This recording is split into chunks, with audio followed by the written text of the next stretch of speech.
So we'll hit record and get going. Let's continue.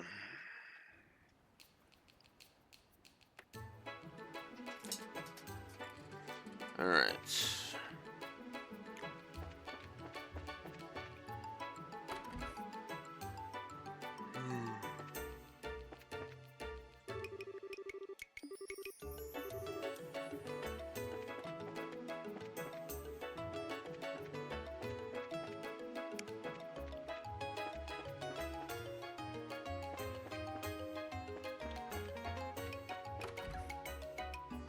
Oh, there we go. I was just right beside the right one. And go figure.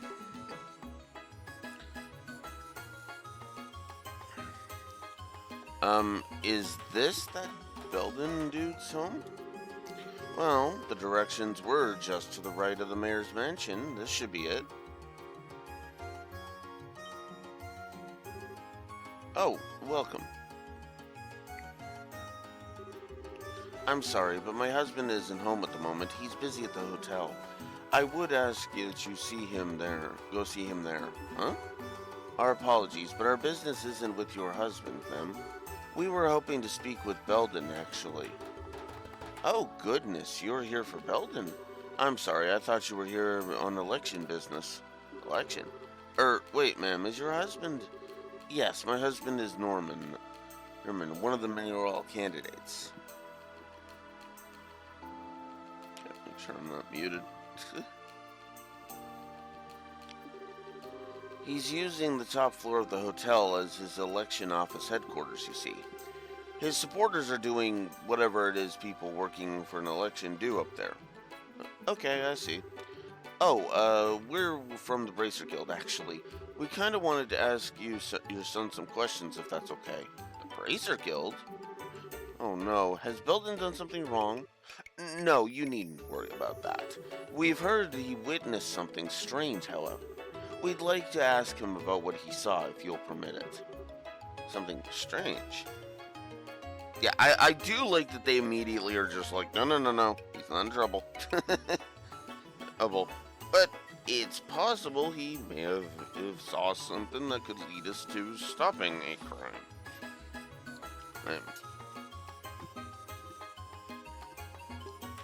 Though, admittedly, I can kind of understand why people would jump immediately to that conclusion. Hi, Reverend Otaku.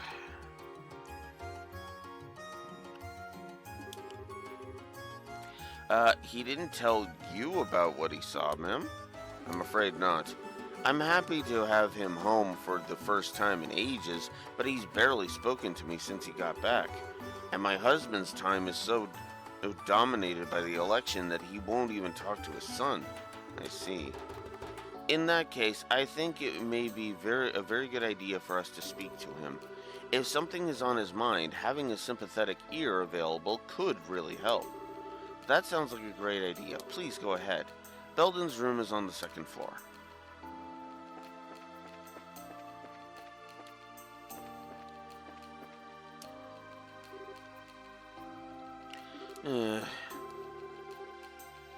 Excuse me, could we talk to you for a sec? What the hell am I doing? Come running back home just 'cause his dad ain't here. I'm pathetic. Oh, for crying out loud. Hello? Look at people when they're trying to talk to you. Eh? Ah! Who are you guys? And he finally notices us. So, I guess you're Belden? Yeah, that's right. Wait, you're that bracer from the tournament, aren't you? Yep, I'm still bright. This is my superior, Sarazard Harvey. A pleasure. Right. So, what do you guys need? Well, we heard that you saw a white shadow recently. We were wondering if you'd mind telling us about it. Oh, that. I'd rather not talk about it, to be honest. Anytime I remember too much about it, I just get scared all over again. Was it really that scary? Now, don't say that. How about you tell me? But if you tell me, I might do something nice for you. Whoa. Shara, I've told you before that sex appeal is not a guild-approved weapon. Oh, I've missed good lines. Holy shit.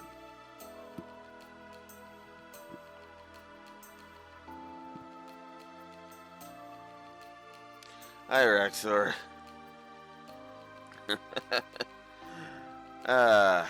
Still waking up.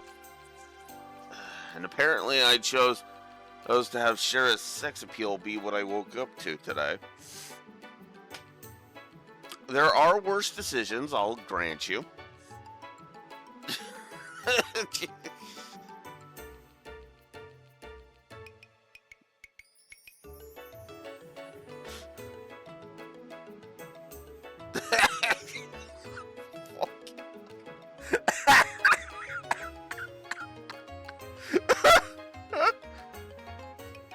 Yes, but for some reason I'm hearing the grumblings.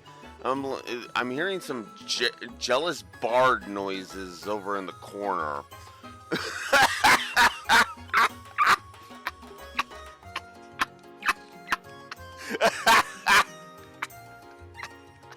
I'm sorry. I can't help myself with that. Oh, God.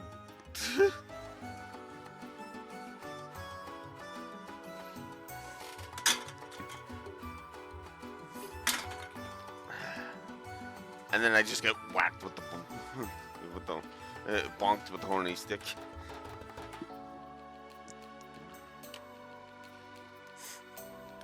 I get told to go to horny jail, and then I respond with the classic, "Is it bold of you to assume I don't live there?"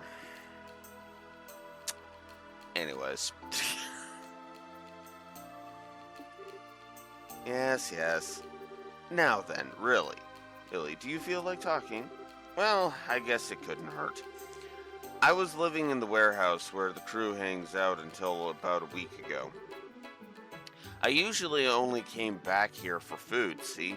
I slept over there, so I could chill with my bros. You gotta be kidding. I mean, how in the name of the goddess could you not want to live in a big comfy house like this? He's just young is all. Please continue. Like I said, it was a week ago. The crew was all boozed up and asleep, and I woke up for some reason. Thought I'd go outside, feel the night air, and then I saw it. You mean the white shadow? Yeah, a white shadow floating up in the air. It was in some kind of old-fashioned getup, cape and all. And it was dancing in the air. That's rather specific. You're certain the alcohol and exhaustion weren't clouding your senses? Nah, no way. This scared me right out of being drunk, and I tried to scream but couldn't even do that. After the thing flew off to the northeast, I ran into the warehouse yelling and woke everybody up. That just got me a punch from Rocco, though. I'd imagine, yes. I mean, nobody likes being woken up by stupid. But trust me. Trust me. Nobody likes being woken up to stupid. Do you remember exactly when during the night this happened? I guess around 2 in the morning? Now I remember the whole thing. I came home to try and forget all that. Now I get why you ran home. You just didn't want to sleep in the same place where you'd seen something scary.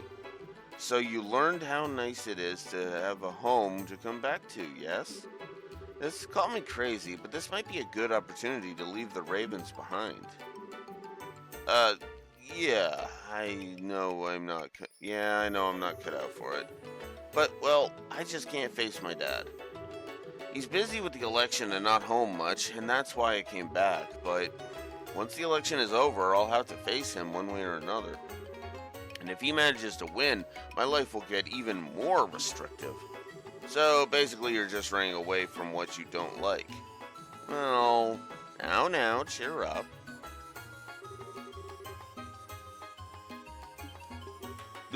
Whoa! Shara? just a little something to perk you up and say thanks for the info. Now it's up to you to think for yourself and find your own answer to this problem. Remember, you're the only one who can. Miss. Well, this is certainly a start. Estelle, let's go. Right, really. Belden, thanks for talking with us. Yeah, you're welcome.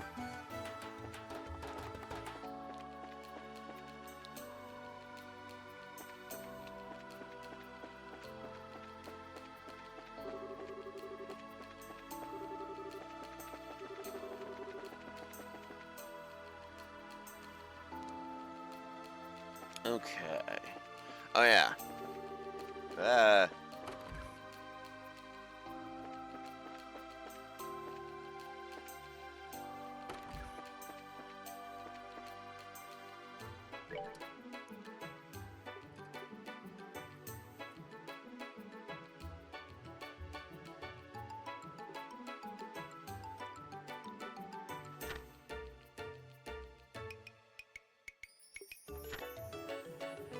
Second floor of the White Magnolia.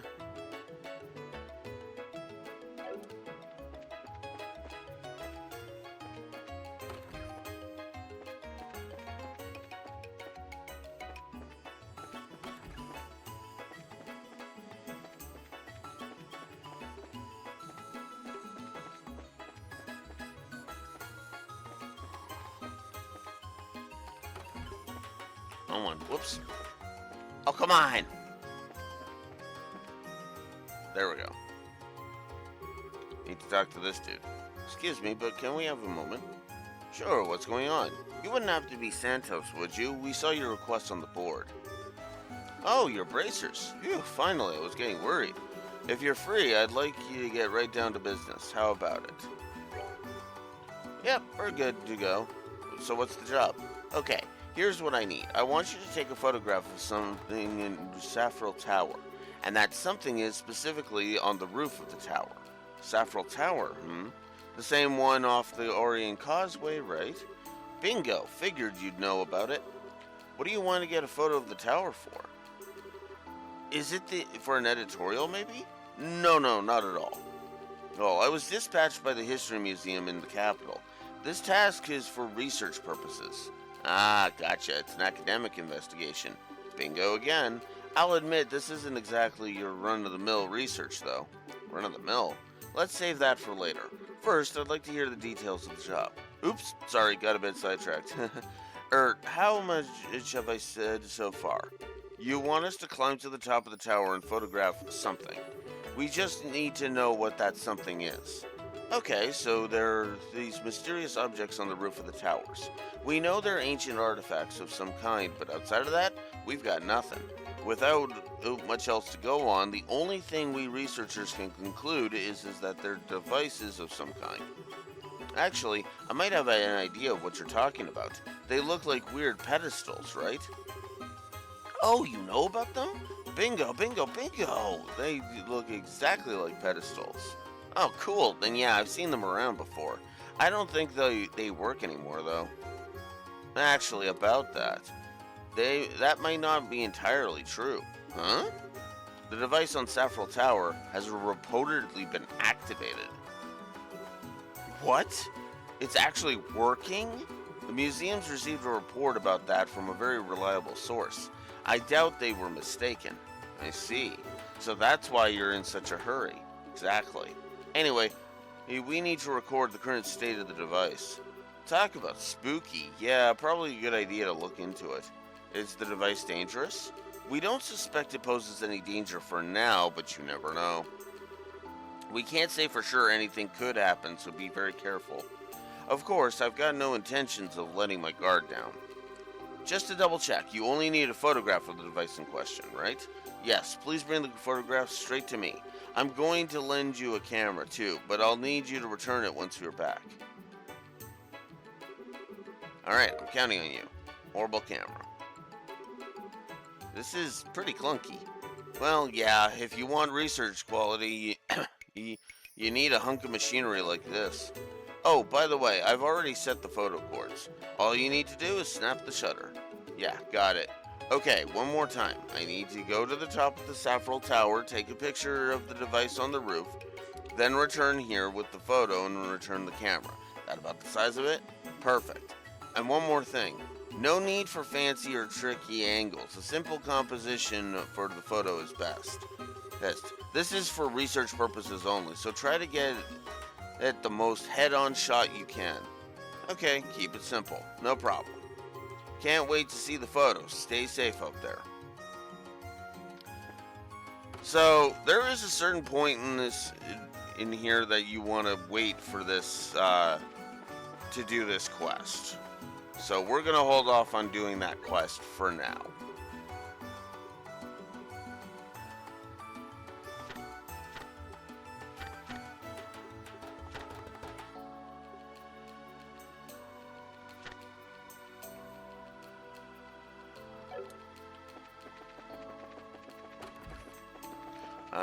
No, he's on the seaside, so I should be going this way. Hey, anyway.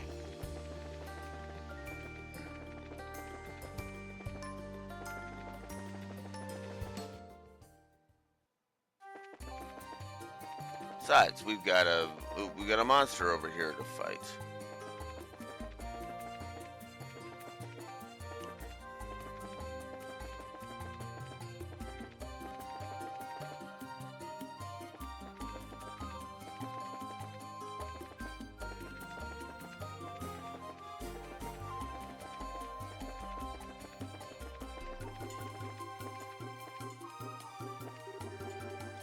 There you are.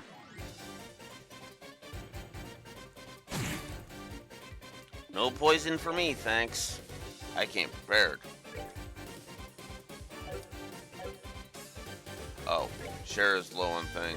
Oh yeah, I should note, I actually tested the do arts give you CP thing last night. The answer is they do. But there's a reason why I didn't notice it in Sky 1. The CP gain on spells is pathetic on Sky 1. And when I say pathetic, I mean like, oh my fucking god. Why are you're not factoring that into your strategy, like, at all. But then again, CP gain in general is just weak sauce in Sky 1.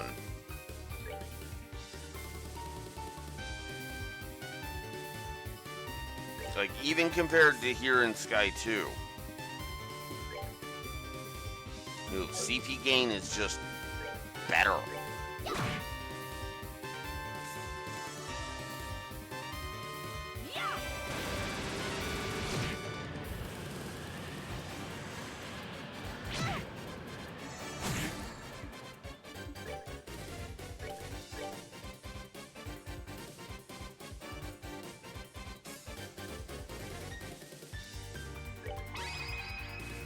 Ready? Okay.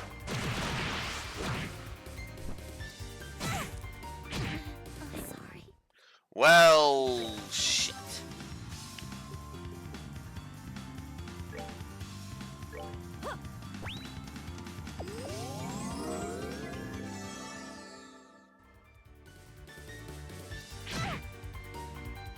Oh my god, really? You asshole!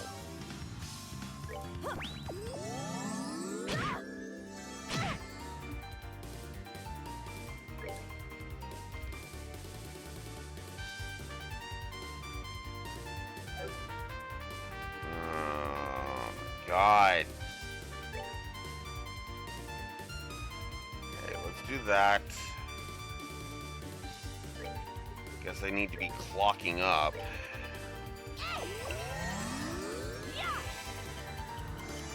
Oh, I clocked up a stealth. Okay.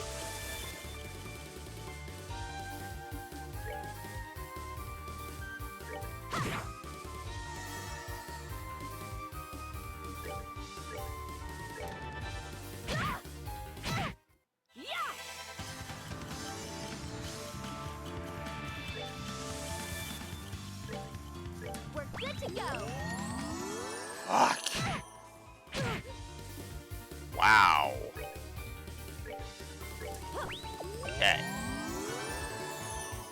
Go away now.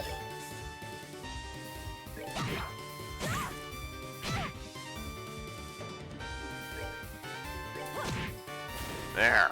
Okay. Now that I've gotten that.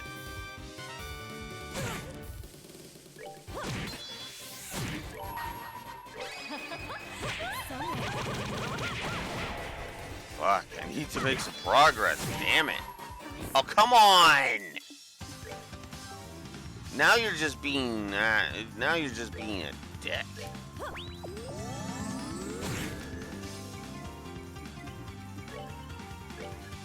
We're good to go.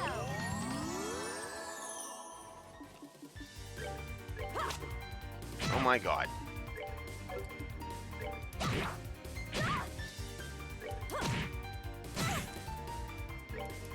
Oh wait. Piece of cake. Fuck. Oh my god. Ugh. True hurricane. At least I get a more powerful hurricane. Oh my god. Ugh. That sucked. Not even badly designed though, because this game actually understands a simple concept. It warns you if the monster has a status effect fetish. Eh? Due to exams, entry to the academy grounds is restricted. Oh. They're in the middle of exams. Well, okay, let's not disturb them then. Because Estelle's not dumb enough to interrupt exams.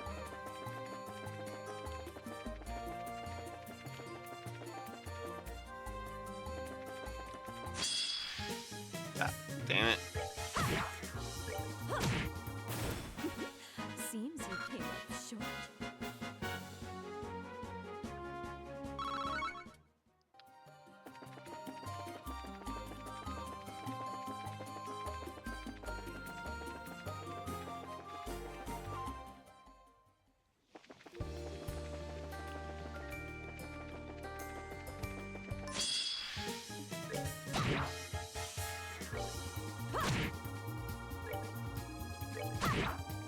There we go.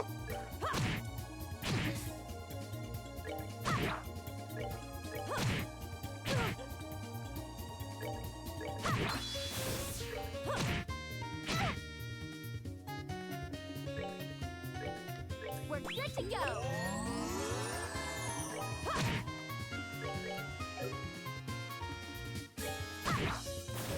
Piece of cake. There we go. Yeah, I'm gonna be fighting some trash mobs because, holy fuck, am I underpowered? Just straight up, holy fuck, am I underpowered?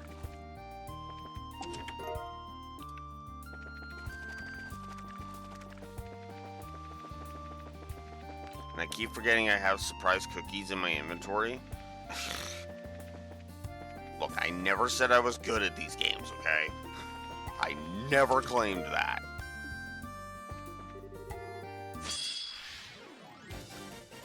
Alright. Let's show off the surprise cookies some more. We're good to go. Have a surprise cookie, doggy. 950. God damn.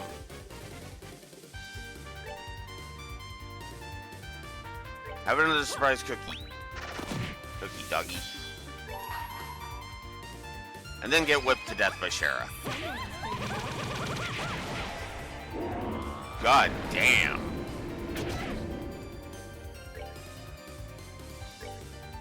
We're good to go. Fuck, are these surprise cookies useful?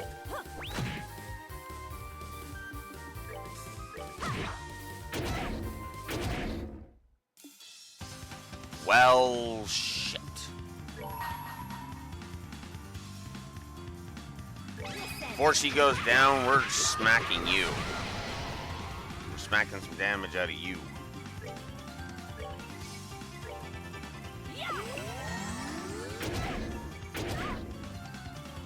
Fuck.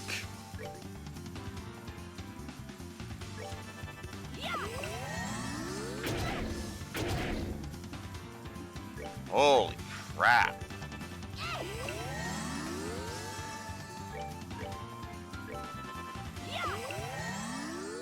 There. Holy crap.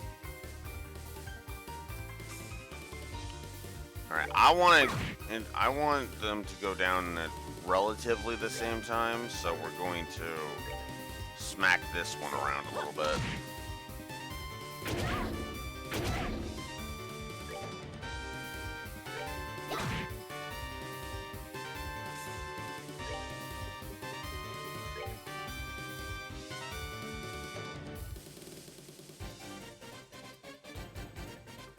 Yeah, that sounds about right.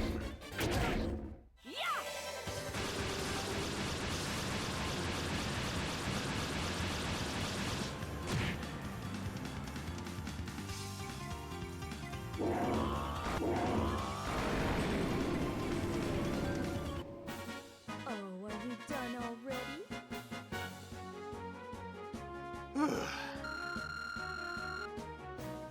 That actually wasn't too bad. I mean, the snake battle went pretty bad, but that was just because I wasn't prepared for them. Hard loafers. Amortization is already being better. Holy crap.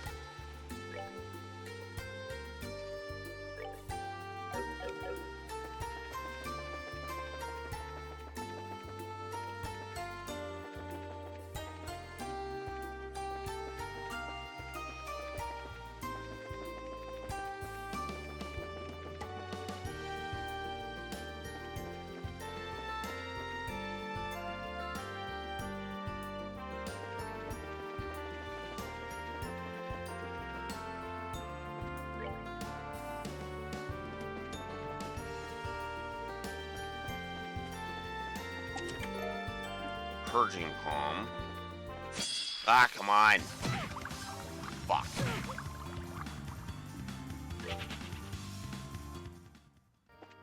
I am in no shape to be fighting trash mobs, especially ones that can put me to fucking sleep.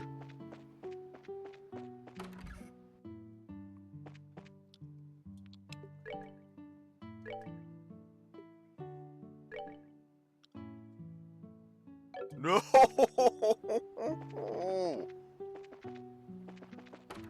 Okay. I need the money.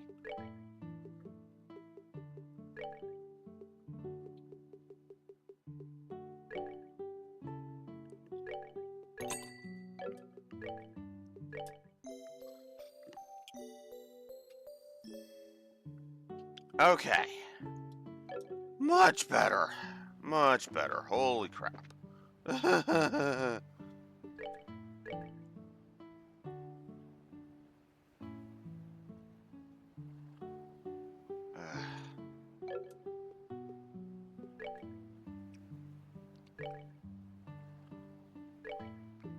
Yeah, might as well.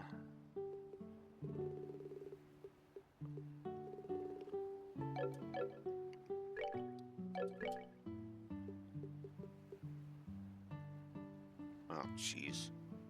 These I'd rather not. Oh my god, why is my encoding overloading? Loading.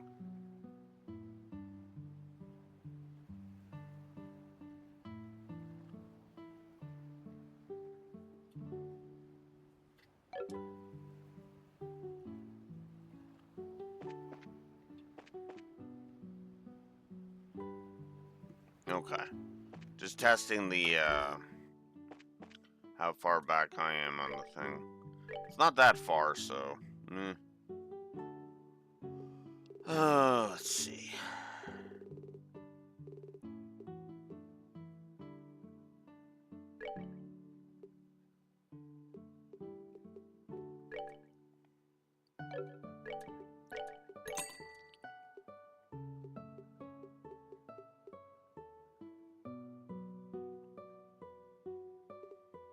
Okay, I have that.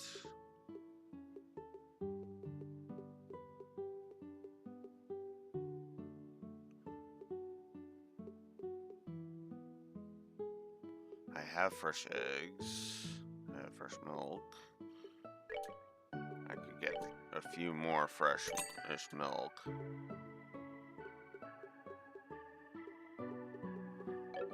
Okay.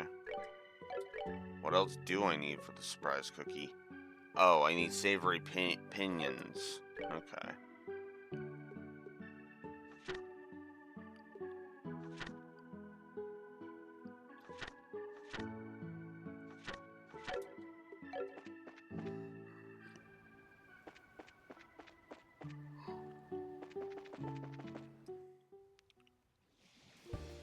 Oh, yeah.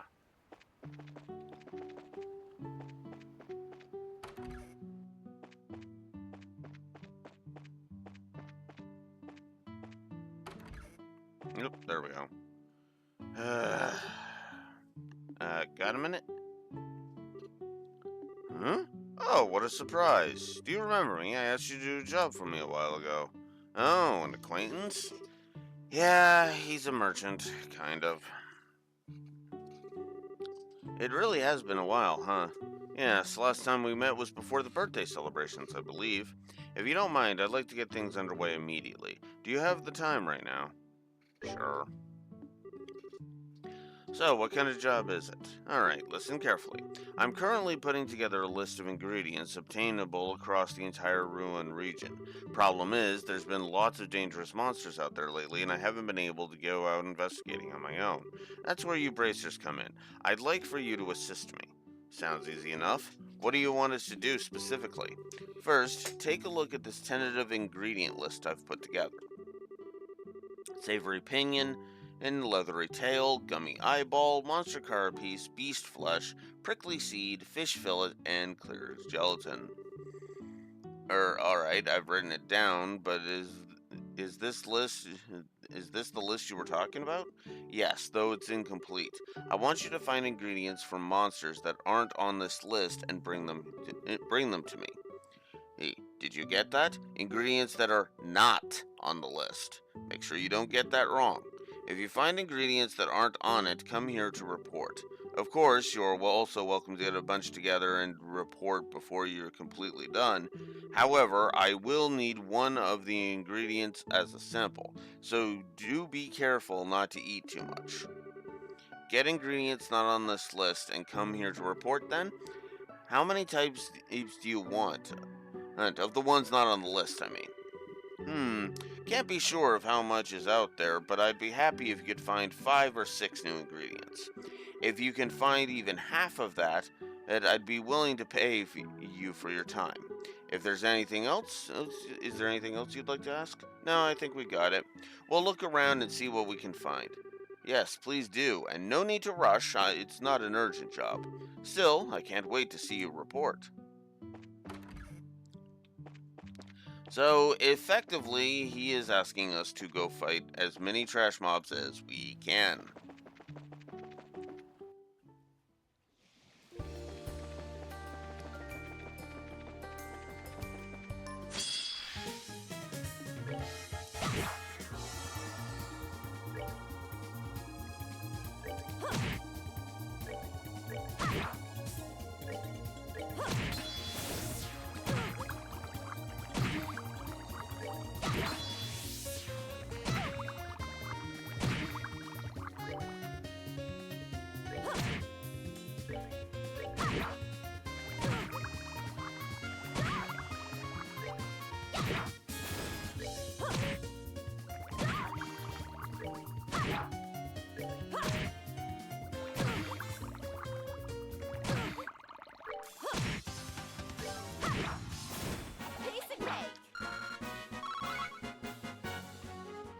Ugh.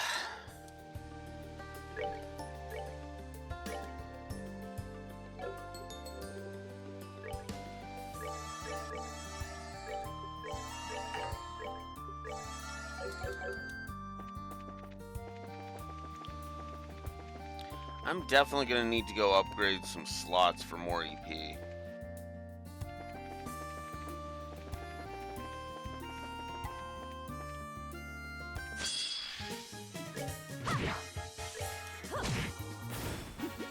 Seems you came up short.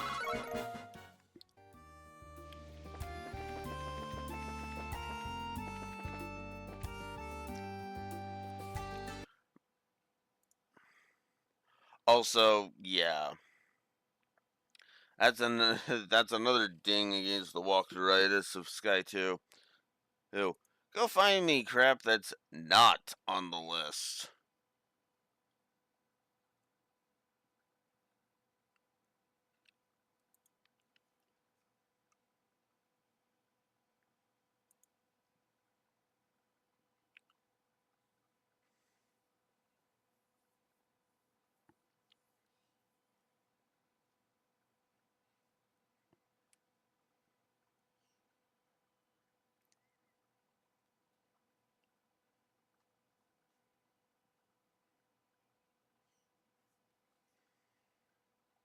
Some of which I'm going to need to go to the Saffrel Tower for.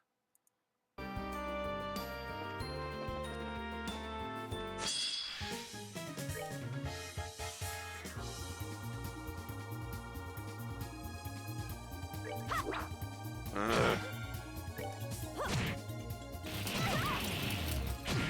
Oh my god, I hate you.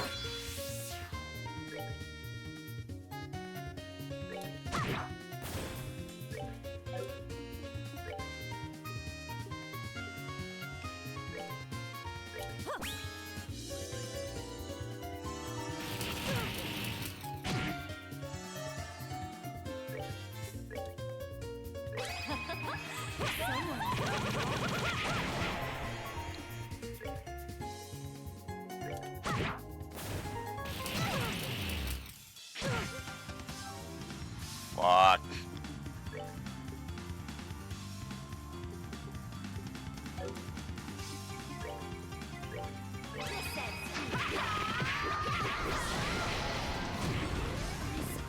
Well, whatever. Ever.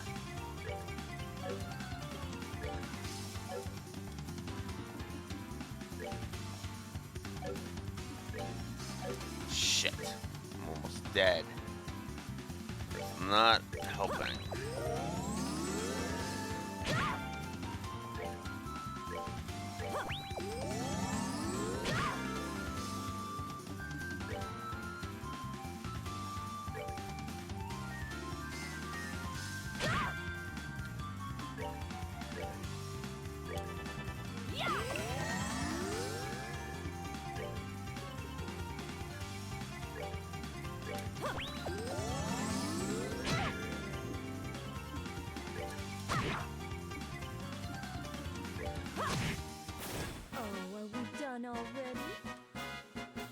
Ugh.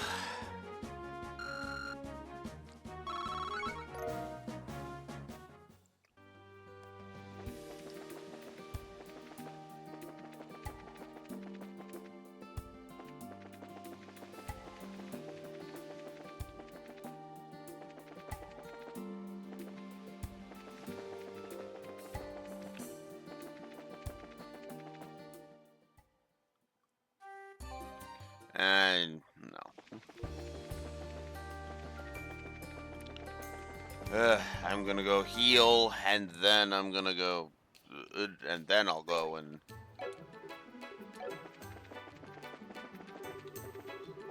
Whoops.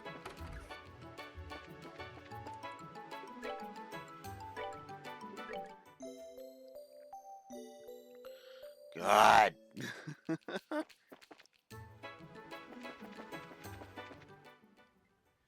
I am falling behind the curve harshly. Oh, yeah.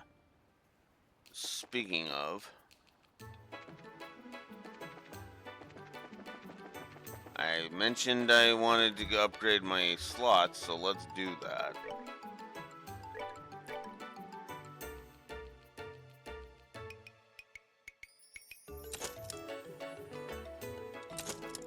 Definitely want to upgrade 2 slots and just increase my EP, because holy crap.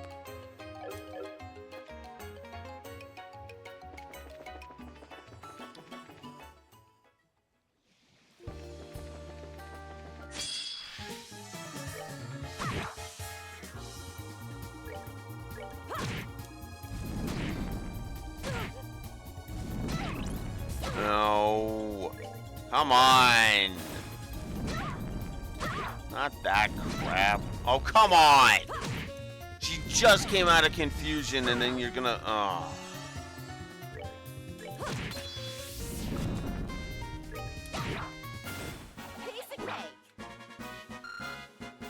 I might actually have to move the triple... move the status effect fetish to a triple. I might actually have to move it to a triple. Unfucking believable.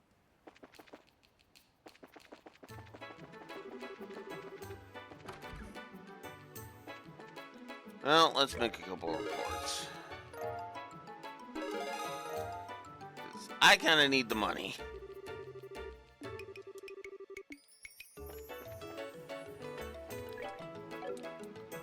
Oh, that's better.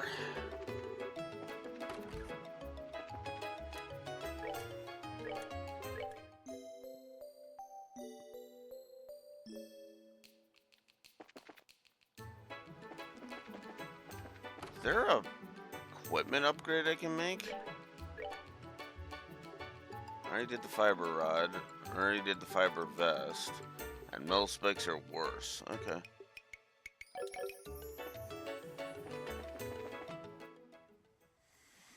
Alright.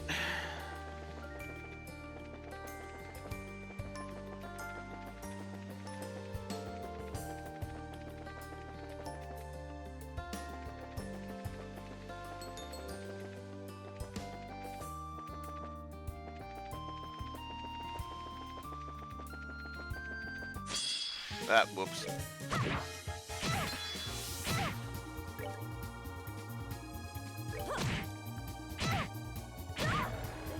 What? Oh, come on! Really? We're good to go. Fucking seriously with the death blows?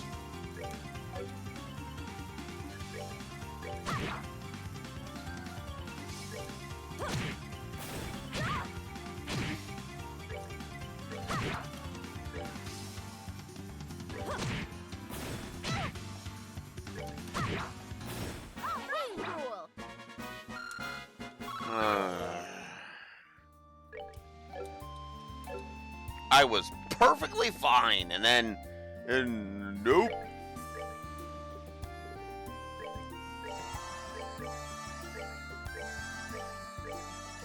Whoops. And yeah, we'll just fill it.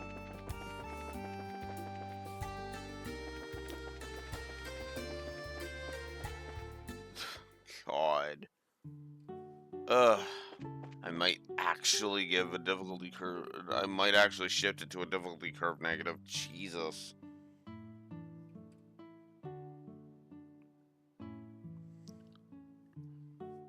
Holy.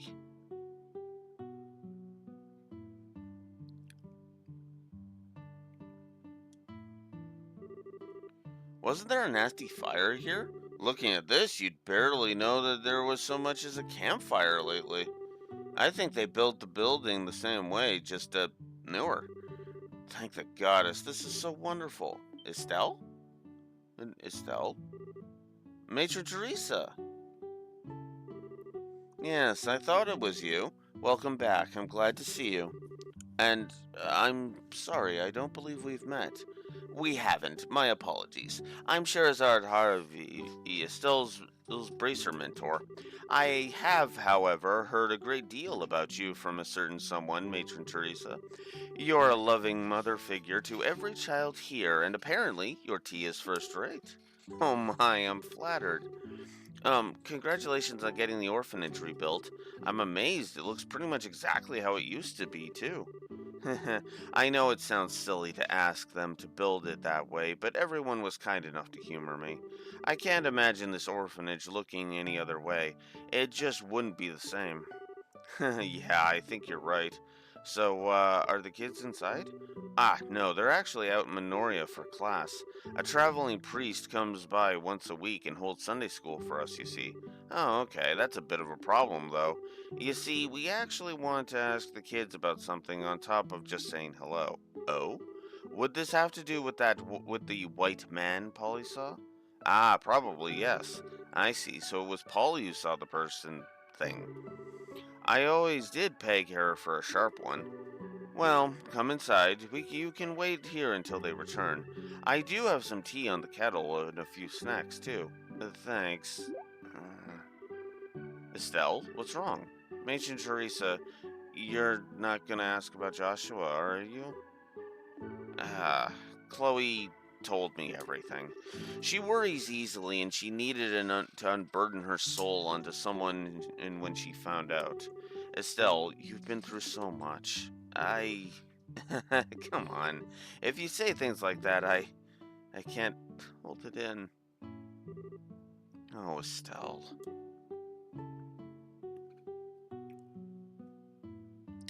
And if I'm remembering correctly, I'm not gonna click it now because I don't fully know, but I'm pretty sure even Agate's just like it just kind of stays quiet. Like he just like kind of just keeps it.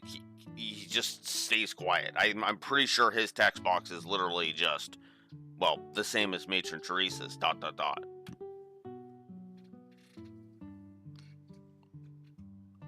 And yes, if that is the truth, that is a click. That is a Agate is better in Sky 2 click. Ick. That may sound a little on the weird side, but no, I am keeping track. And what's funny is that he on the Shara route, he's already up to 6. 6 he's better in Sky 2 clicks. And I stand behind all 6 of those clicks. You know?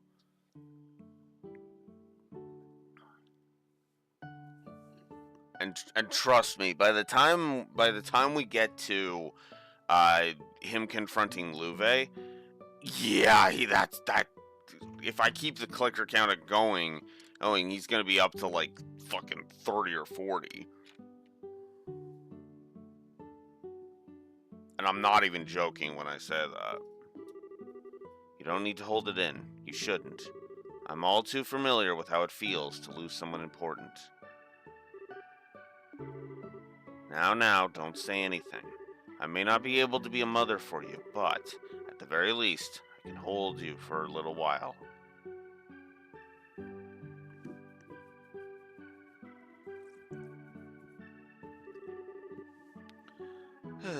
Well, that was embarrassing.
You know what? Let's continue the scene before I give it a positive.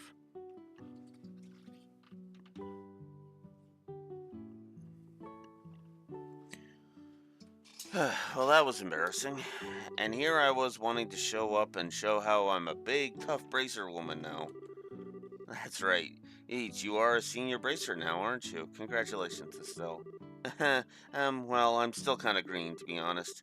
Speaking of my little crying jag, though. Oh, Teresa, you mentioned that Chloe was worried about us? Yes, about you and Joshua specifically. She saw her precious friends suffering and felt powerless to do anything for them. She struggled with it. She desperately wants to help you. Precious friends?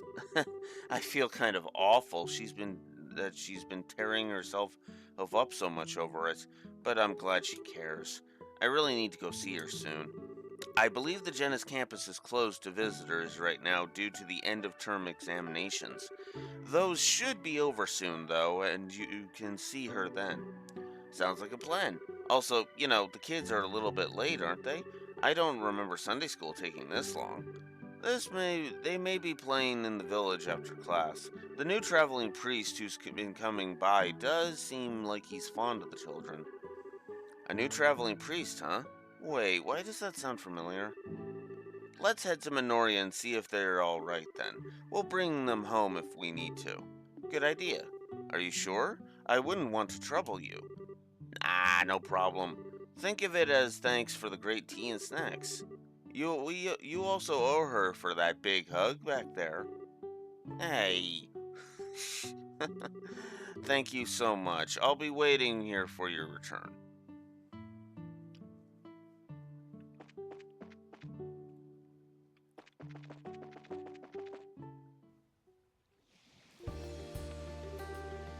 My, she's a wonderful person.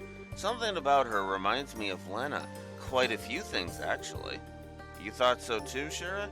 She reminds me a bit of Mom, too, but more than anyone, she reminds me of the Queen. I don't know, just warms your heart, I guess?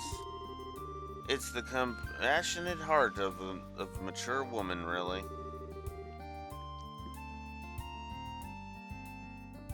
Really, that could have been that could have been an interesting twist, but there's no reason for it to be that. But anyways, I feel a bit inadequate on that source score in comparison. Hey, you did a pretty good job at it too, Shara. I mean, if you want to be better at it, maybe cutting back on the booze would help a bit. Ouch! Right for the jugular there, Estelle. Well, anyway, let's go to Minoria and collect the kids, hmm?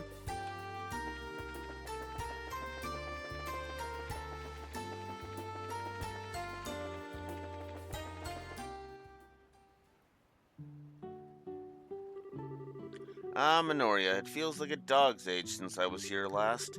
Come to think of it, I don't really get out to Rouen in general all that much. You don't? Huh. I always figured you and Dad went all over the place, not just Roland. I mostly keep to Roland, to be honest. I go out to Bose and Granzil often enough, mind, but that's about it. The only ones I can think of that with absolutely no roots would be your father as a bracer and Agate. Oh yeah, Agate does kind of strike me as a wanderer. I don't think I've ever seen him in Roland, though. Or have I? Mm-hmm. I think he tends to avoid Roland since, well, Cassius lives there. He has some, issues with Cassius that make it a bit hard for them to work together. Issues, huh? I think I get it. I wonder how Agate and Annalise are doing, come to think of it. They just started investigating too. I doubt they're all that far ahead of us. All right, the children should be in Sunday school around here somewhere. Let's poke around a bit and figure out where that would be. Hmm? Right.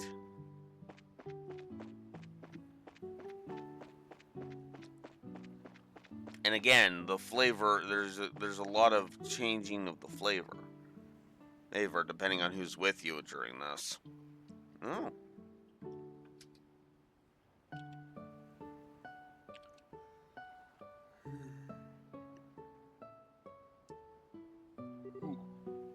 This is Estelle. What's wrong?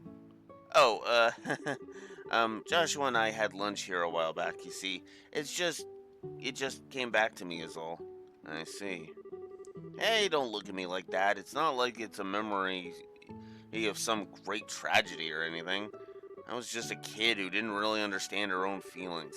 I totally forced Joshua to let me feed him, not even caring if anyone saw. He must have been really sick of me even then.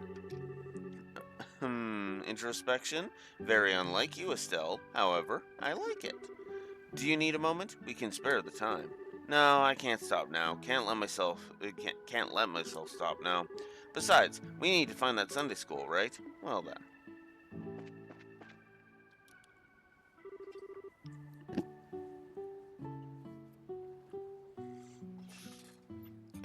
Sunday school, class in session. Oh hey, here's the Sunday school. Given that the sign's still up, I'm guessing they're still in class? Shall we poke our noses in?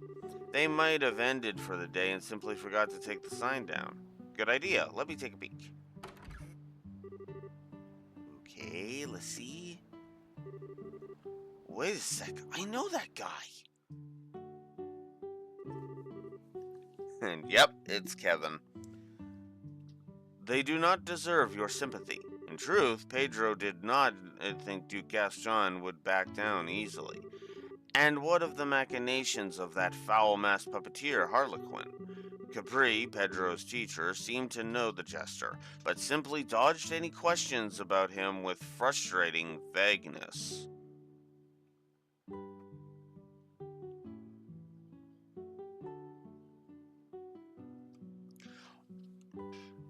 Why did Sky 3 pop into my head like immediately when I read that? Just that is the first time that's ever happened to me because I'm like, wait a minute, this is sounding like Sky 3. As I was reading that out, that just sounded like Sky 3. Hey, think about it. Mask is Jester, that would be the Harlequin, and machinations of villains. Villains, I mean, how what what Kevin considers himself, and the teacher being vague if about what's going on. Damn.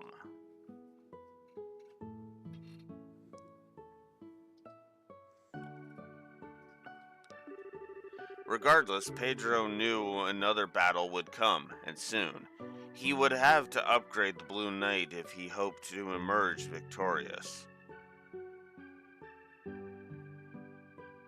Wait, is he speaking of the legend of the Divine Knights? Did we get a Divine Knight mention in Sky 2?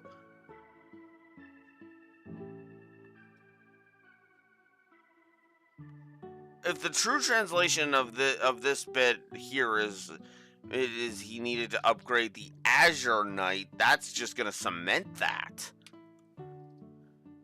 I what? Uh,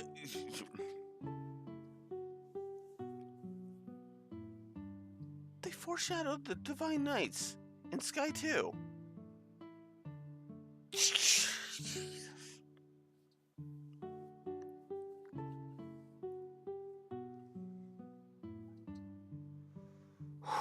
I'm gonna process that for a bit while I go get a drink. I'll be right back.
What's next?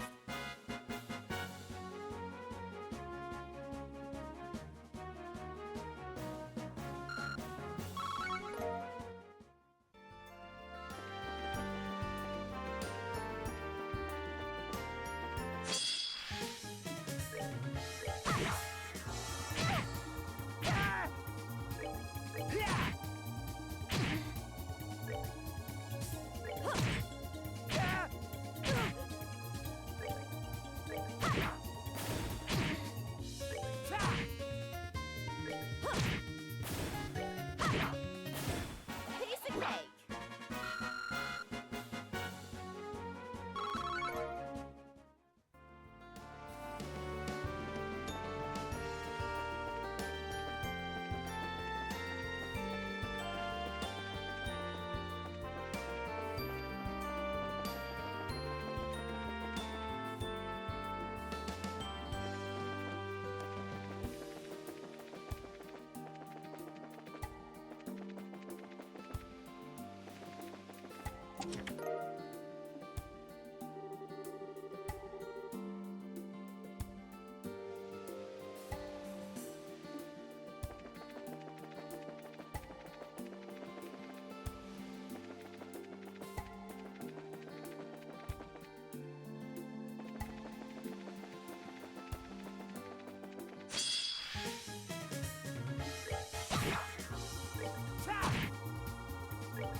Not bad.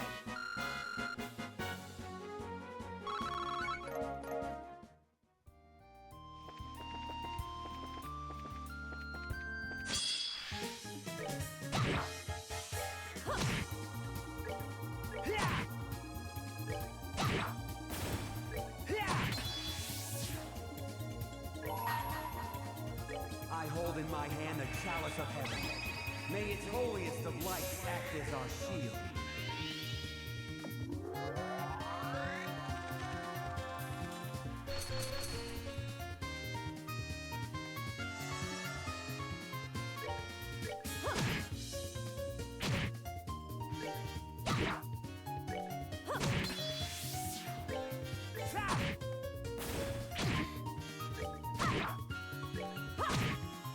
Oh, are we done already?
Oh, wow, I've been muted this whole time. God damn it.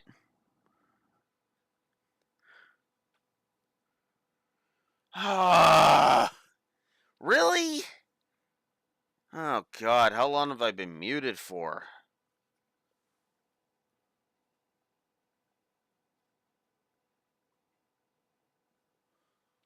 Oh, I hate this so much. So yeah, I'm giving Niall and Dorothy a positive. It was probably when I went to go get a drink. So basically, since Kevin, the whole Azure Knight thing.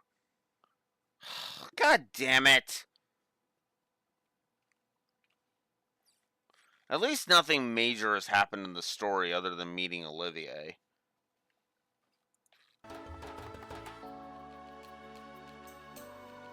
Fuck! Why is there always problems when I try to stream the fucking Sky Trilogy? Seriously.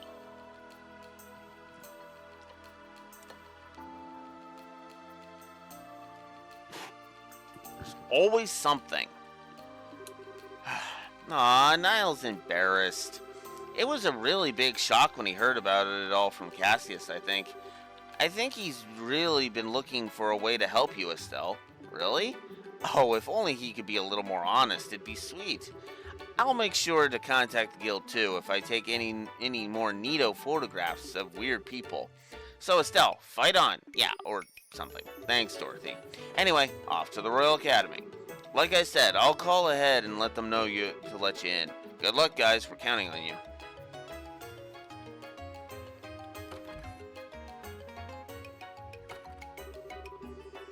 I don't even know why I'm bothering to ask at this point, but I suppose you want to come too, Olivier?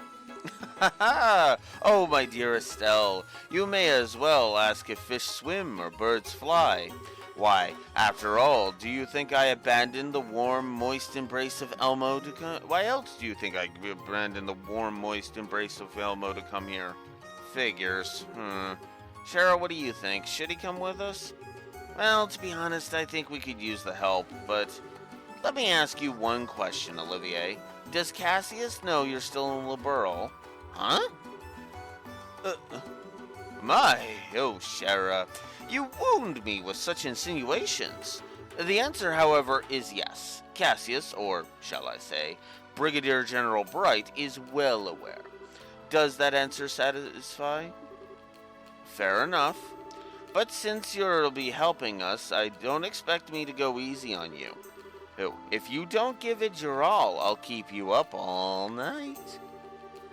Yes, of course. I shall commit my body and soul to your cause. Have no fear.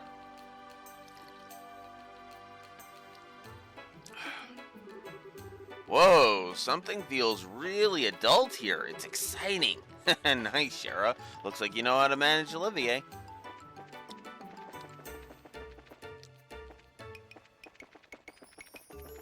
First things first, we are going to go deal with that. Oh yeah, I guess I should check my items. Real quick here.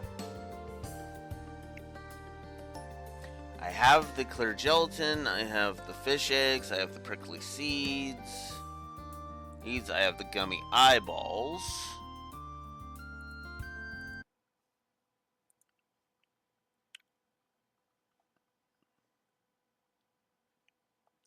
Looks like I need tender poultry,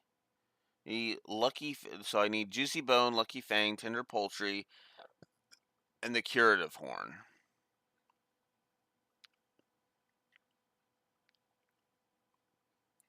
Oh, and the bird egg.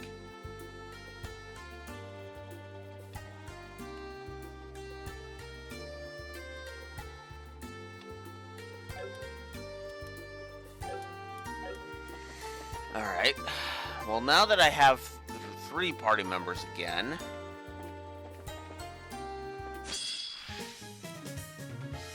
if an NPC's HP reaches 0, the game is over. Right, because that's the first time. This is the first time we've had an NPC in the party.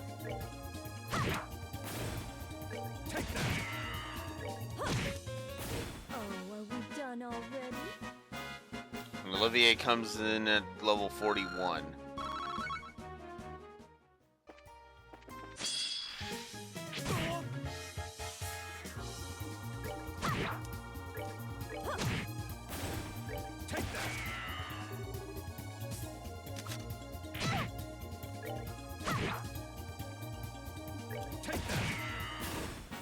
Enjoy the show.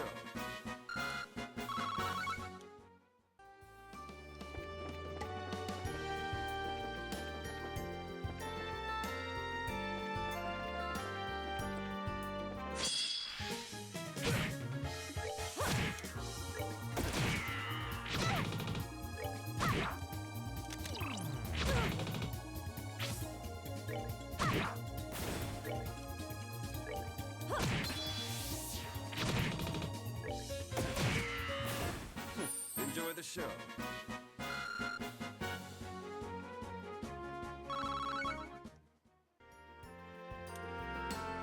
I guess I should see what Olivier comes with. He really doesn't come with a lot. So let's fix that up.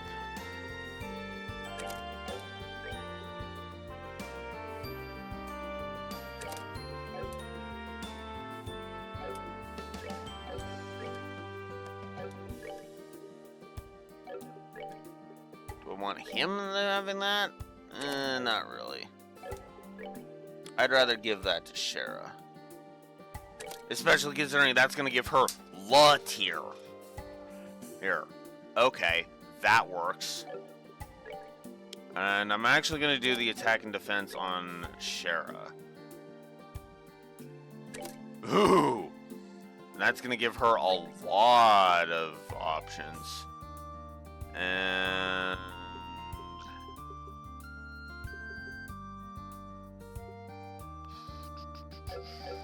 I'll hold off on that. He's got EP2.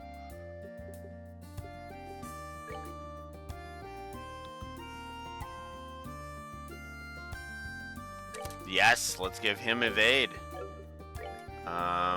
Yeah. Alright, cool. And I didn't see if I gained a bird egg from that. I don't think I did. No. So I need to... Whoa! Hello!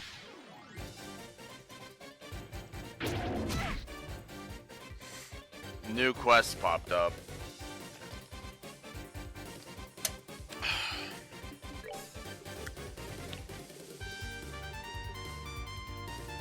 Also, you noticed how we've started gaining more whatchamacallit.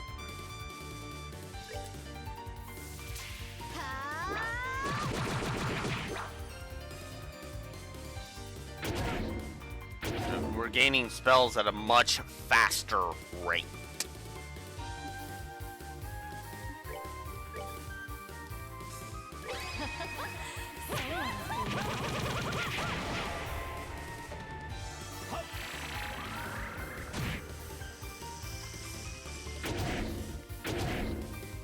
Ooh, that's bad. No, still you heal yourself. That might have been a mistake. Okay, no, I can still fix it.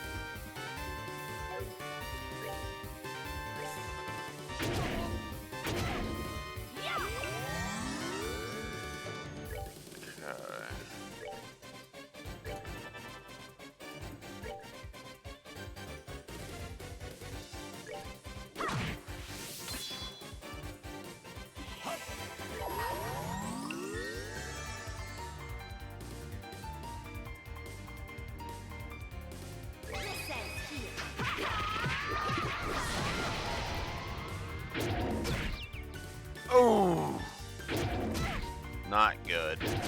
He's down. God damn it.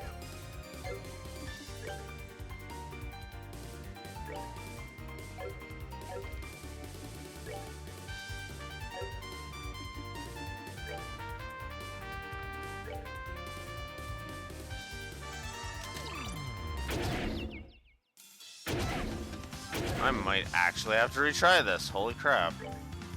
That's bad, actually.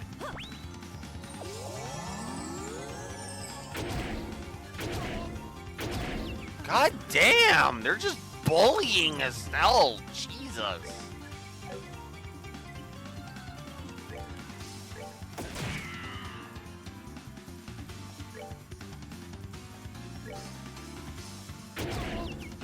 Ah, fuck.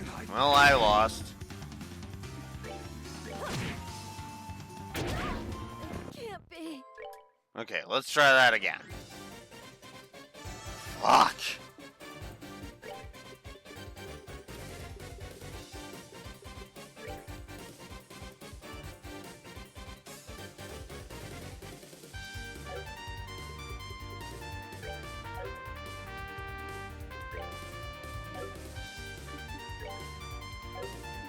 Alright, let's do clock up then. Let's just start clocking up.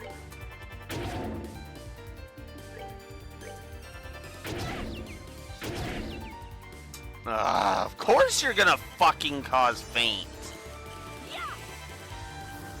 Yeah, I think I am upping the status effect fetish to 3. This is ridiculous. This is fucking ridiculous.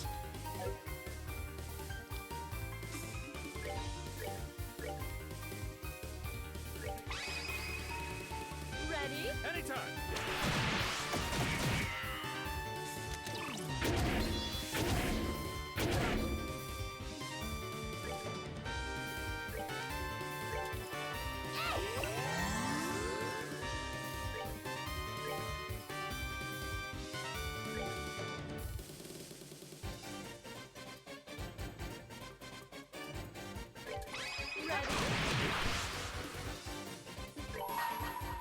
Ah, pfft. Oops. Well, that one has the most, so let's do that. Alright.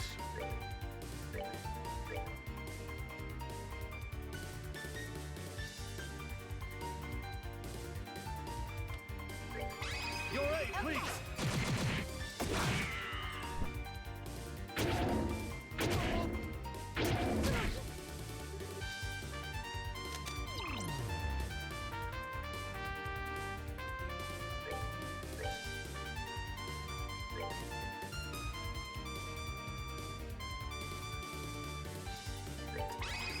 Your aid, please.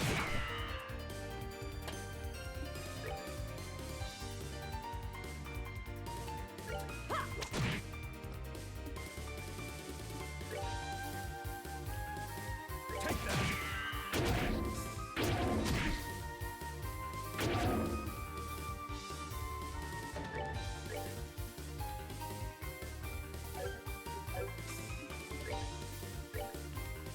Oh my god, really?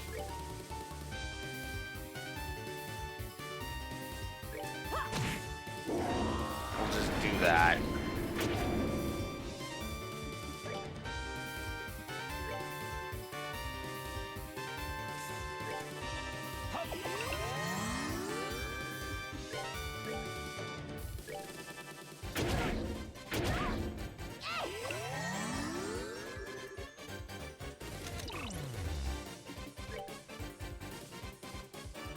Can you not call the evil dog sexy and cute?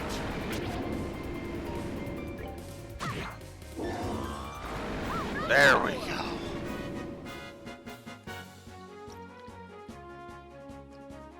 Oh, that was annoying.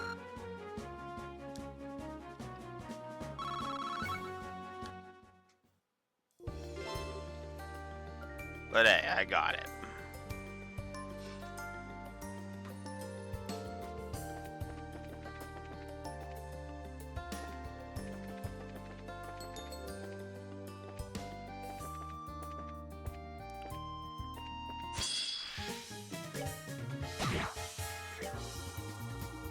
Take that.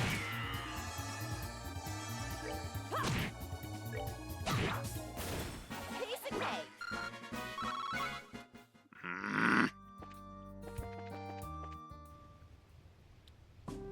Oh. That's the Arletan checkpoint. I don't need to go that far. Although I could keep repeating this fight until I get the item I want.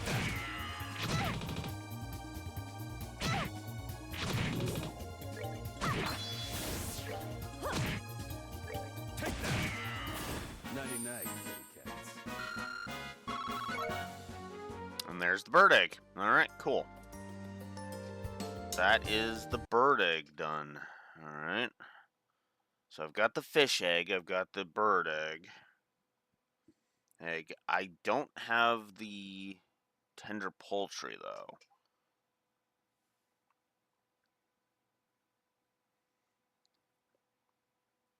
No.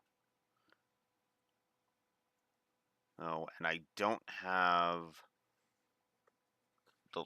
Okay, so the lucky fang I'm going to have to get at the forest road. Or to the Orient Causeway. Oh, okay. So I could actually do it here. Alright. Then I'm going to aim for... Or the tender poultry and the... Then I'm going to aim for the tender poultry then. And the lucky fang. See if I can find the guard boar. Oh, what?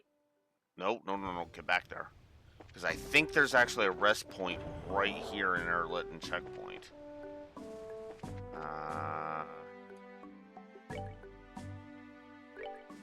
Well, I can also grab this. I can grab some heals while I'm here.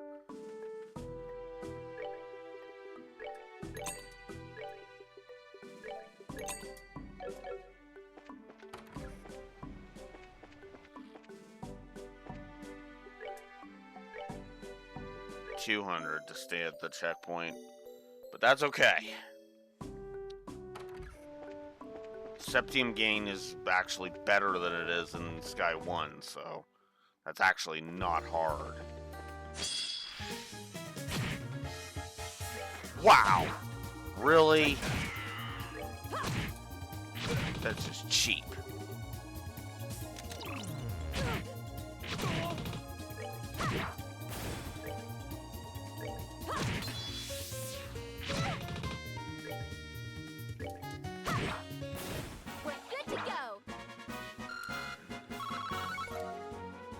Bird egg, azalea fruit.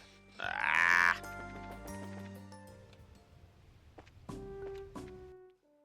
I might as well just keep going in and out of Erletten.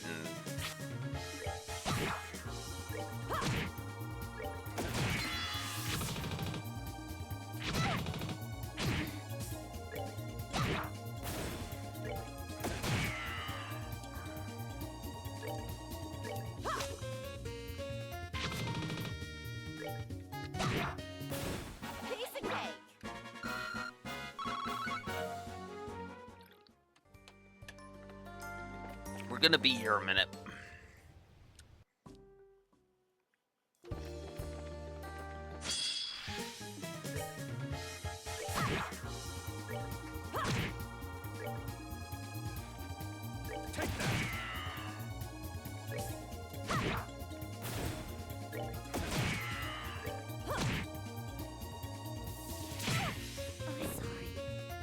Really? That's a death blow move? Oh my god.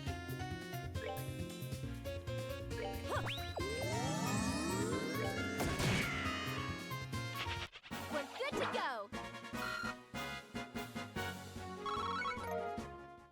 go. Oof. God damn.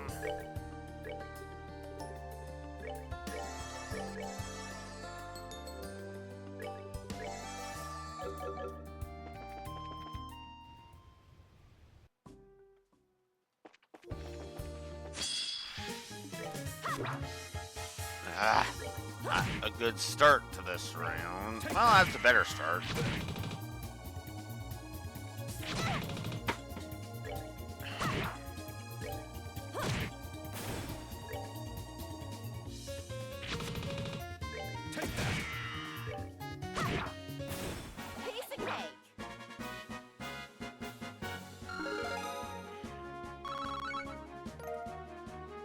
Not even really trying to level Olivier. Just trying to get a tender poultry. Pretty sure I don't have tender poultry yet. Oh, no, I do. It's right there. Okay, never mind. We have tender poultry. That means I need to find the guard boar. Which I could just go find in the thingy. Where would be... Where would he be then? Alright.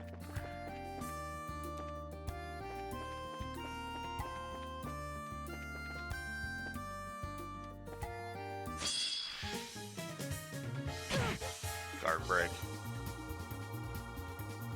Guard boar. Or gourd boar, excuse me. Well, now we know what I'm looking for.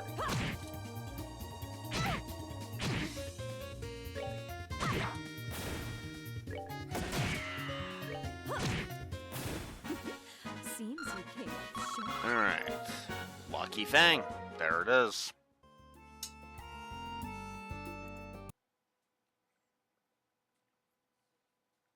I've got the bird egg now. I've got the juicy bone and curative horn are the only two left, and both of those require me to go to the Saffrel Tower. Okay. That.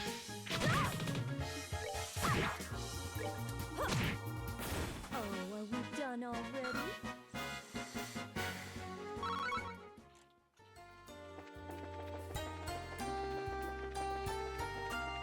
Alright. Well, since we're heading there anyway for the thingy, I might as well go after the monsters that give me the 2 items I need. And then I can go meet with Orvin and finish this off. Technically I could just go to Minoria right now and finish it, but meh. I'd rather just do it complete. Get as much BP as I can. Enjoy the show.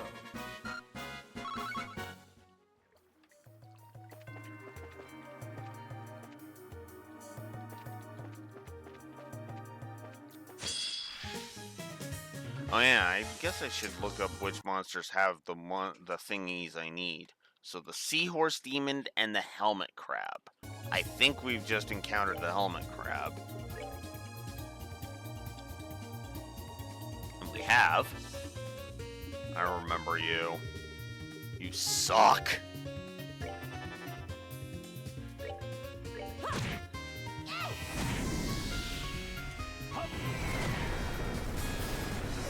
Alright.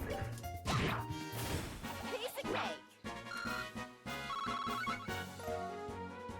Curative horn. I think that was... Whoops. I think that's what I wanted.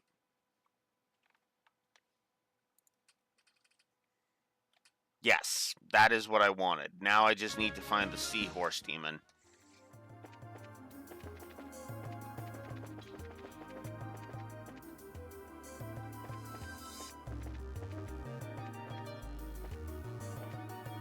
He's right there.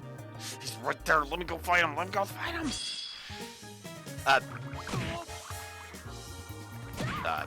Thanks for jumping the gap and coming to fight me, I guess?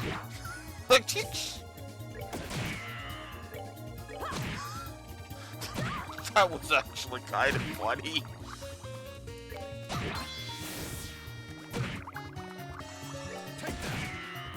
Nighty-night, kitty cats. Ah, but I didn't give me the thingy I need.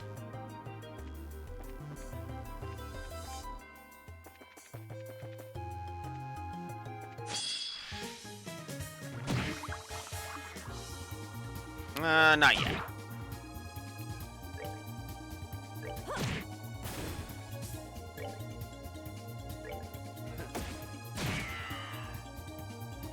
Oh.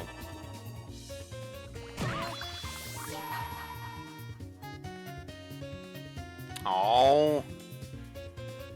Let me show you the true essence of you.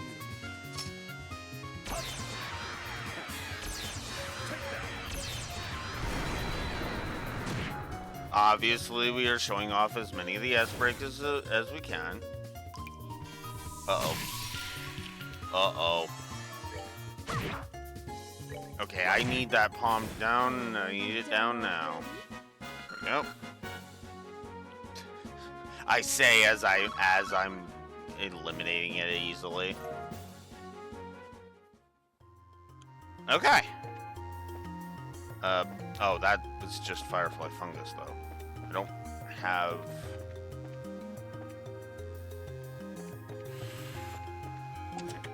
Ooh, pearl earring. Okay. I should probably go ahead and use some CP here. Or not CP, EP. Use some EP and get some heals then.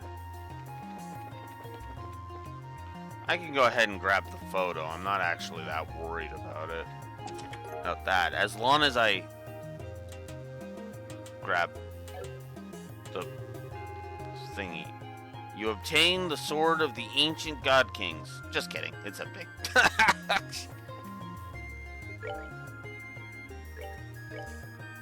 Ebony staff.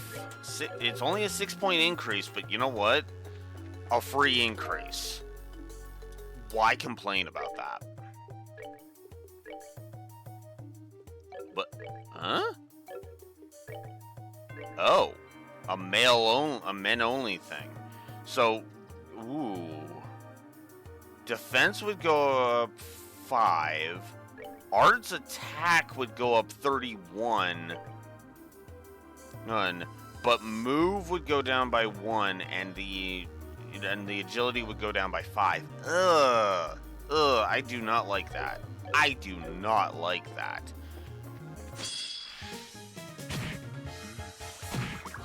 Oh, crap. That's bad.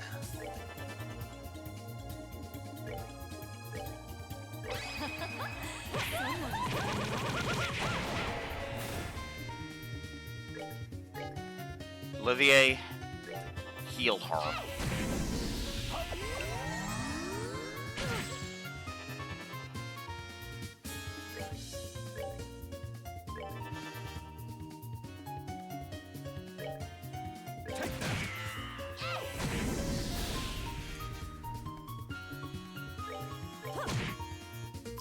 Damn it.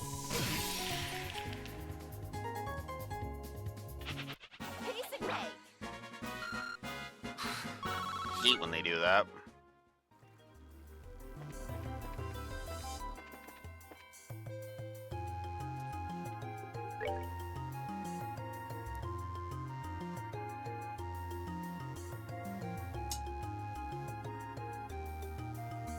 Wait. No, curative horn is what I was looking for from the helmet crab. Juicy bone, that's the one that's what I'm looking for right now.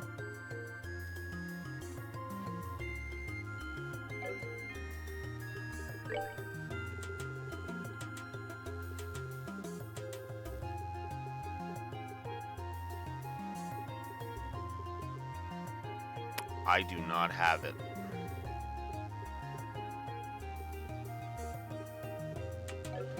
That means I'm still looking. Whoa.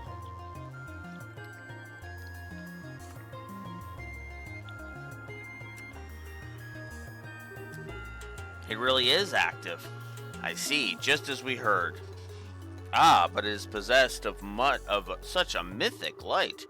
Huh, I can feel the wisdom of the ancients washing over me. Yeah, it's so pretty.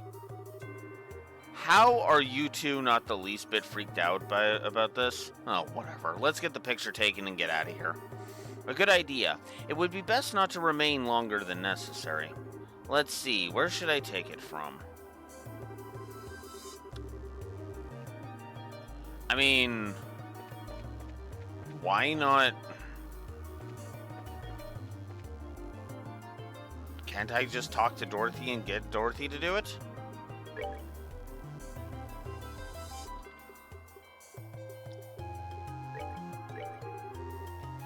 This is a bit too close. I need to back off a bit. I wonder if this is a bit too far.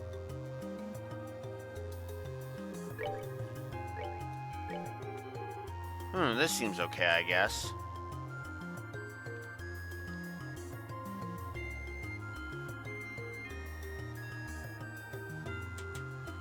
I guess take picture here. Alright, I've made up my mind. I'll take it. Good luck, Estelle.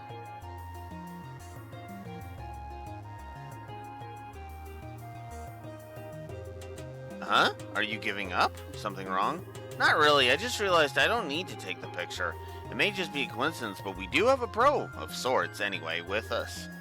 Ah, that's true. Do you mind? If I ask Dorothy, I mean. Not at all.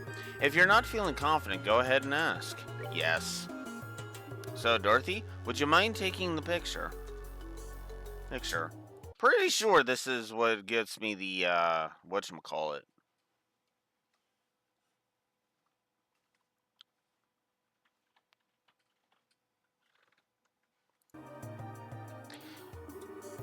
Yeah, I'll do it. I'll give it my all and stuff.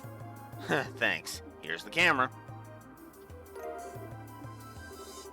Okay, here we go.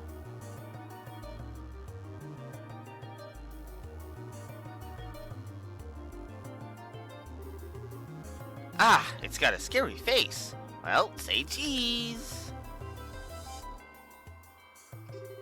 Thanks for waiting. I got some really angry, sullen, manly pictures. See. Good job, Dorothy. Thanks. Looks like we're done then. Let's return to town then. There's a little point in remaining here. We're going back already? Well, yes, that was the plan. Is there a problem? Not really a problem, I guess. It's just we came all this way, so heading straight back would be a waste, don't you think? Aw, someone got a bit of a dungeon diving itch. It's your new jacket, I think. I'll keep an eye on you if you want to explore the tower, Estelle. Go dungeon diving, because I want to fight more of those seahorses and get that bone.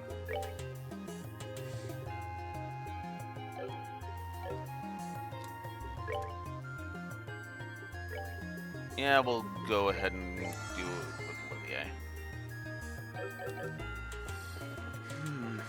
Alright. Seahorses, where are you? I am looking for demon seahorses.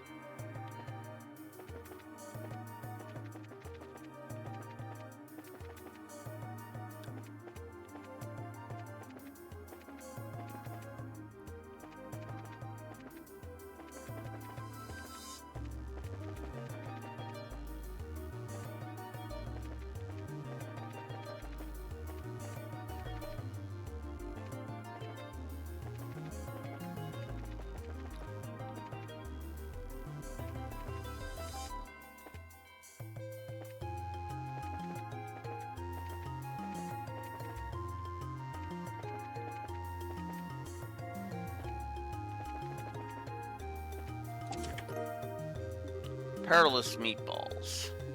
Oh, so we got the perilous meatballs thing.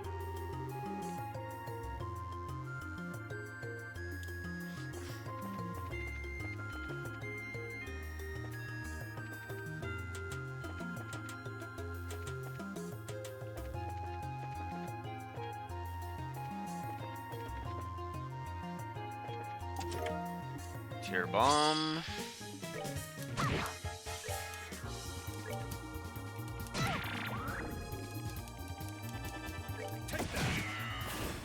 Night, kitty cats.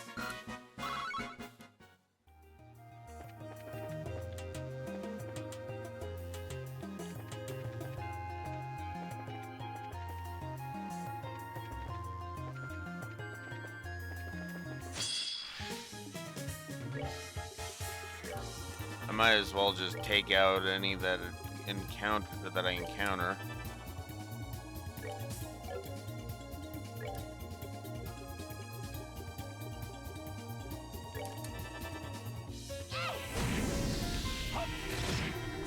There we go. Enjoy the show. the worst tower, Raxor? Huh. I won't argue with you on that, because, I mean, I'm pretty neutral on the towers myself, honestly.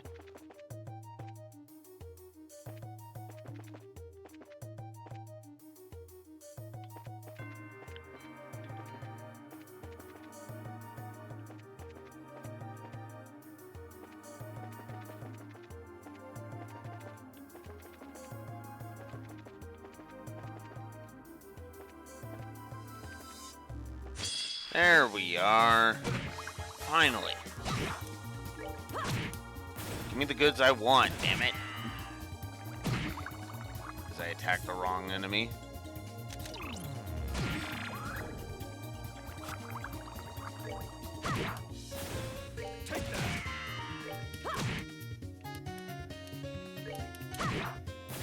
We're good to go.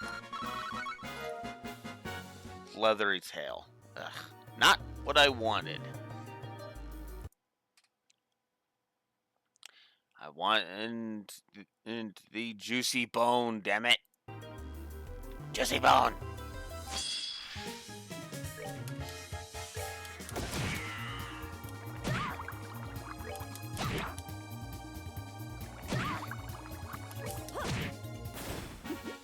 Seems you came up. Damn it. Oop. Hello.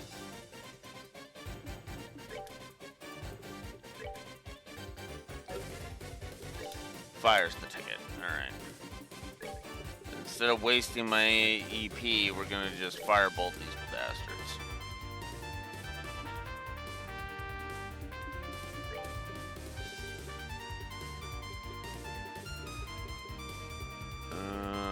You don't even have a fire move. Huh. Alright. You'll attack the palms then.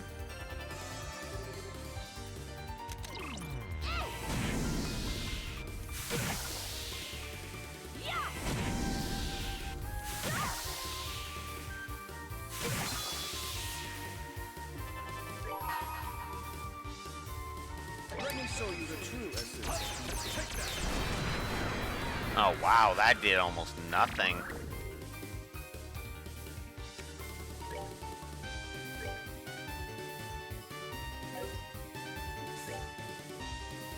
I'm getting the hell out of the range of that.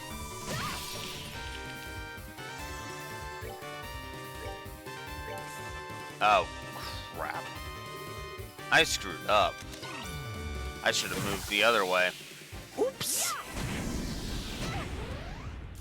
That's bad. Alright, let's get rid of...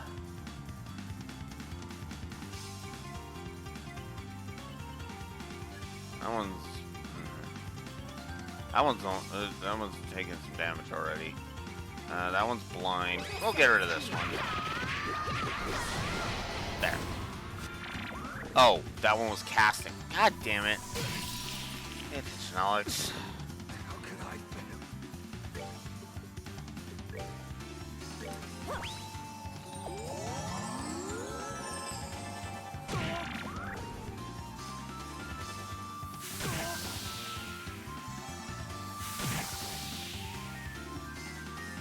Alright. Ah, you don't have...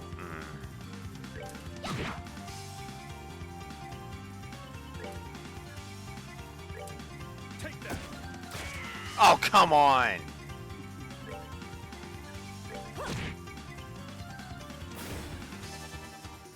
Oh my god.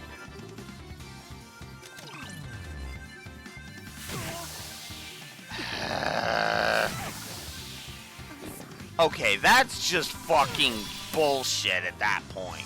Come on.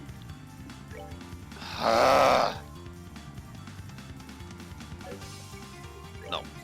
Get one of them up.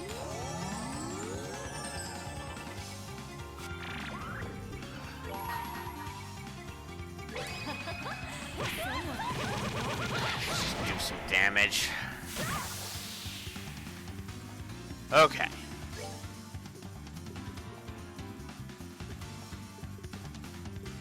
And I don't have a...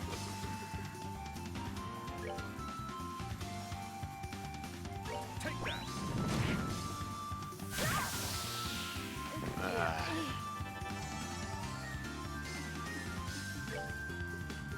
Whatever.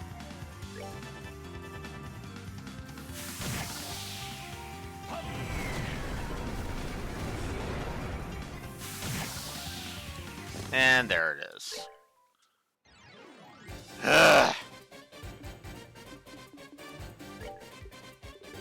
Alright, we're just gonna start with the perilous meatballs.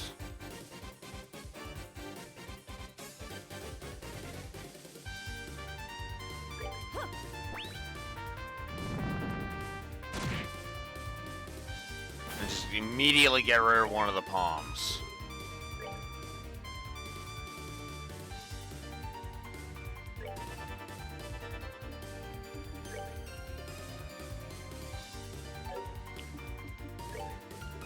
Do you have an impede still? I'm pretty sure you do. Yes, you have hard break. Hard break that fucker. Okay. Because fuck his casting.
So if you don't mind me asking, Raxor, what makes this the worst tower?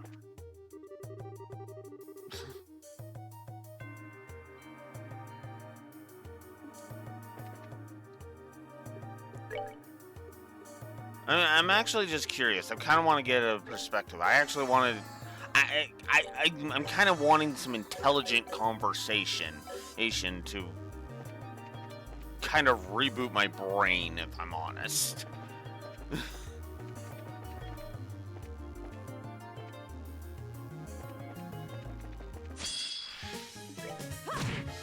After how utterly stupid that fight was. And this fight while I'm at it.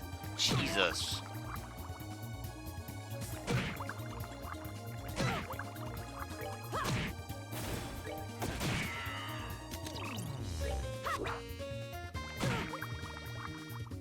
God damn it, come on! We're good to go.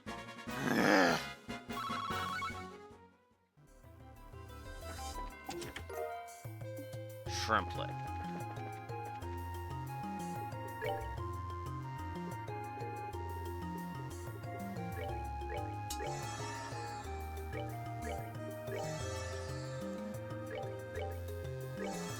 There we go.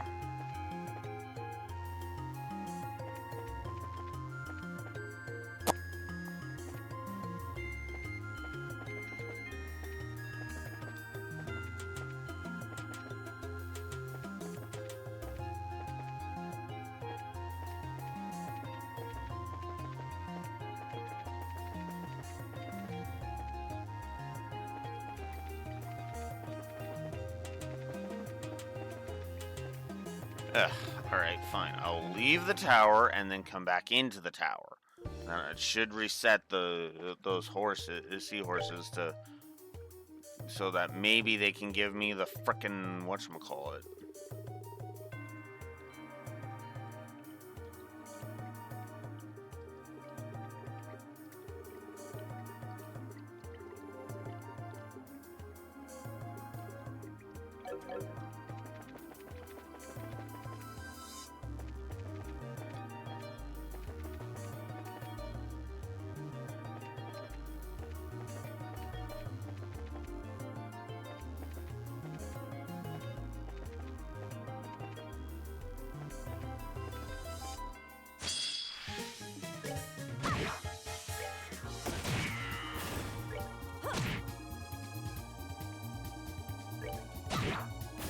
We're good to go. Okay, I wasn't expecting Cher to level. I'll be honest about that. But, whoa, hello. Let me show you the true essence. Let me try and get 2 of them. What? What? What? Oh, come on.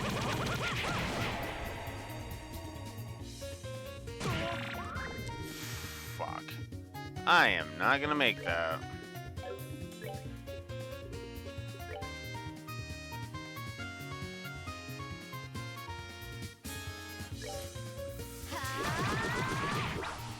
Fuck.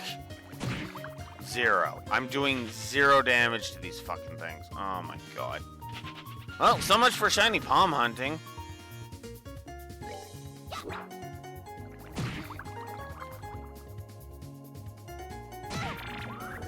Okay, could you stop can you stop pissing and shitting all over me and just leave? Leave, I've already given up.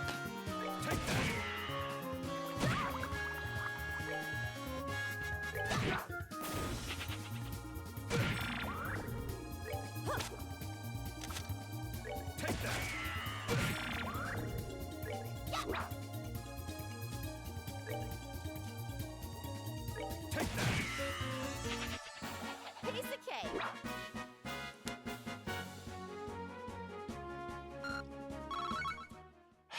I couldn't even get the thing I wanted on it out of that. Oh my god.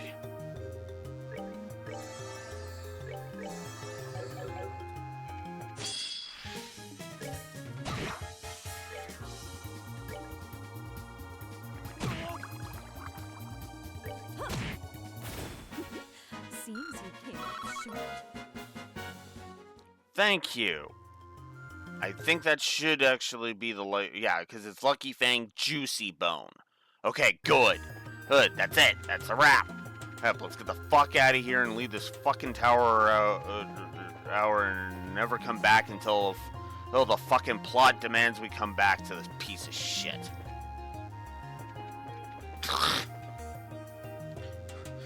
And the sad thing is, I'm not even mad at the tower. I'm mad at the fucking demon seahorses for not dropping the fucking bone that I wanted. We're good to go. In any other game, I'd be fucking drowning in the fucking things.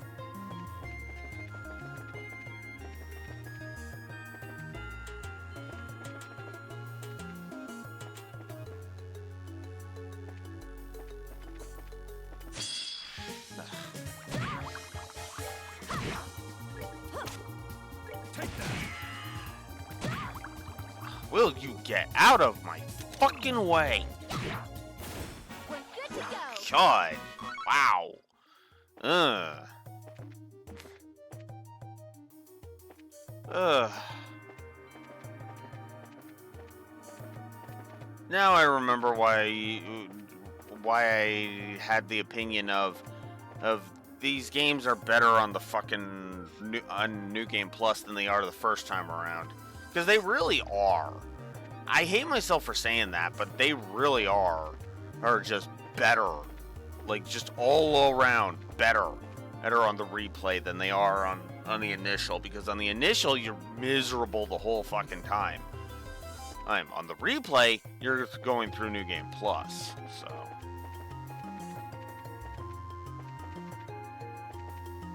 Okay, let's try this one then. Oh my god. No. Fuck off. I am not dealing with fights I don't need to... Oops.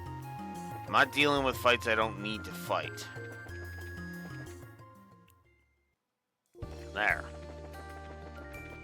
Now I can go all the way to Minoria and get that done.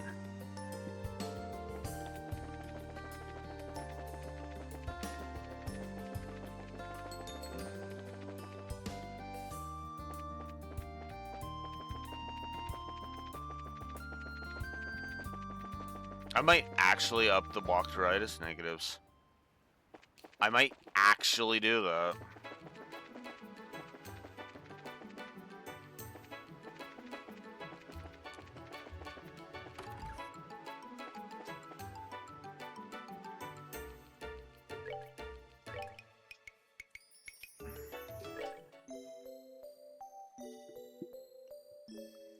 Definitely want that because holy crap. Alright.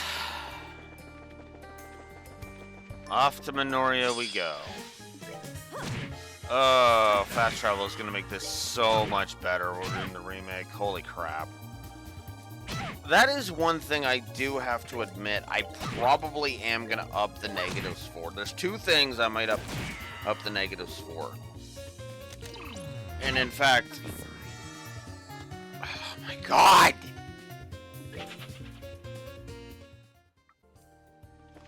What the actual fuck?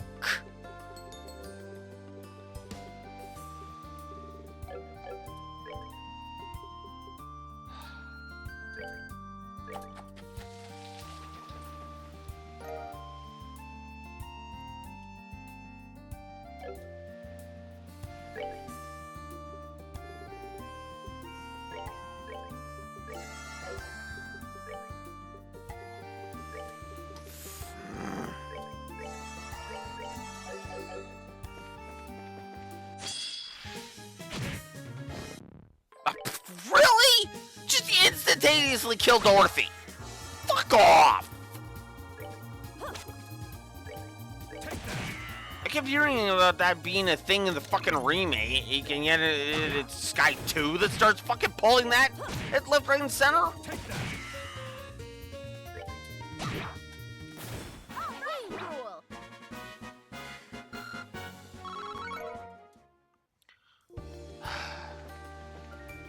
Alright. Alright. Alright.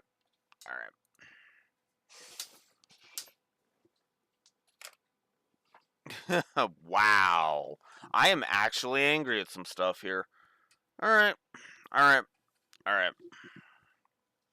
It's time to adjust the, whatchamacallit. It's time to adjust some stuff here. And I didn't clean up the document yesterday. God damn it. My defense, I was kind of yesterday. All right. Where is...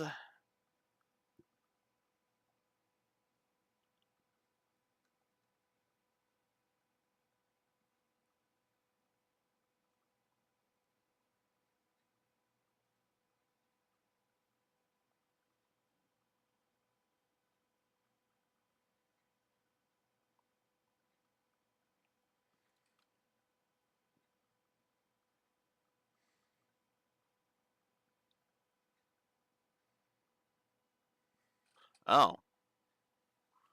Oh. Huh.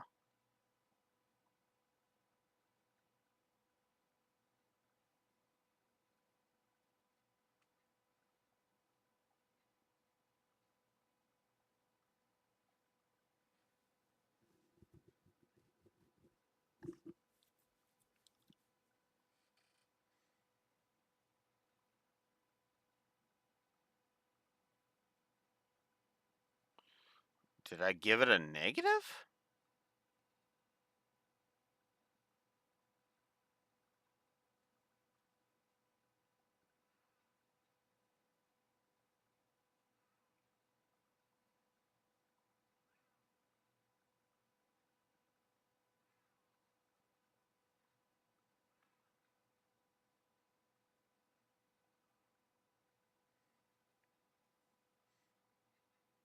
No, I did give it a negative. Oh, okay. I guess we're not adjusting anything. Well, okay, that's a lie.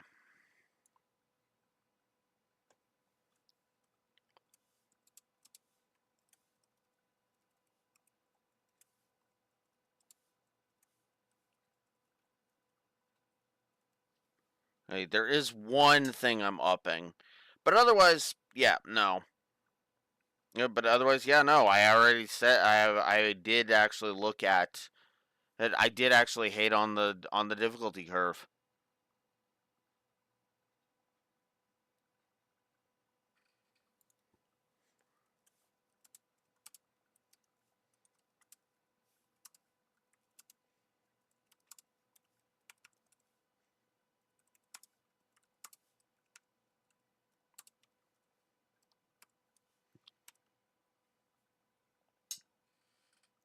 So yeah, I am upping the status effect fetish to 3, but that's the only different. That's the only thing that's changing with the score right now.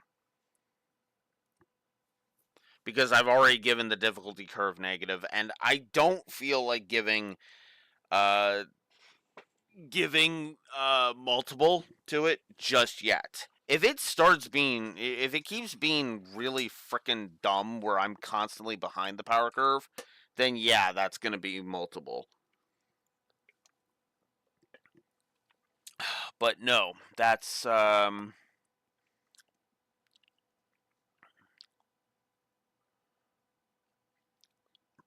confirmation. That's a confirmation there.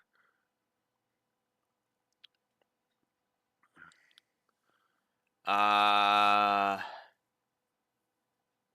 So I'm pretty sure I've run into no lag issues whatsoever. So you know what?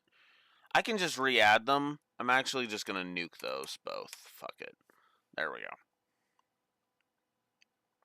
Which actually means two negatives have just been nuked from the board. The lag issues. There's no lag issues here. There's really no lag issues here. So I'm just gonna remove that. Is there anything else?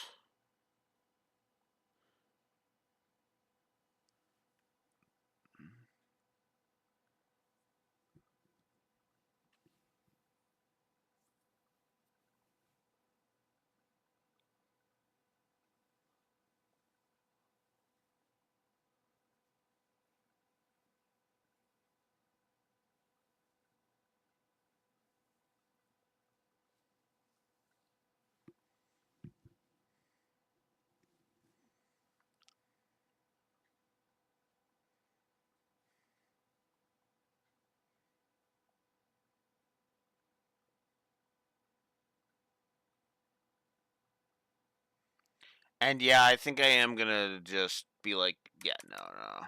I do agree with that.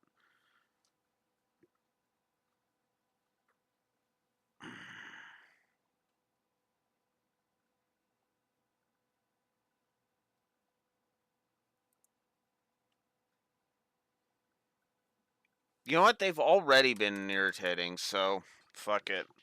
I'm gonna leave it at 1 though, because they're not as bad as they were in the original Sky 1. Good fucking lord.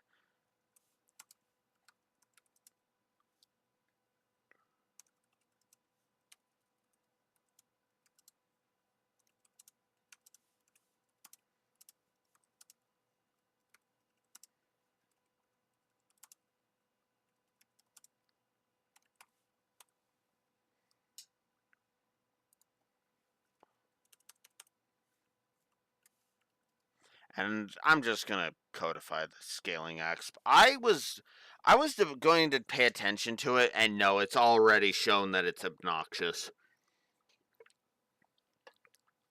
Trash fights are giving me nothing the second I show up to a place.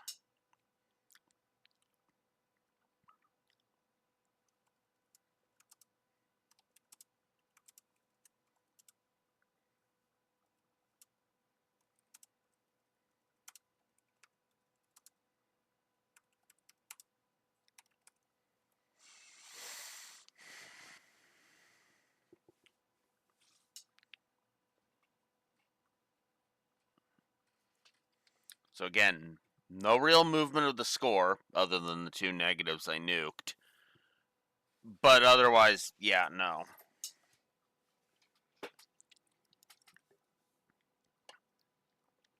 I like how in the session where I am being the most negative, I am still, you know, upping the score, not lowering it. How's that for irony?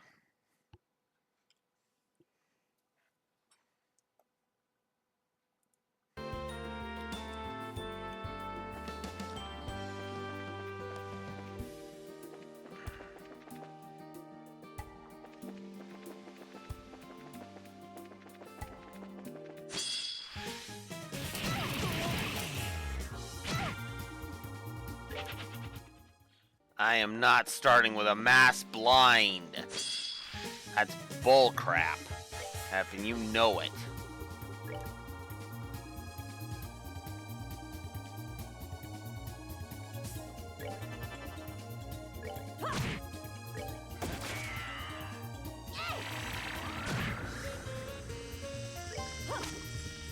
Take that!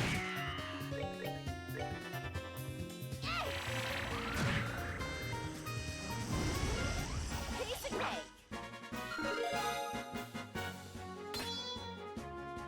Olivier learned Quick Draw 2. Cool.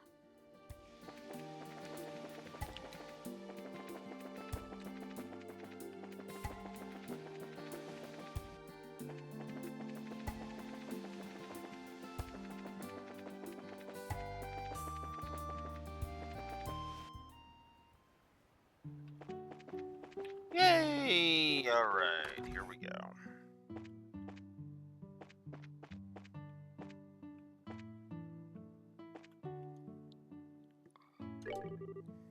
Oh, did you find something? Showed off the ingredients.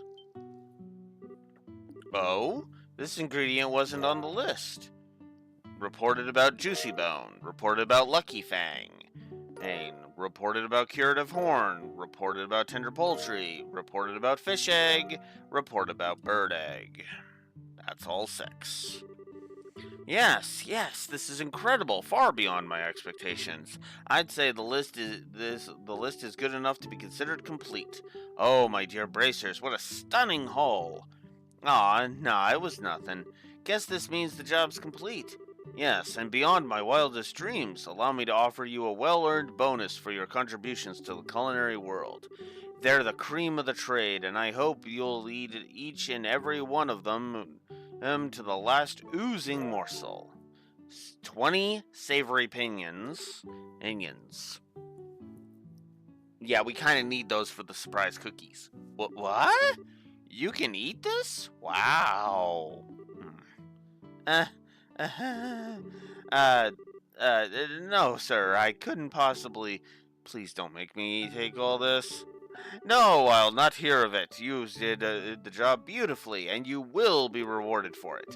No need to hold back on my account. Go on, take it. Oh boy, thanks. You've done very well this time. Hey, I'll be sure to call you when a new job's come up. Until then, come ingredient hunters, complete.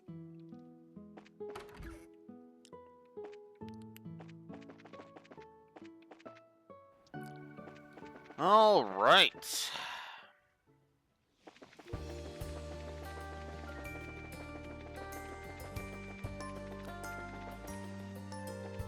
So now that we've gotten that all out of the way. Whoops.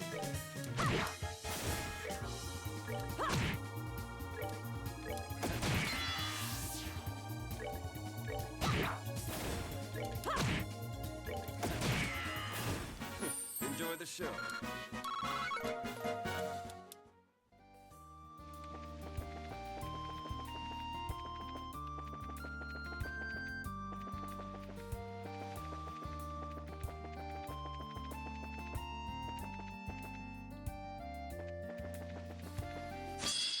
God damn it. Oh, are we done already?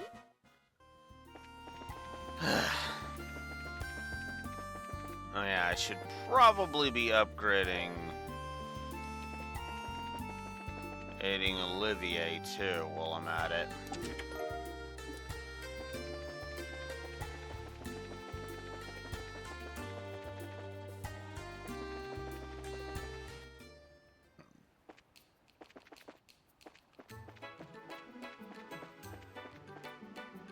Oh, yeah.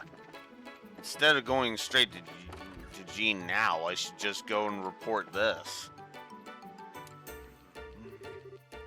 Hey guys, welcome back. Did you take the photo? Sure did. But first, let me return your camera. Thanks. And now it's off we go. What? Where are we going? The Orbital Factory, of course. We've got to develop the photo quartz if we want to see the picture. Ah, true. Ew, I'm right behind you.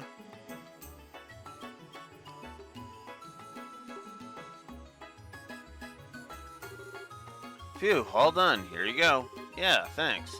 Now then, let's see how the picture turned out. The photo turned out. Huh, well this is a shock. It's good enough to look like it came from a pro. Actually, it's better than most professional work. Wow. Is it that well done? Here, take a look. Whoa, that is really nice.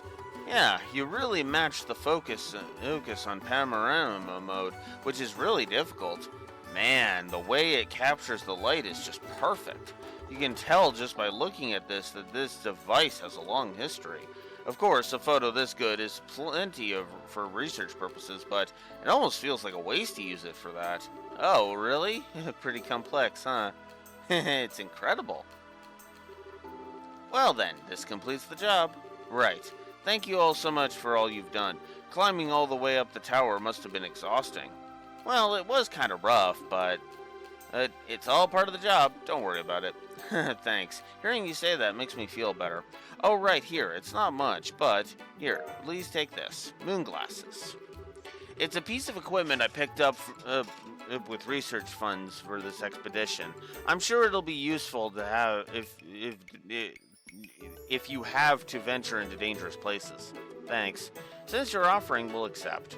Thank you. I'm sure it'll be useful. No, it's not all that much. Anyway, if you'll pardon me, thanks again for your work. Good luck with your investigation. I'm kind of curious too, myself.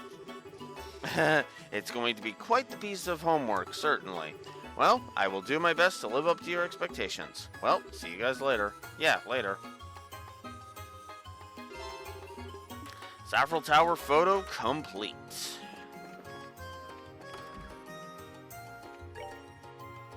I knew there was a couple of them. Sunday school lecturer, and Crone Trail monster. Monster with poison again.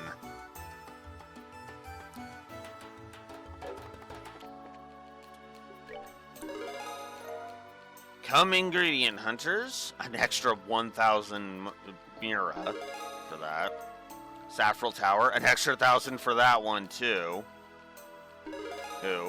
Oran Causeway Monster, another 3,000. Advancement to F rank. Absorb Quartz as a perk. Good work, seems you safely achieved your goal. If you have any jobs completed, come by and report them.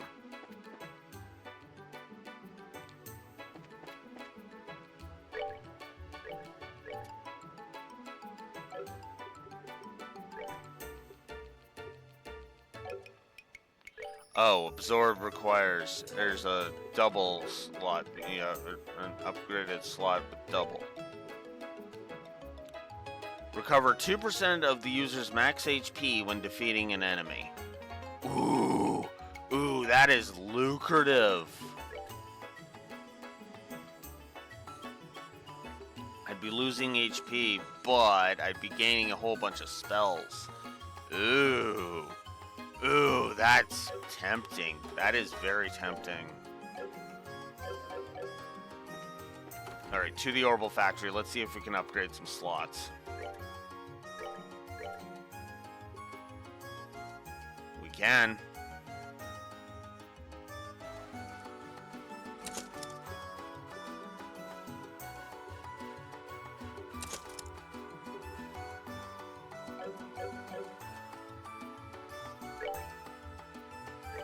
Alright, let's see. Yep, I got the right one. So, yeah, I'm gonna actually replace cast with absorb. Hell yeah. Oh, that's awesome. Guess I should see what quartz I can make too while I'm at it. Okay. Just the ones so far. Makes sense. Oh yeah. I should also see about this one. No. Up here.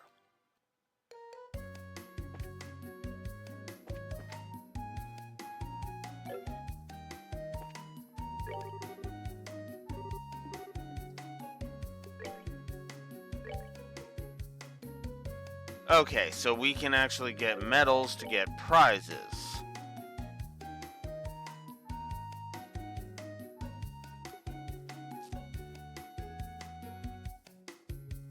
Gambler Jack Volume 2, if we were to buy 100 medals.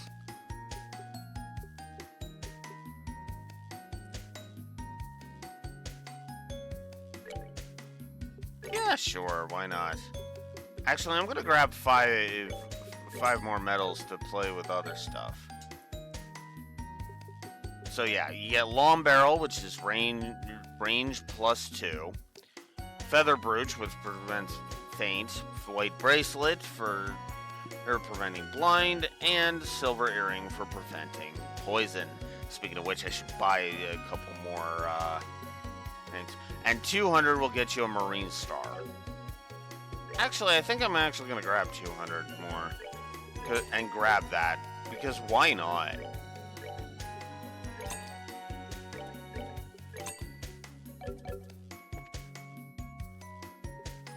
Alright, let's try out poker. We'll bet 1 medal. Because, duh. Alright, let's see. Hold and hold. And then change the rest. 3 of a kind. Alright.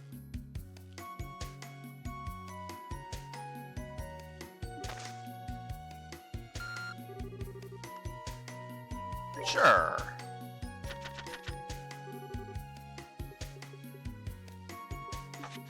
Sure, let's hold those and change those. No pair. So close. If that had been a 6 instead of a 5, I would have been okay.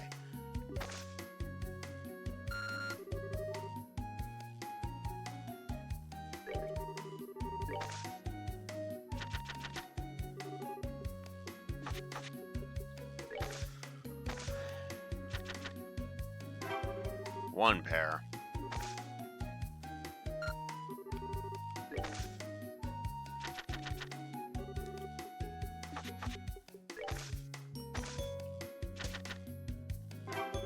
One pair.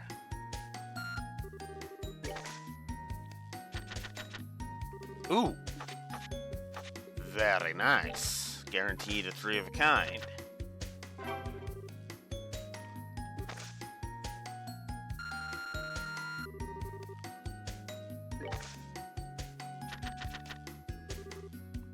Ooh. 5, 6, 7, 8. Come on, 9. Darn!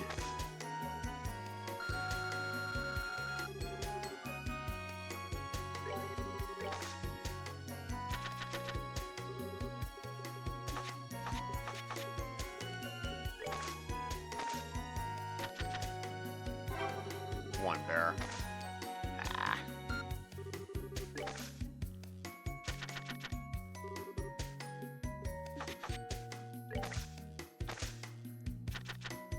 Three of a kind. Not bad. Yeah, sure, let's continue.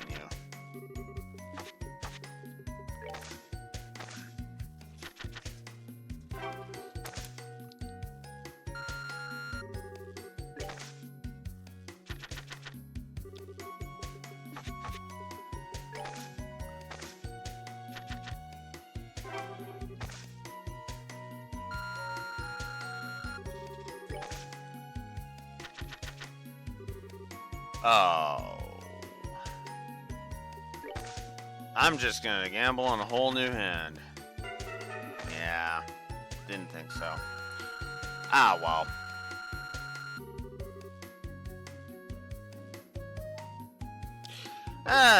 It's been alright. For the most part. Let's play roulette. Sure. Let's go with...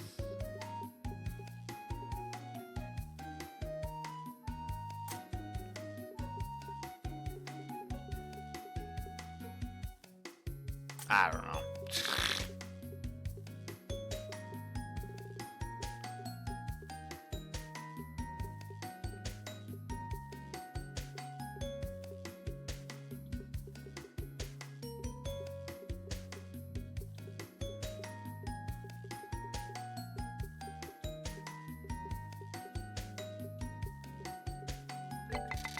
Sure, why not?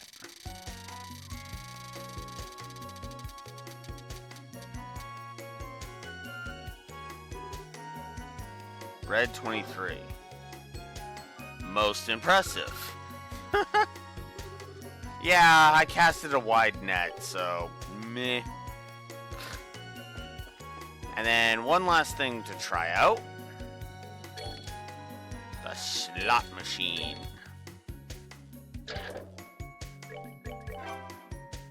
Boof. Whiff.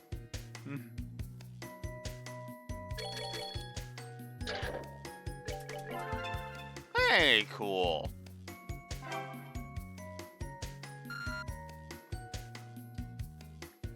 Cool. So yeah, the positive for the casino is staying. Hey, fun little distraction, not super important.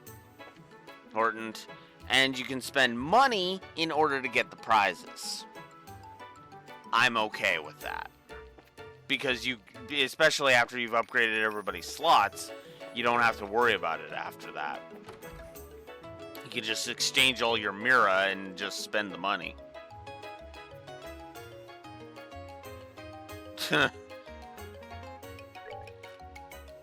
Yeah. How can she be in the top 10? She should be at the bottom.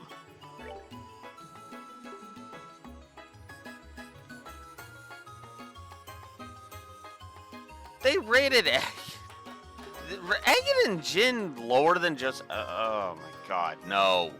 No. Not... Yeah, no, I agree with you. What the fuck are people smoking? Seriously.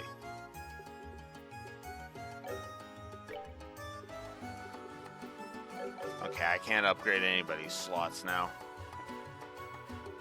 Okay, Olivier being second place, I actually don't mind.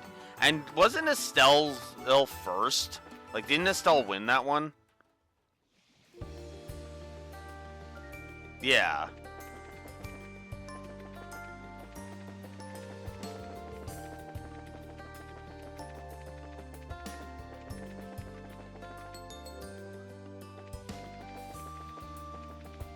I mean, at least he's just...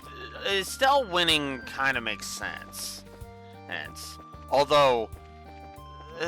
Sky 1 is still... Ugh. No, yeah, no. Personality-wise, eh. Although, I will go ahead and say that every character is at their absolute fucking weakest in Sky 1. Even Olivier. For as awesome as he is, even in Sky 1, it's like... He's kind of there. He's just kind of there, you know? And then everybody else ranges from way too bubbly and over the top, Estelle, to how the fuck does anybody how are people not fighting the urge to fucking rip your throat out? Agate. Now, obviously, when it comes to the remake, that's a little bit of a different conversation because, you know, Ben Pronsky is really pulling his weight when it comes to Agate, but still.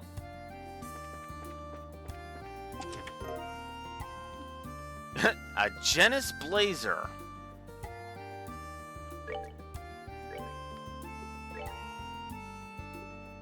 Wait. It's another male-only equip? Okay, but this one's actually good. So that's cool. Cool. 10 extra points to defense, and it's 10 extra points to art strength, and 10 extra points to art defense. Yes! All of the yes on that. Oh. I forgot to... Shit. Actually, do I have a... Yes, I do. Okay, I forgot to check what... Oh! In that case, here, Olivier, have moon glasses. And I guess we'll prevent Seal while we're at it. Why not?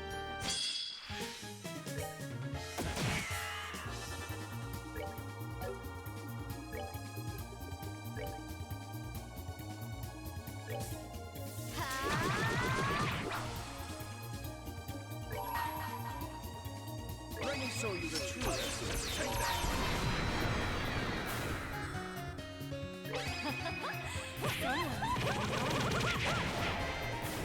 Bye-bye.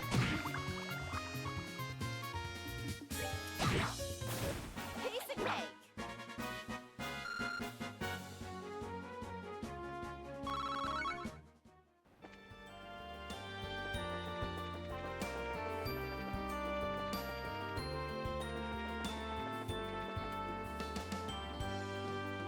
Come on.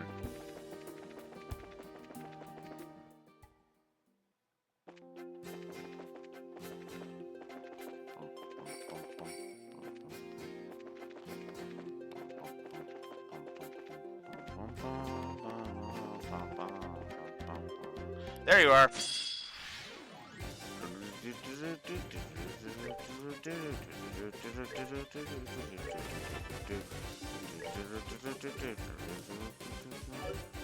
What are you weak to? Nothing. Alright. Then I'd rather AoE you.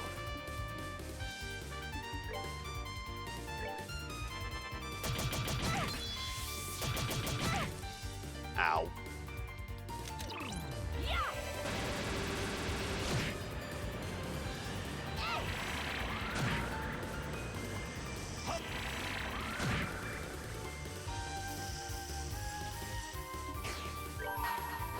Oh, I should have grabbed the... Should have grabbed the hit, the whatchamacallit, not the... Although the blind one is the one that is getting crit, so...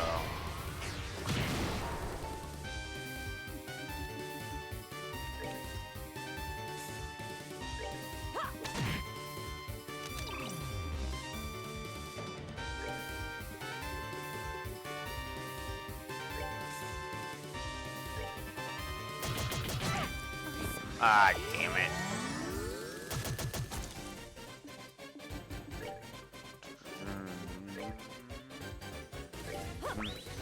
I really need less freaking items. Holy crap. God damn it. His casting is so slow.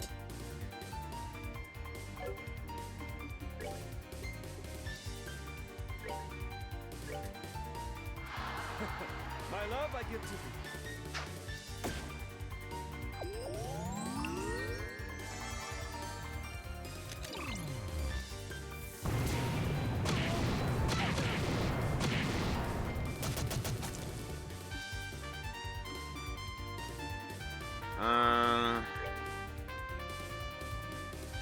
Yeah, we'll just smack you a bit.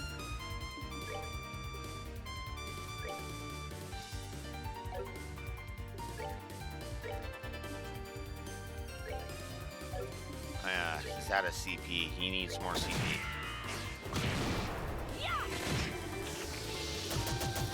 Miss.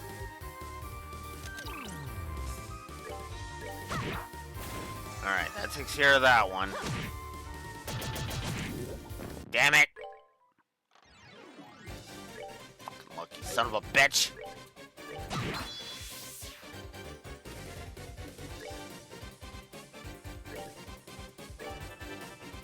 Alright, we're gonna focus up our attacks.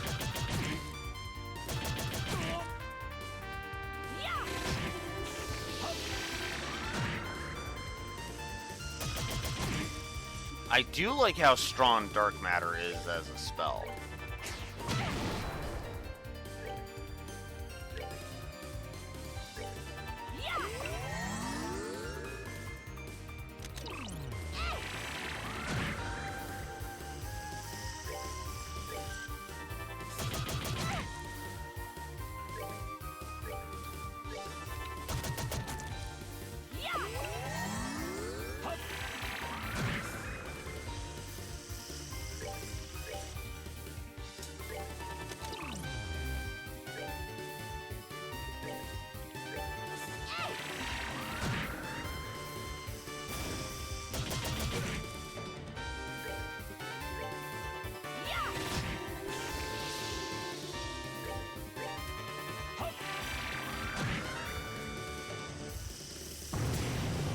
Ah, crap.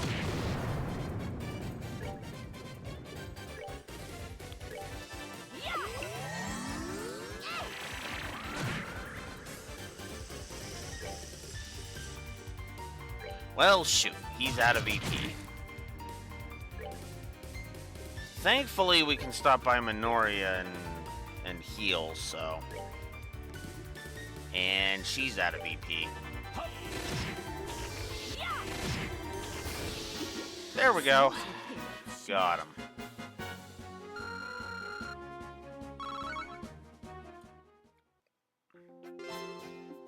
Okay. That is that monster exterminated. Now, if I can just find my way back, that would be lovely.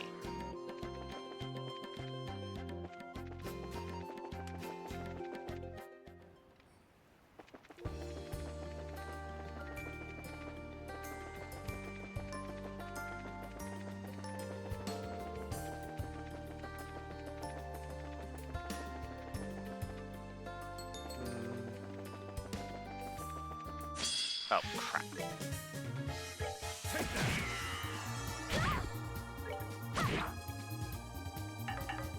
Oh.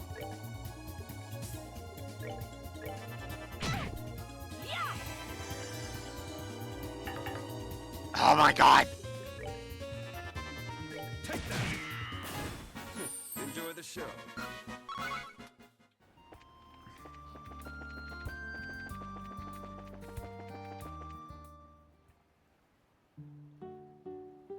Yeah. Yeah, exactly. Exactly. That's why fast travel is like such an important thing in our JRPGs. Like vastly important. Because once you play a JRPG, especially an expansive one, that doesn't have fast travel, oof. You find out just how much of a miserable time that is.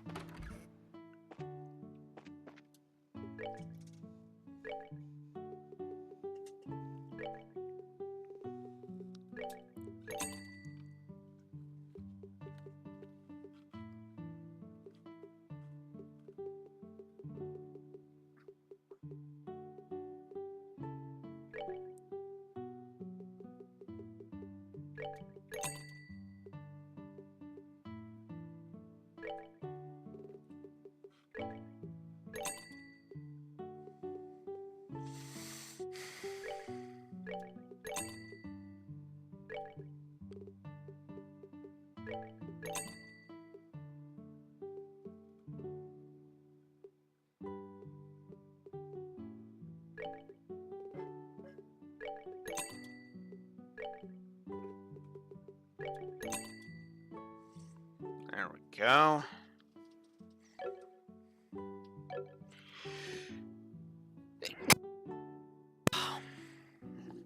Damn it. Ow.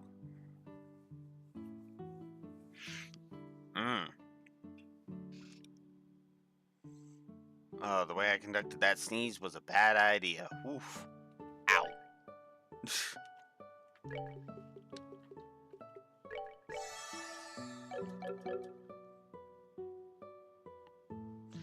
Okay.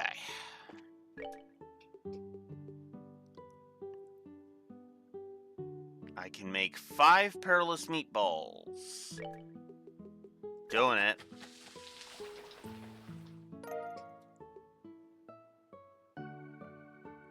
And I can make 2 surprise cookies unless I get more olive oil.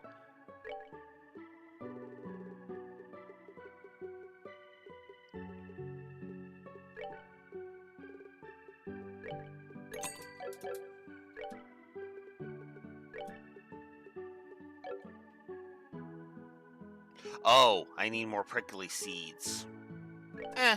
I'll still make it.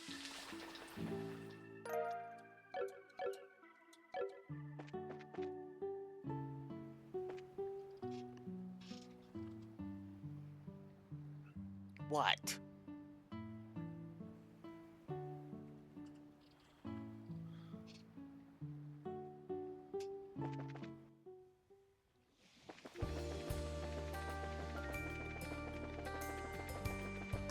Okay. Now we're gonna head back to Ruan again. Report in that we defeated that one monster. Actually, no, we're gonna head back to Ruan, do that Sunday school tutoring, and then we'll report in that we defeated that monster. That's what we'll do.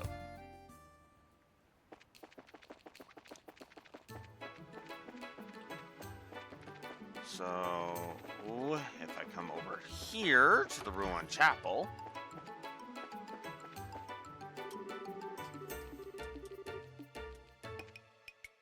there we go. Oh my, are you here because you saw my request? Yes, ma'am, sure did. It's pretty urgent, right? Yes, today I'd like to ask you to act as a guest teacher at Sunday school. How about it? Are you available? Yeah, I can do it. I'm not super confident, but I'll give it my best shot. Thank you very much. I really appreciate it. I had asked a bracer named Karna to be a guest lecturer, but she suddenly had to leave on guild business. It put the church in a fix, and I was very disheartened. I see, so that's why it's so sudden. So, what should I do? First, come into the side room. I'll explain what I'd like you for the class here.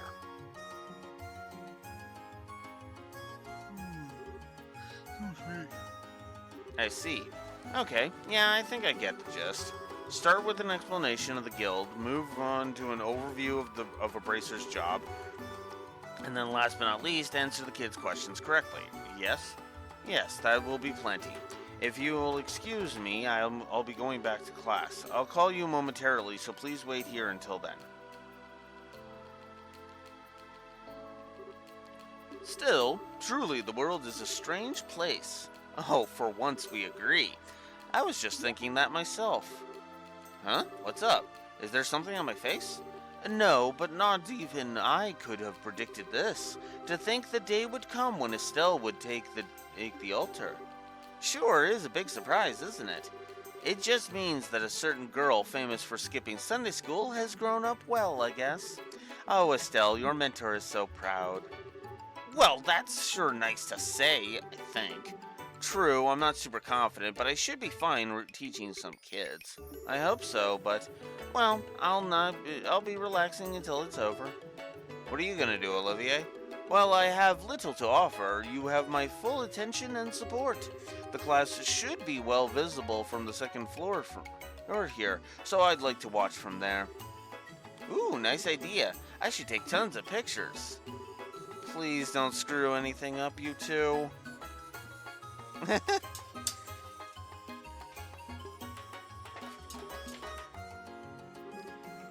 Now then, everyone, we're going to have a guest teacher for the remainder of the class. Yes, they've taken time out of their busy schedule to come to speak to us, so don't be rude, okay? Okay.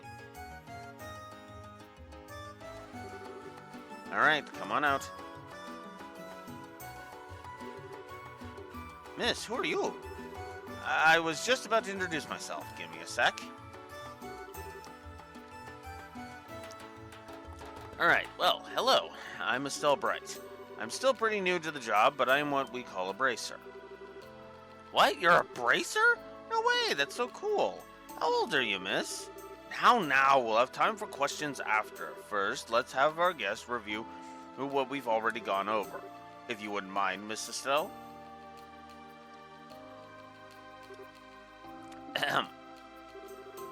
Okay, is everyone ready? Let's go over today's class real quick. Class begin. All bracer activities. Choose the correct answer and guide this special class to success. First, let's talk about my job as a bracer. So, a bracer is a specialist at investigation and combat, and our main duty as bracers is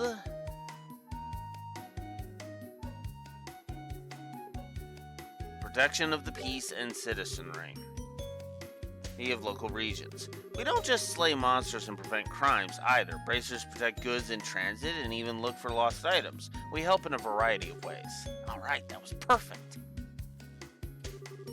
Bracers are broadly divided into two groups, senior bracers and junior bracers. Of those, junior bracers are what you might call trainees, and by successfully completing missions and training hard, they eventually earn a promotion to become full bracers. But even once you become a full bracer, you're further divided up into different classes. We call these ranks, and each rank is assigned in accordance to your experience and success. G to A. There are 7 ranks from G to A. These are the only formal ranks, and when a bracer is close to being promoted, a plus is added to said rank. Furthermore, there's also an S rank, but it's kind of an unofficial honorary rank given to persons who have performed exceptional deeds. So publicly, A rank bracers are the highest bracers in the guild. Yes, I'm killing this. Alright, let's talk about the organization that manages bracers, the Bracer Guild. I think you learned this in class, but the guild operates not just in the Liberal Kingdom, but all over. The global organization was established about the same time as the Orbital Revolution, which was 50 years ago. Roughly 50 years ago. Orbital technology and the guild are deeply connected. Even now, we receive financial support from the foundations related to Orbment technology. Yeah, I'm pretty sure that was it. Man, I'm good.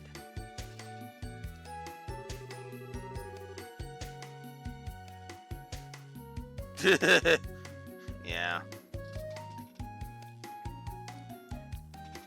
To be fair, though,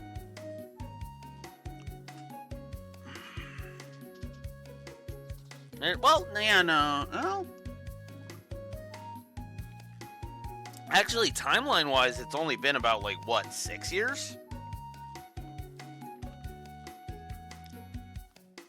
Years? Something like that? 6 to 8 years?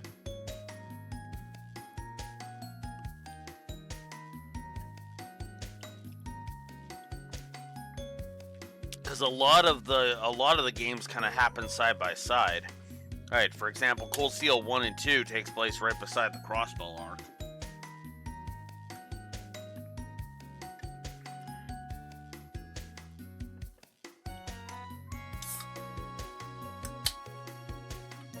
Yeah, it's like 1202 to 1207 or 8, I think.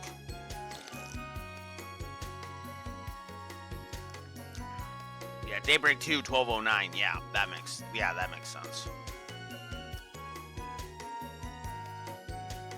So yeah, 57 years at that point. Well, or 59 years, yeah. Yeah, so 60 years. 50 years just rolls off the tongue better, you know? Although, it also is possible that the Orbital Revolution didn't end at 50 years ago. It's the start of it.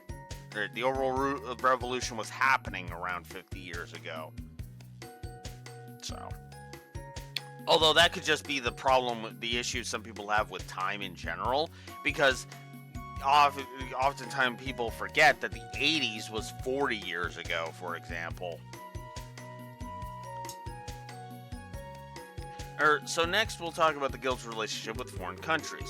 At the moment, the Guild has branches across the entire continent, but the reason the Guild has been able to expand to this level is because it is a non-governmental organization with no ties to a specific nation.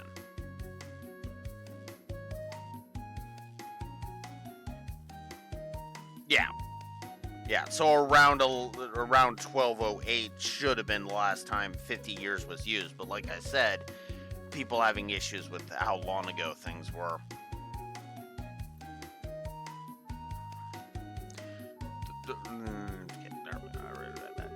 But even within its practical activities, the Guild has a lot to think about. For example, they have to keep promises to prevent from ending up opposed to nations.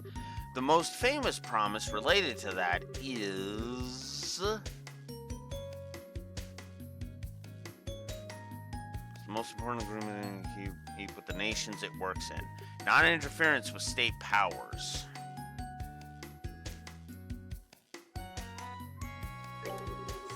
The agreement of non-interference with state powers. In other words, no sticking our noses into state affairs or systems.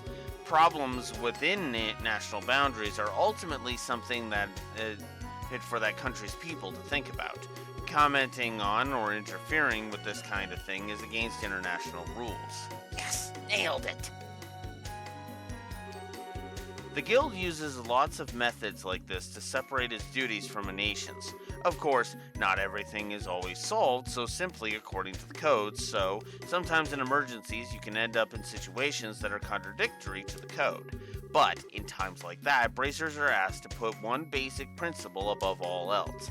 In other words, we bracers in all situations should prioritize the safety of the civilians. If you think about this first and foremost, then you'll naturally be guided to the correct action. Well, sometimes when you try taking action, you'll end up with a whole bunch of other problems, but overcoming stuff like that is part of the job too. Yeah, that's a good summary. And that pretty much sums it up. How was it? Did everyone understand? That ends the first half of the class. Yep, she's working hard. Just when did that girl actually sit down and study all of this? I'm impressed. Alright, it's time for you all that you've all been waiting for. Or, if you have anything you want to ask our guest, go ahead and raise your hand. Please, Miss Estelle, carry on. Sure thing, leave it to me.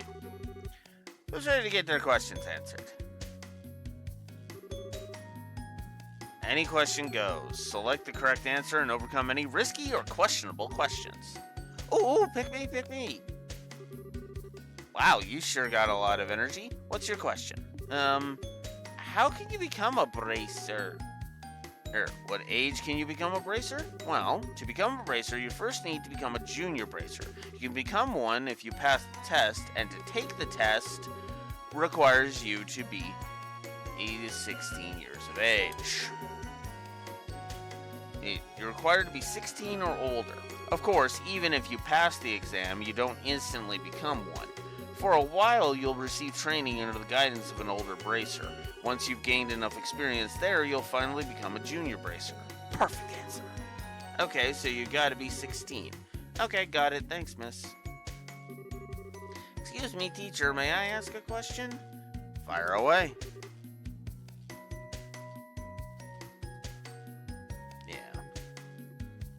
So you gotta beat up monsters no matter what?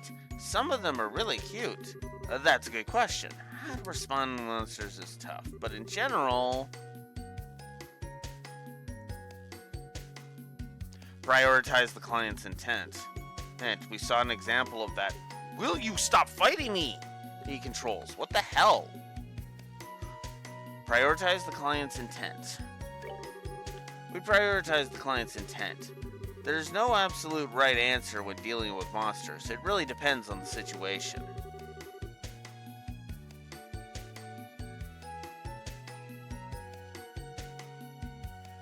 So if the client doesn't demand their extermination, we may sometimes let them go. It was kind of a tricky question, but it looks like I was able to answer perfectly. Phew. Okay. May I ask a question too? Sure, go for it. There was a case a while back where the Sky Bandits attacked an airliner.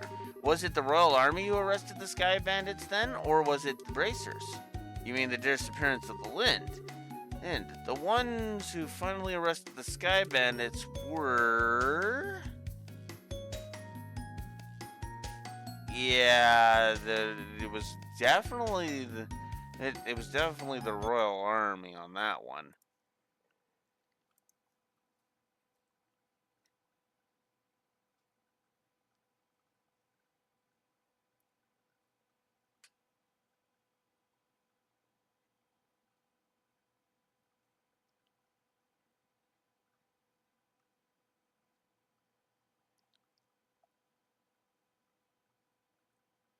Hang on.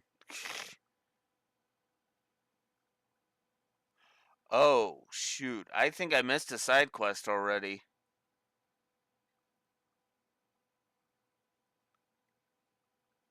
Well, shit.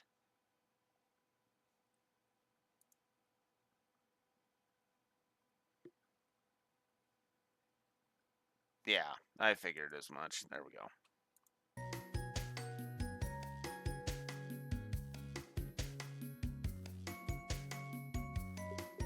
Yeah, it is supposed to be 2. I just looked it up. Royal Army Forces. In the final entry mission, the Bracers and the Royal Army worked together using a pincer move to corner them. When the Sky Bandits tried to flee, the Royal Army caught and arrested them. In other words, the Bracers and the Royal Army cooperated to flush them out. Alright, no problems here. Okay, so the Royal Army and the Bracers work together? That's so cool. Can I ask something? Sure, go ahead. I'm actually studying for entrance exams and just forgot this, but which of the 3 principles in the code is the protective duty of civilians? Yeah! How the heck am I supposed to remember something like that? Wait a second. The protective duty of the... That would be principle number 1.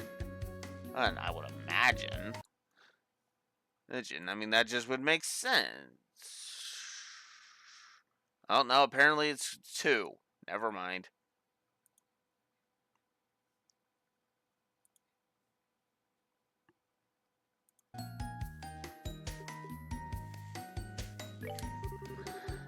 Guild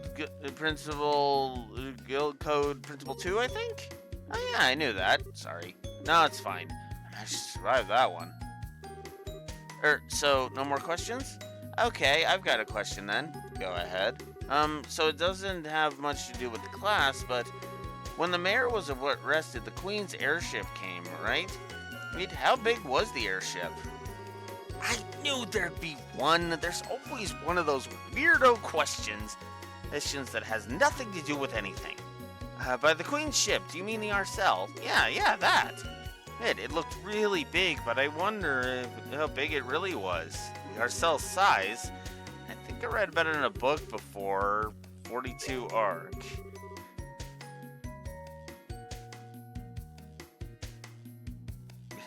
Yeah. The idea is supposed to be that it was like the starting point.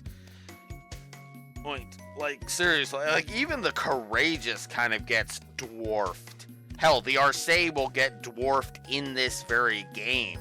The Glorious is fucking huge compared to it.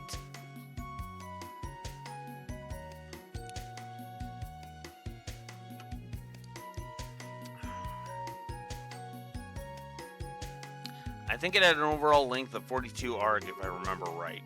That might not be exactly precise, but should be close. Wow, that's huge. Thanks, Mrs. Tell. That's huge for right now.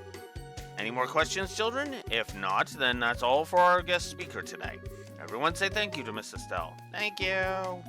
Bye, kids.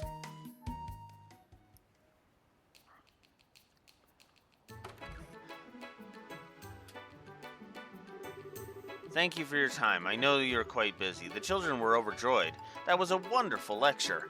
Thanks. I was pretty nervous before I did it, but if they had fun, then it was worth it. I do apologize for cutting things short, but I have more classes, if you'll pardon me. Should the chance come again, I would love to have you back for another talk. Sure thing.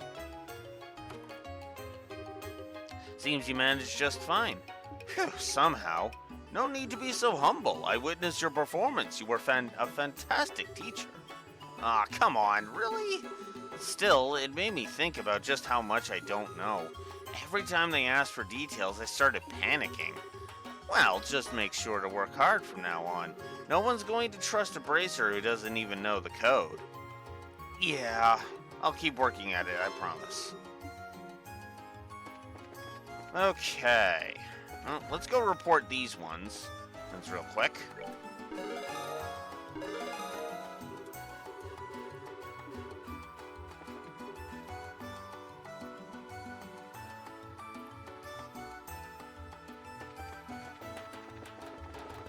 Yeah, 280, yeah. Like I said, the Arcade gets frickin' dwarfed pretty quickly. Seems you can't. But that's the whole point. The Arcade is supposed to be the start. Or not the nothing's ever gonna be huger than this, right?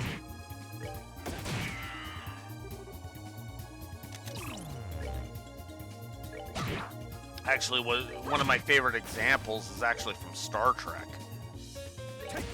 Heck. The Constitution Enterprise is dwarfed by the Galaxy-class Enterprise D. Nighty-night, kitty cats.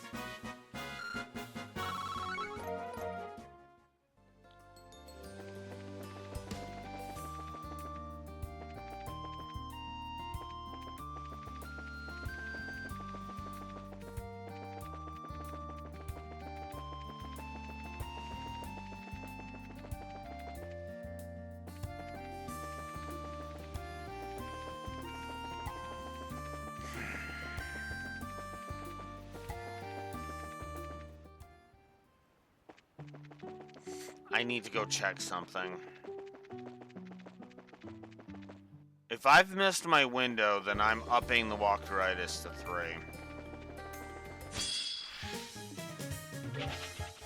I'm not fighting random monsters. God damn it. Go away.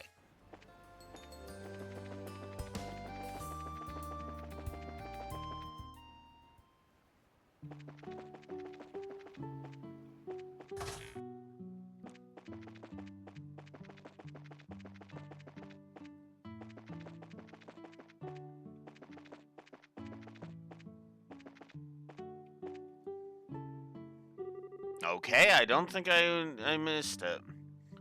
Still hurts a bit, eh? No use, can't strain myself any further. Hi, Mr. Voigt, it's been a while. Well, it's you Bracer kids again. Still full of vim and vinegar, I see. You've met before? Uh-huh. You could say some stuff happened. How are you these days, Mr. Voigt? Still hanging in there? I've been alright, mostly, though recently I... Hey, what's wrong? Are you alright? It's my bum back. Can't seem to shake this pain. Anytime I bend at all, it's like someone's driving a spike through my spine. Definitely doesn't sound pleasant. Don't you take medicine for that or something? I've been dealing with this pain since you were in diapers, I'll have you know. I'll not waste his time trying to cure it now. It'll go away on its own, I'll see to that. Unfortunately, I can't afford to sit around resting too long right now. Huh? Is there something you need done? Matter of fact, there is. I was right in the middle of an important job when you stormed in here. You know there are orbits used in the lighthouse, right? I swapped the parts out for new ones, but I ain't given them all a test yet. Oh, that sounds like it could be a problem. Nah, no worries. This is my responsibility. Wouldn't be much of a lighthouse keeper if I asked someone else to do it. I'll just take it slow and easy. Can keep my back straight. I see. Well, don't strain yourself, okay? You don't want to make it worse. You don't need to worry on that score, little miss. I know my body. Listen to me go. Sorry to chew your ears off. Good luck with your work, Bracers. Thanks. Take care, Mr. Vod. Oh, yes, one moment. And while Blue Wolf checks the thingy.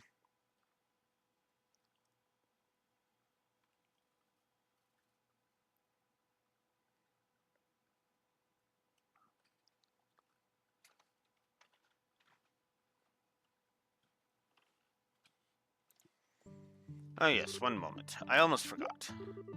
What is it? Well, about testing them orbits, there's a manual on the bookshelf there with details on how to do it. If you're curious, feel free to take a look. Huh? Oh, sure, I guess. It's an important job, to be sure, but it's mostly just flipping switches. Anyone could do it if you read the manual, I reckon. You know, do you think just maybe He's being the most passive-aggressive old fart in the universe and asking us to help him out? There's not really a maybe involved here. Something wrong? No, nothing. Well, see ya.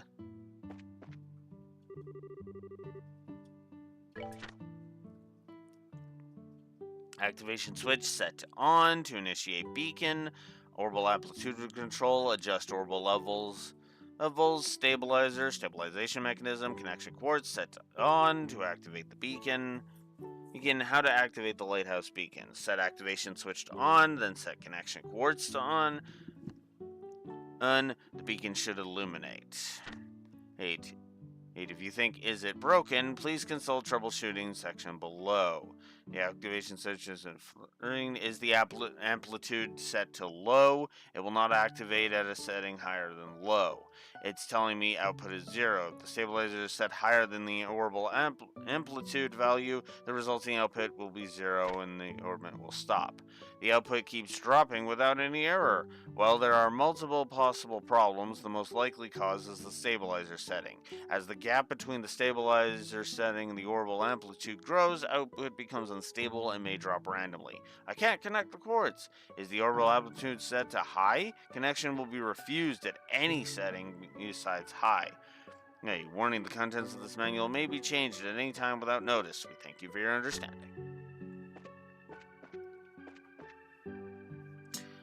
Alright. Set stabilizer and the amplitude to low, and then turn on the activation switch. Oop.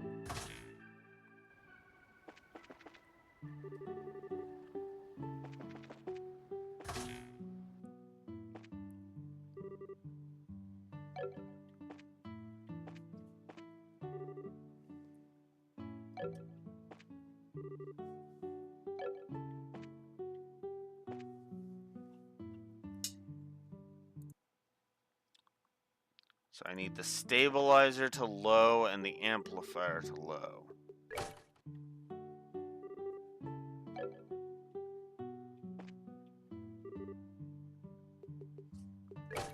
Amplitude to low.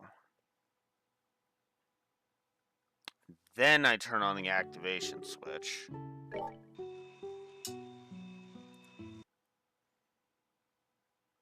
Then I switch the amplitude to mid and the stabilizer to mid.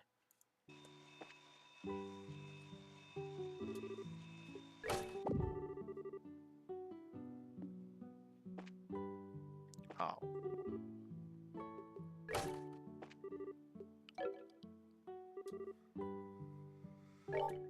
Okay.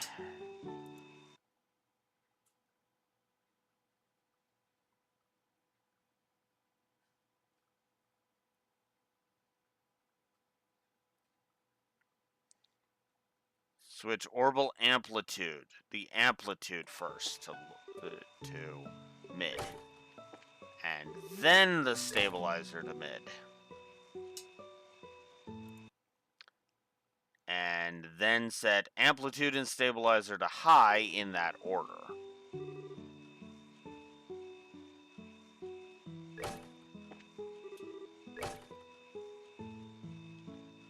And then connection quartz. What?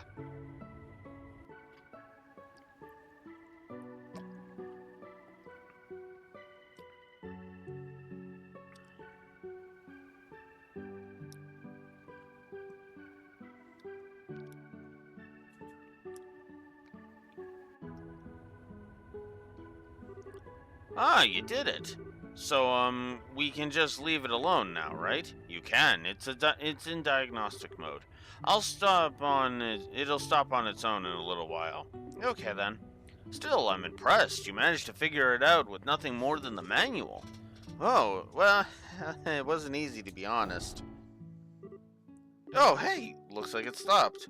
Yes, indeed, the diagnostic's done, and there are no problems to report. It's been mighty neighborly of you to do this all for me. Sorry to put you through all this trouble. No, it's fine. Yes, no thanks are necessary. Just take care of your back, okay? No. I can't let you go without expressing a little bit of gratitude. Here. Oh, these are some bait for sea fishing. You can land some real whoppers on cliffs near the lighthouse. You should try if you've got the time. Oh, thanks. Anyway, we should get moving along, but anything else we can do for you? No, I've got all I need, little miss. However, it's good of you to ask. Very, very important. It shows that you have a heart that cares for others, as any modern bracer should, just like the bracers of old. Well, thanks. Thanks. You make sure you and remember that attitude, dear. Now, safe travels. Lighthouse test run. Done. I'm honestly pretty neutral to Voight, honestly. I get the irritation at him, though. It's like, really?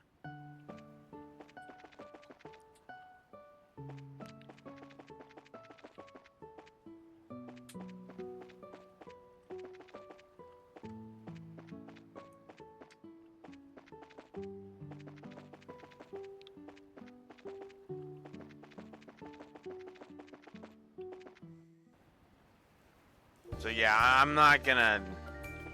And I get it's your issue, with him, Rex, or I do. Oh, god damn it.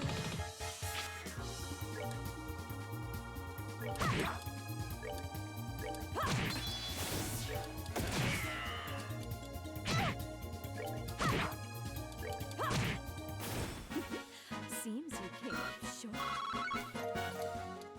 Alright.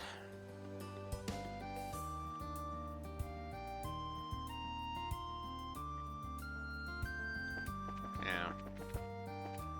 Like I said, that pretty neutral on him.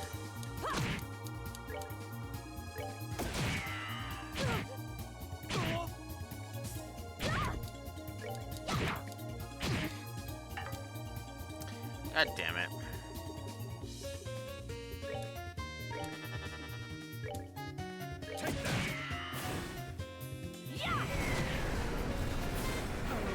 Done already? All right.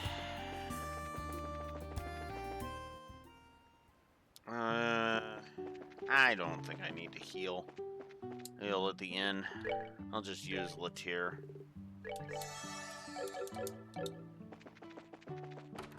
Whoops. I said I don't need to go to the hotel. Just gonna move on and go report this. Get some money. Okay, get some more money.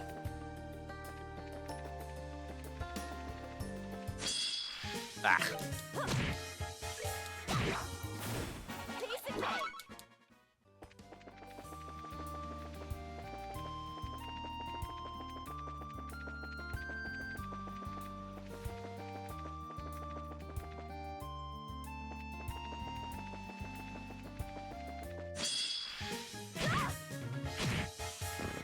Oh, come on!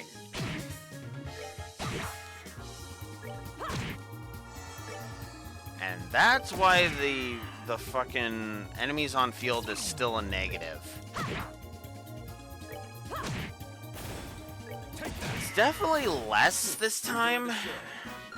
Because they're not constantly blending into the fucking background to try and ambushing you because the beeline for you the second you're in their range. But still. Alright. Yay! Lighthouse. This mission done.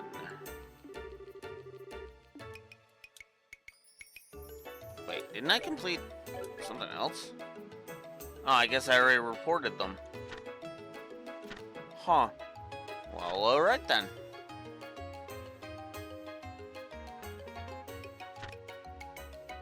Cool. Ugh, there.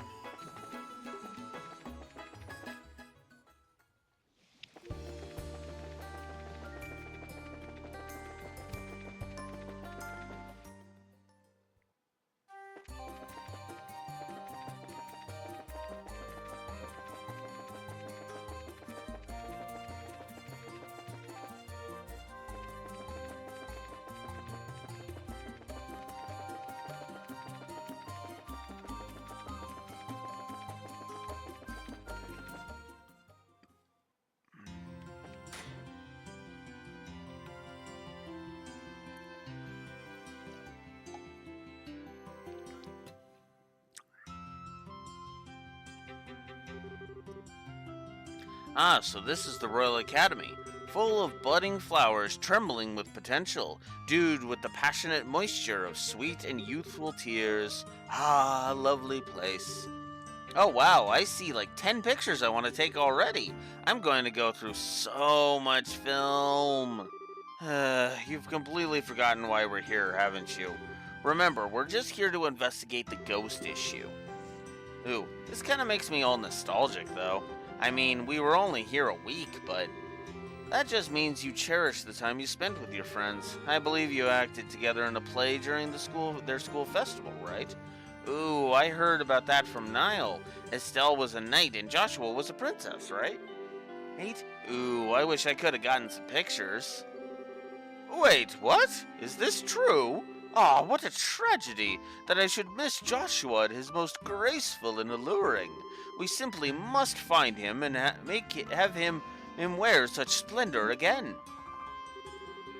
And all my memories are ruined forever. Changing gears, though, Matron Teresa said the test period should be over soon. I wonder if we're a little early, though. Sieg! Hey, it's Best Boy.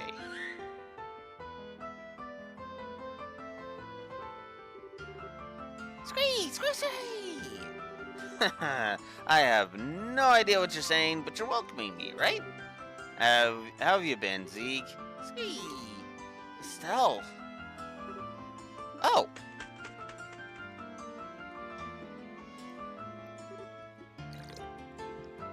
Chloe. It's been a while, huh? It has. I imagine Zeke noticing Estelle and just flying off is like, what? Looks out her window.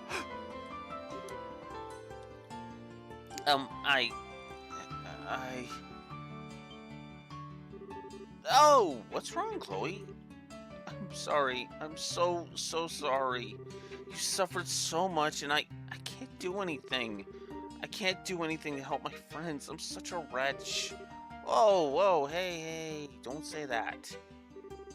I'm glad you care so much. I'm sure Joshua would feel the same way. I'm just happy to see you again. Me too. Thank Adios we were able to meet again. Good grief, you two are dramatic even off the stage. Hey, Estelle. Think we saw each other last at the birthday celebrations, right? Hi, Jill. Yeah, that's about right. And Hans, too. Hello. Hi, Estelle, everyone. I'd love to chat, but I think we need to put that aside for a minute. You guys are here for on-bracer business, right? The dean wants to see you. We'll show you the way. Yes, I see. So you suspect this white shadow is originating from the Academy grounds? Yes, sir, it seems like it is. The Guild would like permission to investigate the Academy grounds, sir. May we have permission to check the campus thoroughly and interview the students? Certainly, given the circumstances, I would ask you to investigate in truth. While I've little idea what this white shadow could be, if it is affecting the election, we cannot simply sit idle and let it be. Thanks, sir. So, you mentioned not knowing what the white shadow might be. Alas, no. No one's reported anything of the sort to me. Jill, has anyone come to the student council with such a thing? No, not a peep. It was exam crunch time, though. Nobody really had time to come say so much as hi to us anyway. I see. That would make sense. Huh? I think I'm lost. Here at the Royal Academy, there are periodic exams which determine if you proceed to the next grade. Even if the students saw something, they might just choose to ignore it and focus on studying. I have to admit, I'd probably be one of them. I know I'd rather get one more formula in my head than focus on something that might just be my sleep-deprived mind playing tricks on me. Whoa, are the exams really that intense? Wow, they work you students to the bone. But as of today, the exams are done. Sweet mercy of Adios. And people are going to be a lot more relaxed. If people were going to start talking about ghost stories, today's the day for it. This is there is a converse to this. Yes, if rumors spread too far, it will be hard to divine the truth. If we wish to hear the stories from the witnesses themselves, we must act today. Well then, you may begin your investigation immediately. Jill, Hans, Chloe, I expect you to give them your full support. Yes, sir. Understood, sir. So, first off, if we're investigating something, we need a headquarters. Someone might come to the student council with information, so you can use our meeting room. That'll be perfect. Let's go. Okay, let's divide up the jobs. Sherazard and I will go question the teachers. They should be in the staff room right now. After that, we'll hunt down the rest of the staff and interrogate them, too. Leave it to us. It shouldn't take long. Hans will check the records in the reference room and see if anything like this has happened around here before. Understood. Estelle and Chloe will be in charge of interviewing students. Okay, we'll do our best. Dorothy, Olivier, you two are investigate the grounds as you see fit. I'll trust your artist's intuition to find something. Leave it to me. I'll do my best. Okay, so everyone, try to finish up your investigations by nightfall and return here. All right, fall out.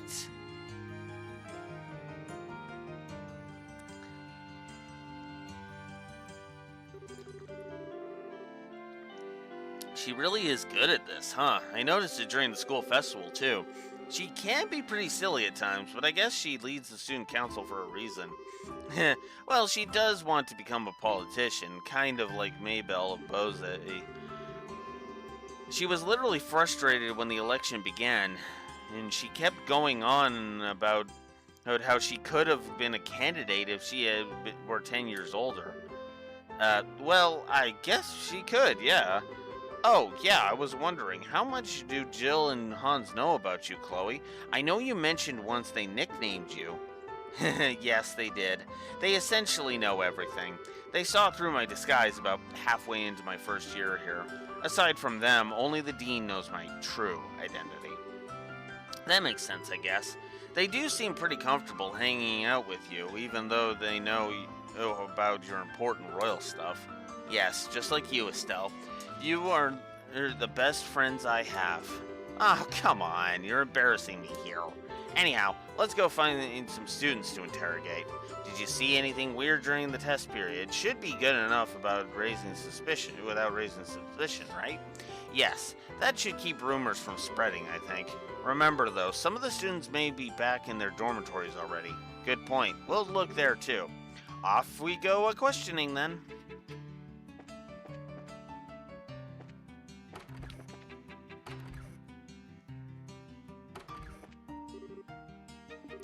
Got a sec? Huh? Do you need something? Yeah, I've got a question for you. Explain. A strange event during an exam period? Ooh, like what? That sounds fascinating. Did something happen? You're entirely too excited about this, you know. It probably means she doesn't know anything. Guess we gotta go somewhere else. So what happened? Hey, come on, tell me. No. Yo, Chloe, are you getting ready for club 2? No, I'm afraid not. Unfortunately, I don't have the time right now. I'm checking around the school for something. Huh? Checking for what? Well, you see, explain strange events. Sorry, don't remember anything like that. I know there are weird rumors floating around, but can't say I know the details. I see. Either way, thanks. We'll try someone else. I'm sorry I couldn't be more helpful. No worries. Thanks for your time. No problem.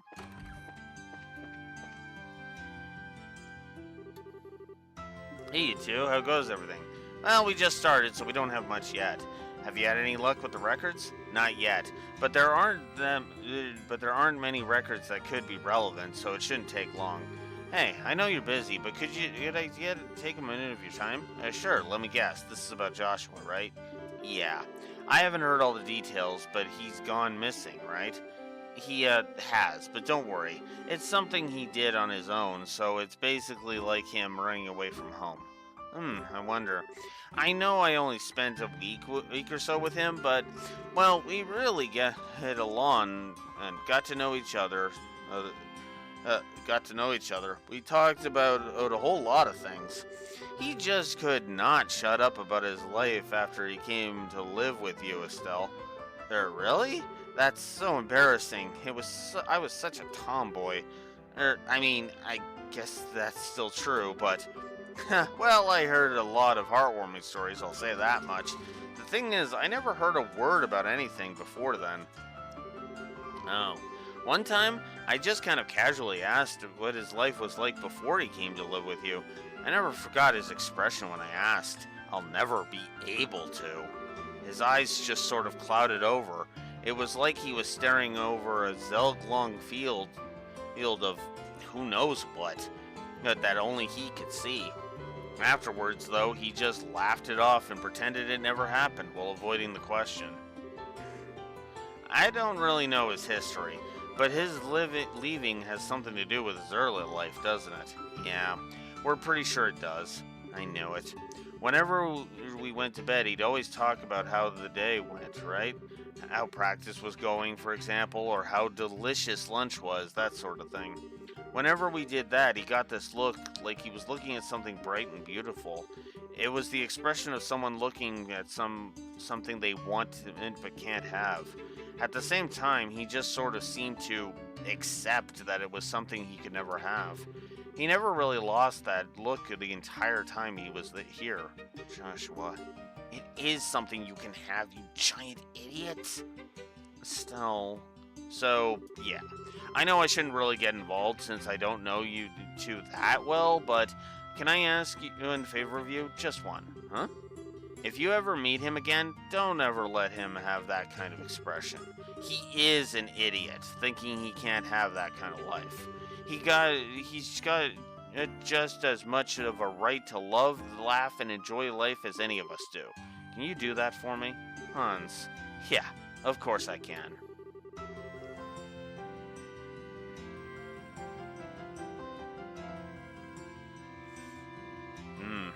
You think I should give?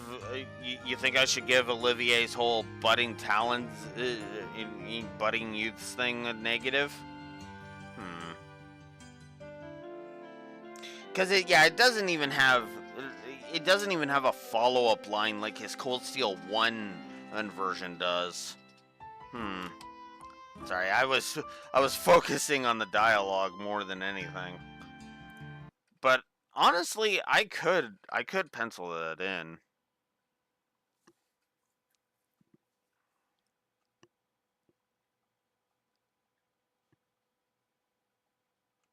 Yeah, honestly, I think that you know what? No, Cold Steel 2 can or Cold Steel 2, Sky 2. God damn it! Oh, I mentioned Cold. Oh my God, they're blurring together.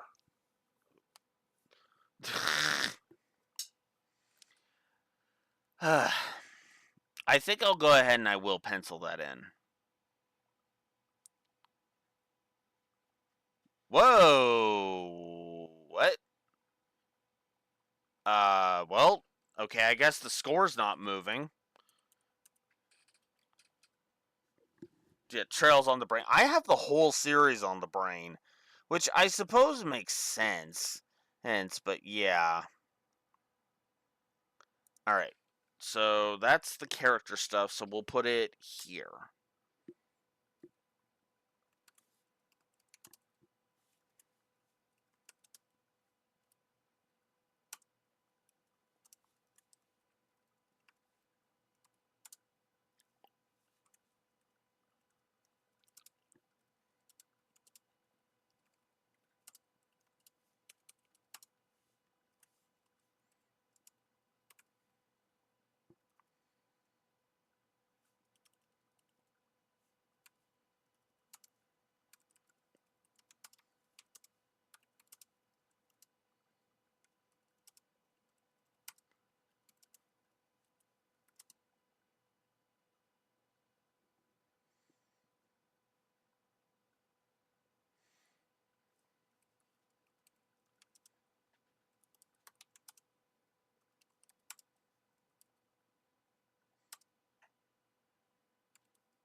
So I will defer to Raxor on that one because Olivier's line, like I said, I had to correct something on the document, so therefore the score is not moving.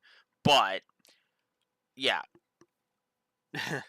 it's effectively I'm erasing a negative and then putting this negative on the board. Lord, because yeah. So to be blunt, Olivier's line there about budding flowers. If it was, say, I'm trying to use a good example of this. Okay, there's two ways you could have avoided that sounding creepy. The first is it, it the first would be to have somebody else say it, like have Shara or Estelle. They'll kind of say it. I know it wouldn't make sense from Estelle, but like have Shara say it, but have it be like, hey, it's always good to see to see young people, you know, reach their potential or something, right? Olivier is making it sound kind of creepy.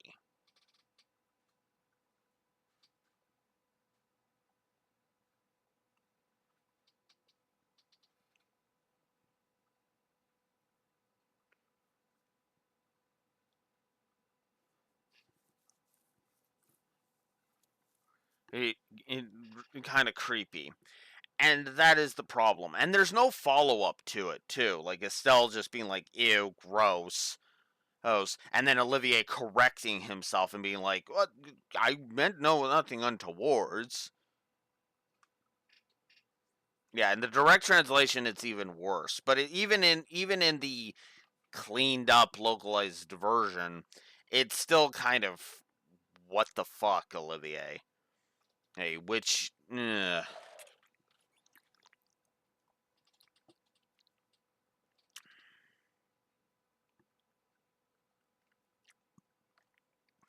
Which, at the very least, Estelle does that, but it's like, you didn't need that joke. It's not funny. It's kind of gross. It's the same reason why Douche Dunan's fucking hitting on Estelle and Joshua when after they go to meet the Queen was so fucking disgusting. Disgusting in Sky 1.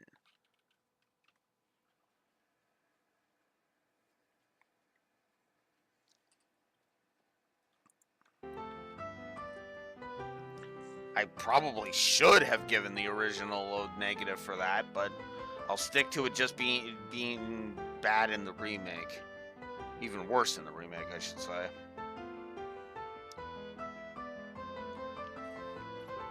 I'll wake him up to the fact that even if I have to slap his cheeks beet red in the process. Still, it may take that to really get him to understand, but we'll do it. Oh, crud. Sorry in advance, Jay. Felt good to get that off my chest, though. Sorry, I shouldn't take up too much of your time. Good luck with your investigation. Yeah, thanks, Hans. Good luck to you too, Hans. That, admittedly, is actually kind of cool, and I'm very likely to give a positive to the Genis arc. Oh yeah, speaking of Olivier. Ah, why, if it isn't Estelle. How's it going, Olivier? Turn anything up? Marvelous, or so I imagine. I left that business to Dorothy. More importantly, I heard tell of a dorm for the female students. I am urgently searching for it. For the girls' dorm? Why the heck are you searching for that? Well, I think I can kinda guess, but...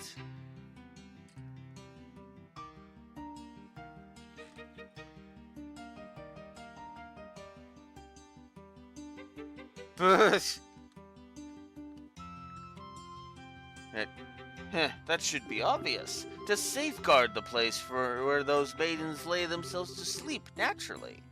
I knew it was going to go there.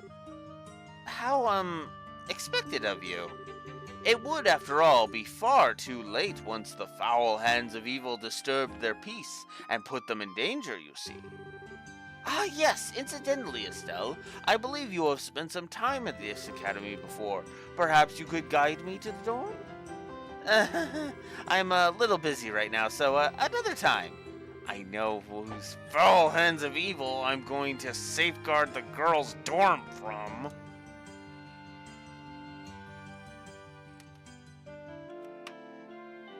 I'm gonna reword that negative, actually. Or add to it, I should say.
Alright.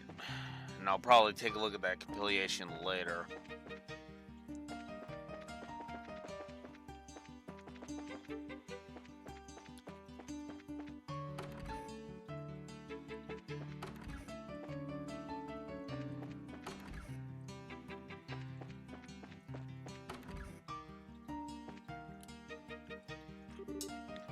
Excuse me?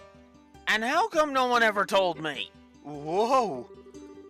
I already said that I spent my vacation and sightseeing across the Burl.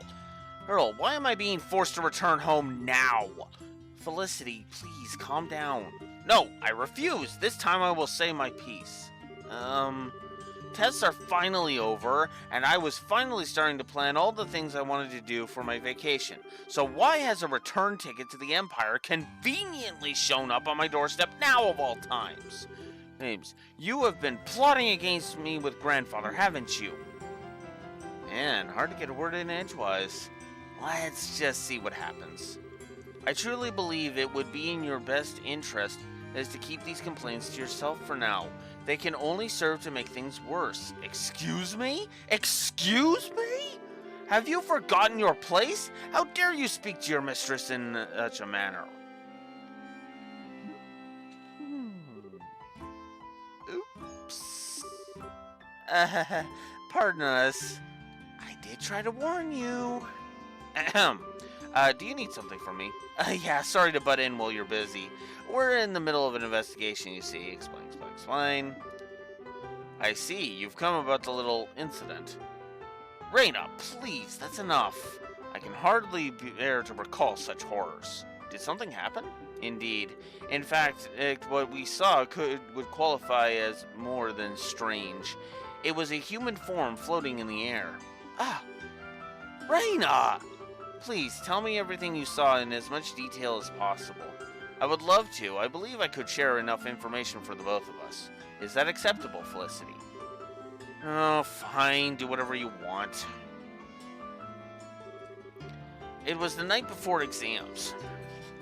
Very suddenly, Felicity said that there was someone outside the window. Oh, joy of joys. This already sounds like the start of some ghost story. When I peeked out the window, I saw a human form floating above the schoolhouse, just as she said. It spun as if blown by the wind.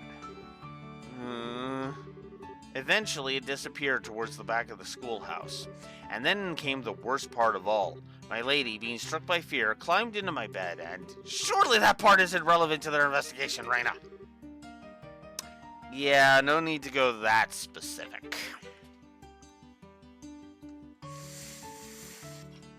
Ifik, really, no, you don't need to go that specific. Just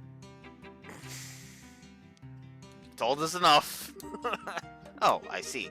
A pity. Just as it was getting interesting too. Oh my god. Just no. No.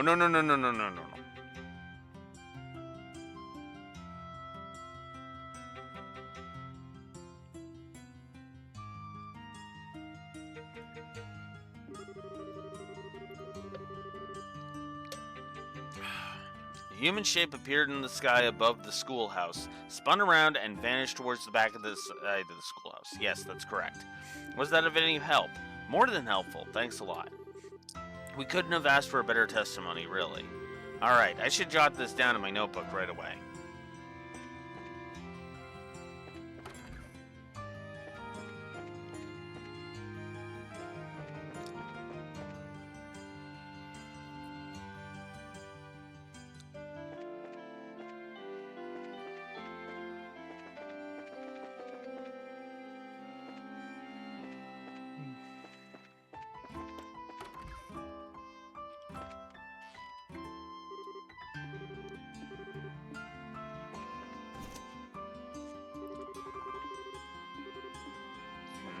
Nothing there.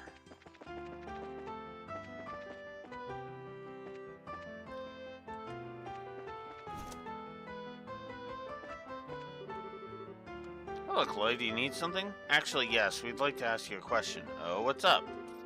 Explain. Strange events? No, there wasn't anything in particular. Sorry I couldn't be of more help. Nah, no worries. Well, thanks for your time. Anything comes up, let me know. Did you need something, Chloe? No, I had some stuff to do, so I was walking around the schoolhouse. Oh, what kind of stuff? So actually, explain. Strange events? I don't think there was anything. I'm sorry, I'm in no help whatsoever. No, don't let it bother you. Well, let's go check with other people. Thanks, Rochelle. No problem.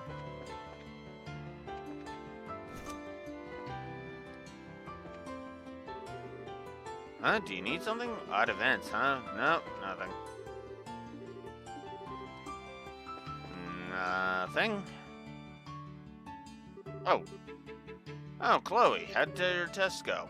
Oh, well enough, I guess. More importantly, Patrick, may we have a moment? Oh, something up? So actually, explain. Strange events, you say? I do have something that might be along that line, sort of, but it's fine if you don't know the exact details. Just tell us everything that happened at that time. Alright. Well, actually, I saw this humanoid form flying in the sky. Oh. Could you tell us everything you remember about that? Sure. It was on one of the exam nights. I had stayed behind in the classroom to study. I thought I noticed something move outside the window. I thought maybe the wind had picked up or something, so I went to close the window. When I saw this white shadowy figure floating outside, a white shadowy form. So what happened next? Unfortunately, I lost sight of it immediately. It sort of just disappeared towards the east. East would mean it disappeared towards the back of the schoolhouse, right? Yeah. Still, you remembered a lot of details. Well, it was quite an interesting phenomenon. I wrote some simple notes down, thinking I'd research it later. Research? Patrick is a student of the sciences, after all. I see. Was I of any help? Yeah, definitely. That was a valuable testimony. I'll get that down in my notebook right away. Patrick, thank you. Not at all. Such a minor request. She doesn't know anything.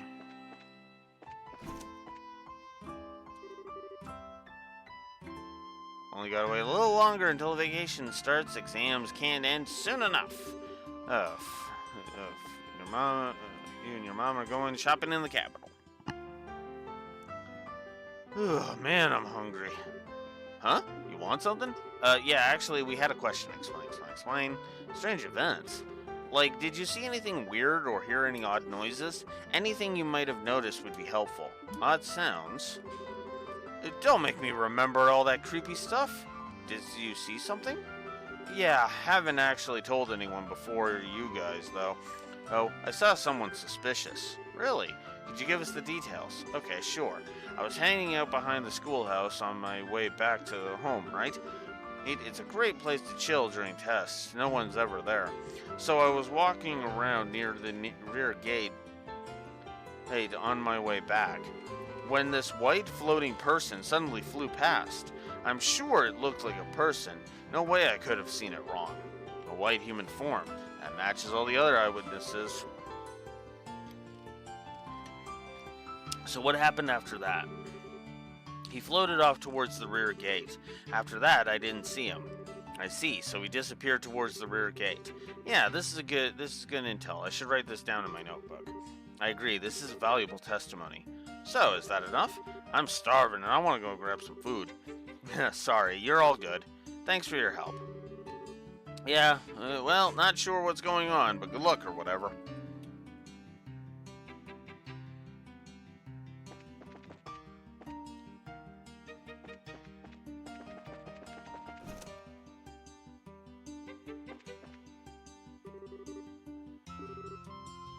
Anything to strike you? Oh.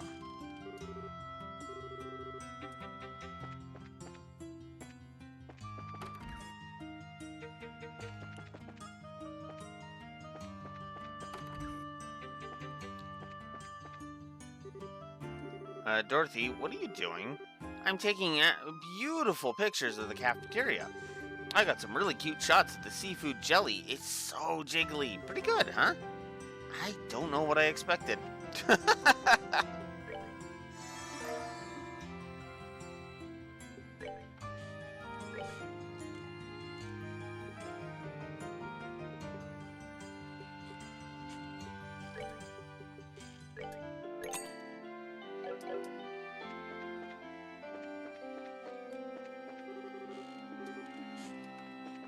Oh, that's Mickey grabbing food. I just have the boys' dorm and the auditorium left.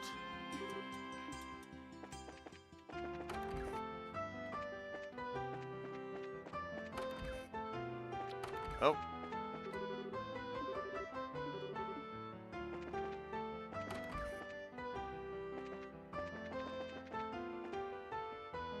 Alright, the only spot left should be the auditorium.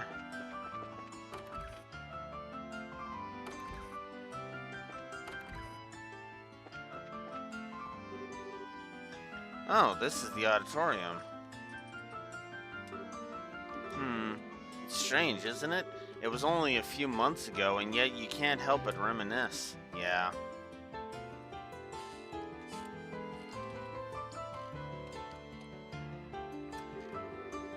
A whole lot happened after that. Our calm, serene Princess Joshua has left us, and now it's just us on the stage. Having no supporting cast feels kind of strange, you know? It does. Say, Estelle, may I make a small confession? Sure.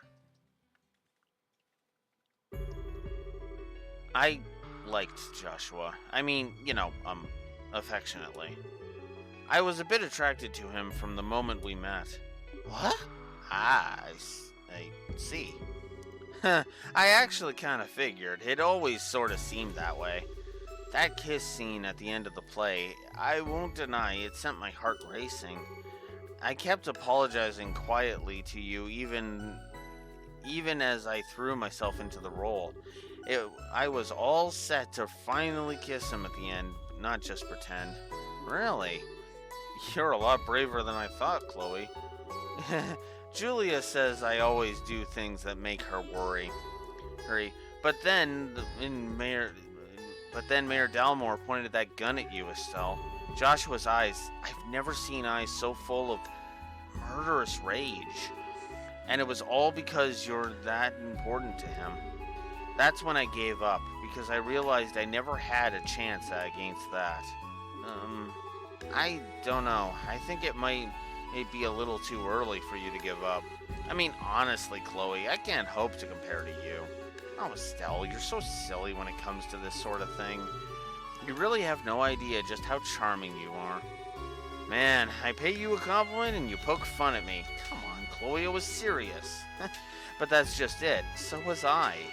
I love that about you, Estelle, your open honesty. And I think Joshua feels the same way. I guess Joshua and I are a bit alike in that sense. You know, I did notice that, kind of. You're both smart, level-headed, polite. To be honest, I totally told Joshua you two would be great together because of that. Until I met everyone here, I was very lonely. I think in that sense, it was a little like Joshua before he met you. If there's a difference between us, it would be our strength. Your strength? Like how? Grandmother wishes very much to name me the next queen, especially after what happened recently. I guess it would be for the best, all things considered, but if I become queen, I'll never be Chloe Rins again. I'll be Claudia von Oslice forevermore, burdened with power and responsibility. I'd never again and get to hug those orphans, or talk to my friends casually, or attend class. The very idea terrifies me. And this is why I like Chloe as a character. She understands the phrase, heavy is the head that holds the crown.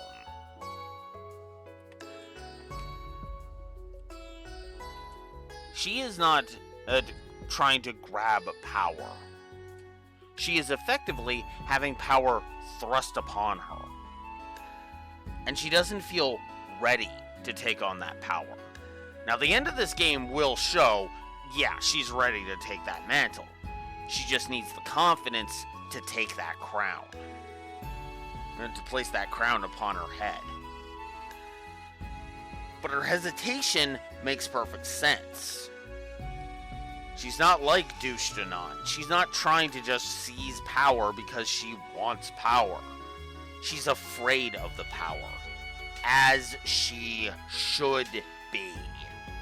Being royalty is not an easy thing to think. It never has, and it never will.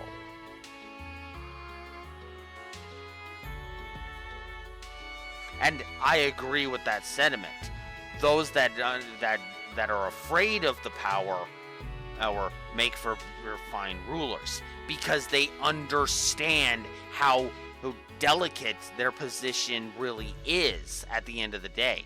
They don't see the crown as yes, I am the supreme ruler of all. No, they see it as a responsibility, because that's what it should be.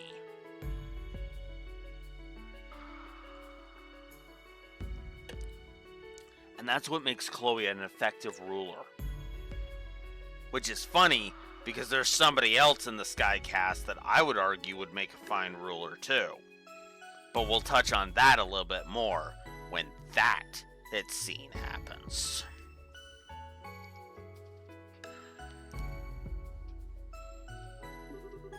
Yet I feel so pathetic for not having the strength to return to that solitude when it's necessary. I still haven't given Grandmother a proper answer. Chloe. In that sense, Joshua is stronger than I could ever hope to be.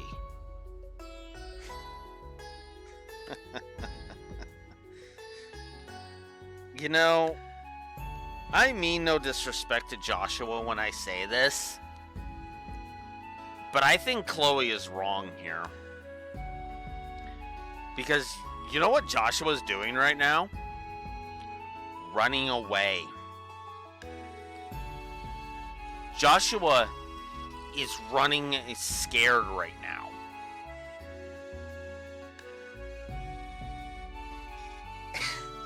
The fact that Chloe, effectively right now, he is a coward, whether he understands that or not.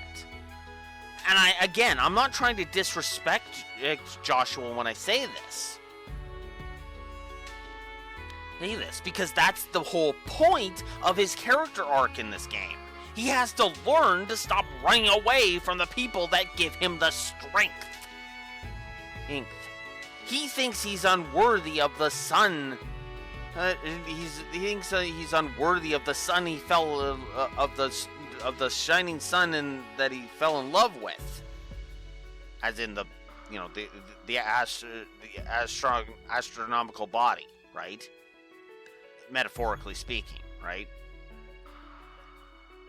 He thinks Estelle is too bright for him, that he's unworthy of the light. But that's the problem. He is, if he just stopped running away, he'd realize that that's not his choice to make, is it? It's Estelle's choice to make.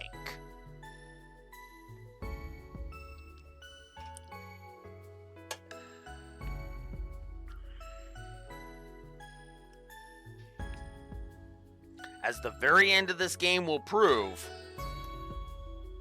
he is better off with Estelle than without her. Bar none.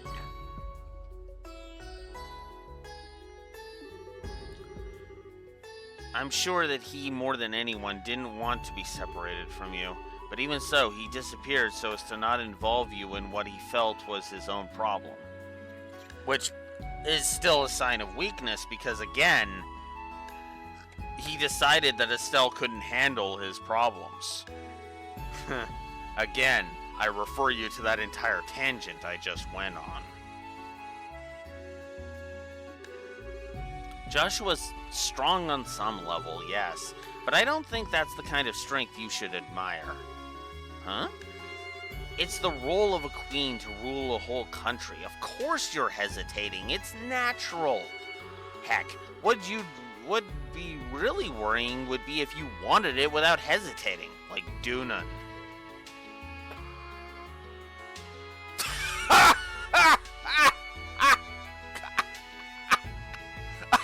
I forgot she said that. Oh my god. Even Estelle understands that. Oh my god! I'm sorry. I just... Triple positive to Estelle justified. I'll go ahead and say that. Oh my god, I'm up in this scene. I'm up in the positives for this scene. Holy shit.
Mm-hmm. That's not surprising. That doesn't surprise me in the least. It's very okay. It'll be shittier in the remake if they get the same frickin' localizers for it. That's my biggest fear, and that's making me debate whether or not I'm going to just say no to the Sky 2 remake. Hey, if that happens.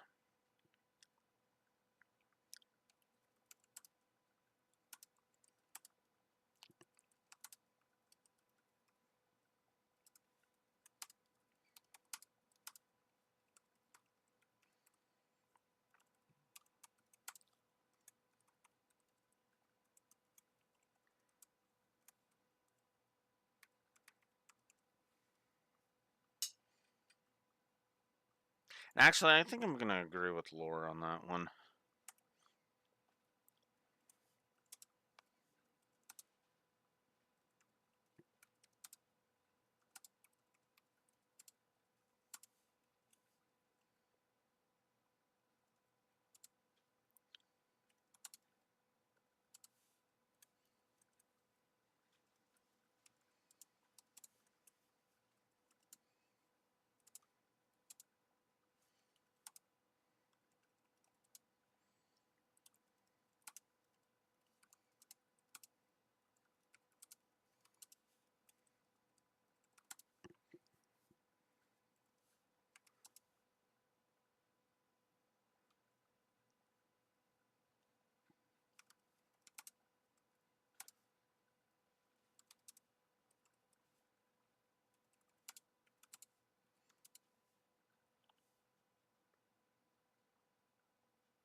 So I'm actually going to add 3 positives to the thing because honestly I've been kind of stewing on it a little bit and I kind of forgot it earlier.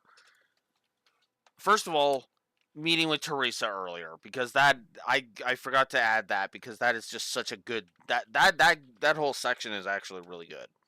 Really good. You know, going and meeting with Teresa, she gets that freaking cry session out. And then we go and we meet with the kids. It shows off it shows off that Estelle is not like she's better than she was 2 months ago, but she's still not like back up to 100%, if you get the idea. And of course she wouldn't be. That just makes perfect sense. Of course she's still worrying about it. Why wouldn't she? Again, there is a moment, there is one scene where she will be back to being full on Estelle. In fact, to be honest with you, she will be full on the Estelle we'll be seeing from now on. After one specific scene. And most people can probably guess what scene that is. I'm not even gonna beat around the bush. The beach scene. I don't even need to hesitate in saying that. And yet, I hesitate to call her the real Estelle, but like, you know, the full we'll say full bracer Estelle. Hell, is poking her head out at times to kind of foreshadow her coming completely, coming into the focus completely. Heatly, you know. This is effectively the transition period from Junior Bracer Estelle to Bracer Estelle. And I kind of appreciate that.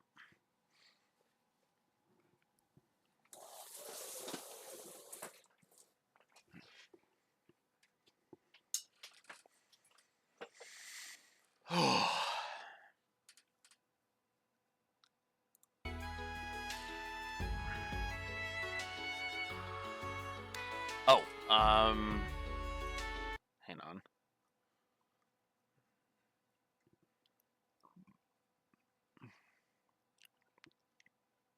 Oh, have I screwed up with this? Hang on. 1, 2, 3, 4, 5, 6, 7, 8, 9, 10, 11, 12. Technically, no, actually. Because, kind of yes, but kind of no. I missed something somewhere, but I'm also upping this to 3. That's where we yes, that's where we should be right now. 130 story positives. Codified ones.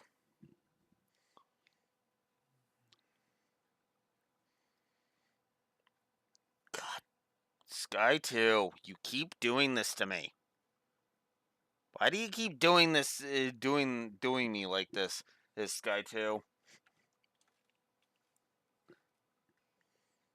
How do I keep underestimating how good Sky 2 is? Yeesh.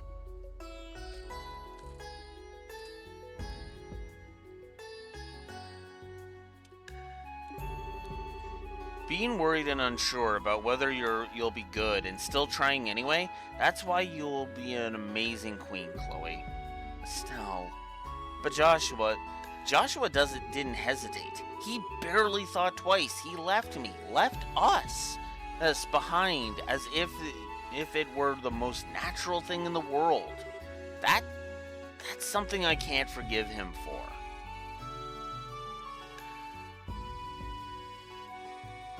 Yeah, I can kind of understand that, honestly. Of course it would piss her off. Why wouldn't it?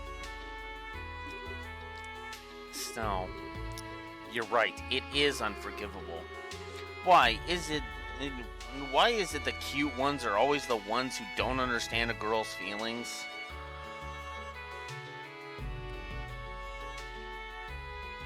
Yeah. Yeah, exactly. Actually, that's a good way to put it. That's actually a good way to put it. Because there's, because what's funny is we've actually seen in the stages. We saw denial, we saw depression, hell, we even saw anger right in the first scene there. And obviously, it's not like a linear line with the stages of grief. You can actually move between them at will. Hell, yeah. I would argue acceptance is the stage she reaches at the beach scene. She accepts that Joshua did all of that stuff and accepts it at the beach scene.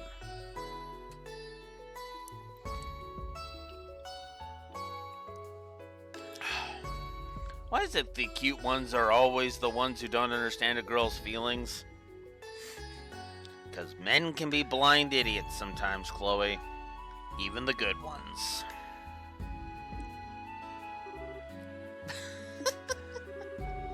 I'm so glad we're friends, Chloe. I don't have many people I can open up to quite like this. Neither do I.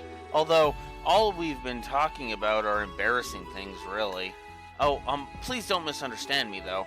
I don't feel, that way about Joshua at all now. Don't worry, it's okay. I kind of learned the hard way that love isn't something you should try and hold back. I guess my dad would totally call us both a couple of dumb kids. Thank you, Estelle. Well, to be honest, if I said I didn't have any feelings left toward him, I would be lying. But more than anything, I want to see you two happy together, and don't worry, I get it. Anyway, we spent a bit too much time with girl talk, I think. Want to get back to interviewing the students? Yes, we should.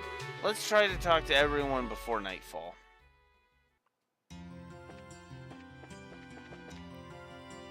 That is such a good scene. Holy crap, it's late already. I think we've gotten just about everything we can from the students. Shall we head back to the student council room? Yeah, let's. With any luck, we can put together what we've heard from everyone else and figure out what's up.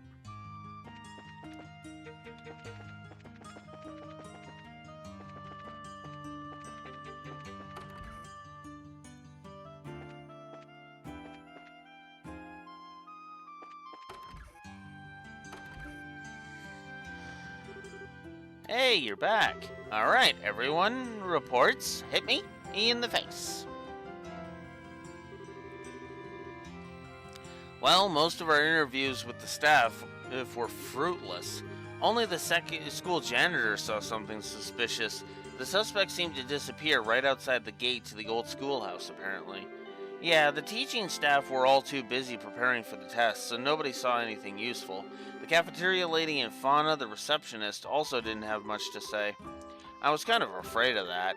Well, for our part, we heard some interesting stories from 3 students in particular. Report. All of them centered around the rear of the school grounds, near this old schoolhouse. That strikes me as too similar to be mere coincidence. I've got some results too. I took 30 pictures of the students and teachers, and 50 of the school scenery. They're all really cute. I love this place. Sadly, my efforts failed to shine. I did, however, cause several beautiful kittens to flock to the siren call of my loot. So you two accomplished literally nothing. Like at all. Oh. Apparently. It ain't apparent. Well, okay. To be fair, Niall did order her to effectively get us to investigate, to help us investigate his situation. Because Niall couldn't up and abandon the election thing. And asking Dorothy to cover something as complex as the election, probably not a good idea.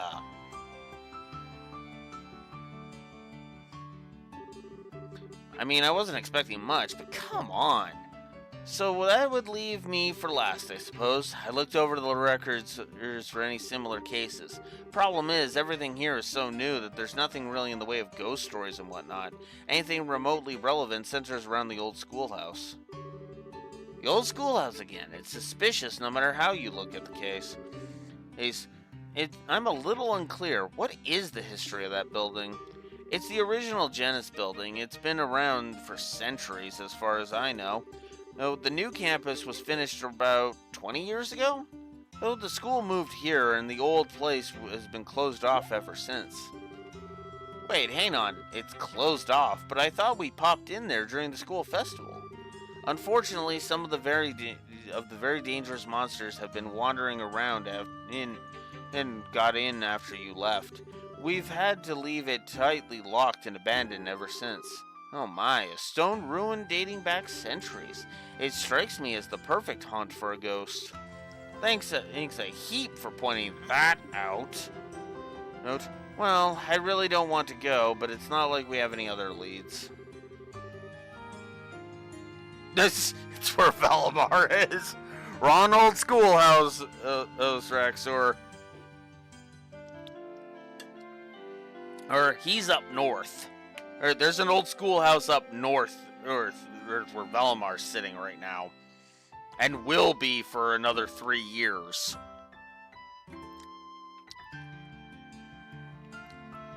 No, sorry, another 2 years. Years. Last year, Valimar woke up, or Ordine woke up.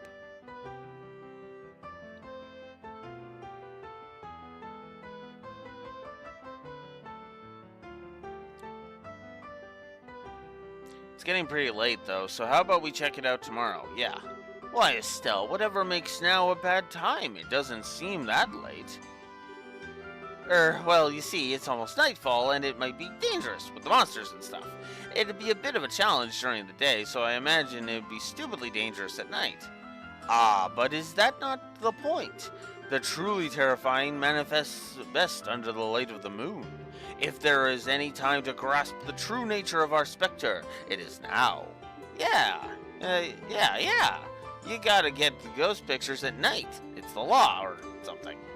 The law in Looney Land, maybe. Huh? Estelle, what's wrong? I don't know. I thought I saw something outside the window. It was sort of a whitish shadow. Probably just Zeeg. Hold on. A white shadow?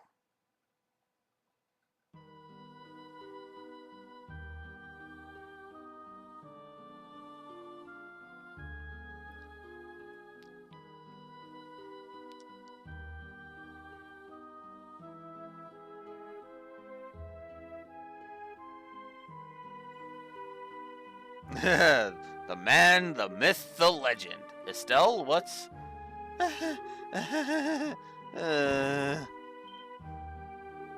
Estelle? Estelle, wake up. Huh? Estelle, you're awake. Oh, thank goodness. Phew, you had us sweating there, Estelle. So how do you feel? I think I'm okay. Wait, this is the girls' dorm, right? Why am I... Wait, I saw it! I saw the white shadow right out that window! And then it... We know, honey. Calm down. So you really did see a ghost. So, what did the white shadow look like? Well, it was a man dressed in old-fashioned clothes with an opera getup or something when wearing a mask. He danced in circles and he was glowing. He flew off towards the old schoolhouse. Whoa, what a neato ghost. I'm going to hazard a guess that this matches the description you've heard before, right? I figured the old schoolhouse would have something to do with this. Screw it. What? I don't know if this is a spook or a dude with an airship in his pants or whatever. Dude with an airship in his pants? What? God. Oh my god. Wow. If he's gonna run around looking crazy and scaring people and making them faint, I'm gonna beat him to a pulp once and for all. Beat him to a pulp? And what exactly happened to your fear of ghosts? I was scared of ghosts because I wasn't sure if they existed or could rip my soul out or something. Now that I've seen one, I ain't afraid of no. God damn it! Stella's a Ghostbuster, confirmed.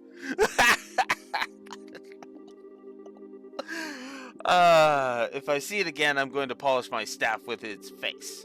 I'm not sure if this is courage or if she's gone off the deep end. Oh, Estelle.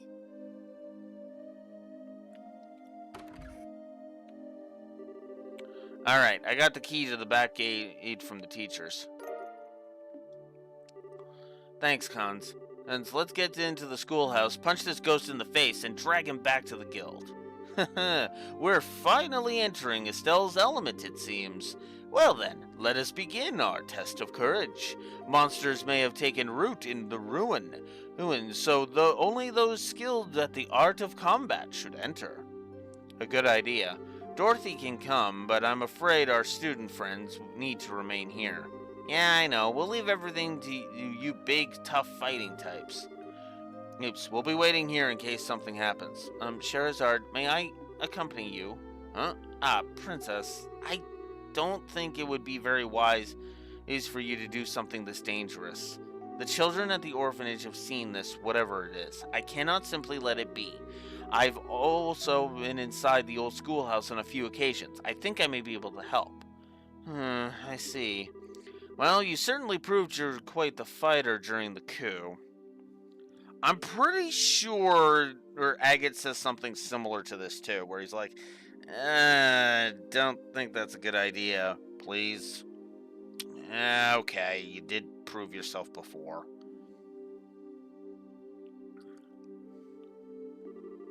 Alright then, just be careful. I will, I promise. Okay then, let's head it into the schoolhouse and catch us a ghost. Yeah! Alright. Let's do it.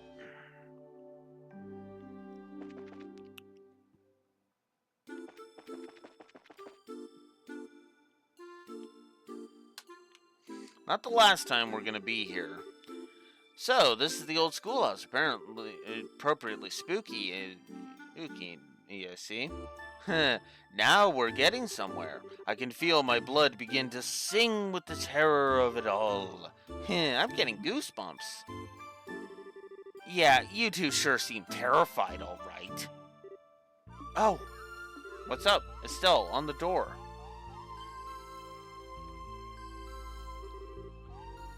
This is a card? Oh, great. Let's see what's written on it. Oh, uninvited wanderers, welcome into my transient abode. If you do not fear the curse of 1,000 years, then hasten to join me. The first curse is in the great room. The hollow flame shall guide thee. Ah! The card was engulfed in flame and burned away. By the goddess! Ooh, maybe it's spontaneous combustion. I've heard that happens with spooky poltergeists. What a provocative little ghost we have. Attempting to riddle us, is he? Oh, it's on now! I'll teach him not to mess with real living people. As long as you can keep that brave face on, we'll be okay. The riddle, though, the hollow flame shall guide thee. I'd be willing to guess the great room is the big entry hall just beyond. We'll need to investigate it. Right, come on.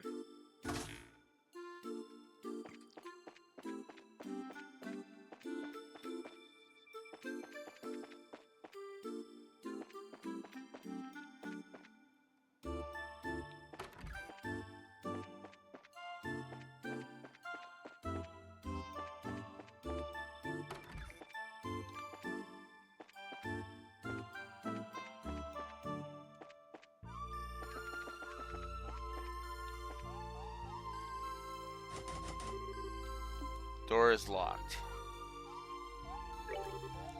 Key doesn't fit. Alright.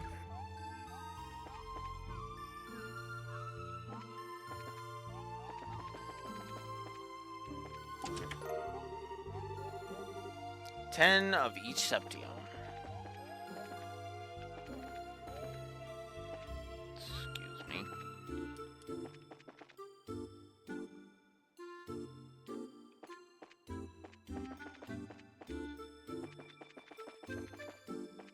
Oh. A hollow flame. I guess you could think of it as a candlestick in that way. This is the only one that isn't lit. Let me take a look. Card attached to the candlestick. There we go. The second curse is within the classroom. Seek the south-facing student. Ah! Well, at least the answer was right. So, a classroom this time. A south-facing student in an empty school. If I remember correctly, there are 4 classrooms total in the left wing, 2 on each floor. Well, let's check them all and keep an eye on our compass.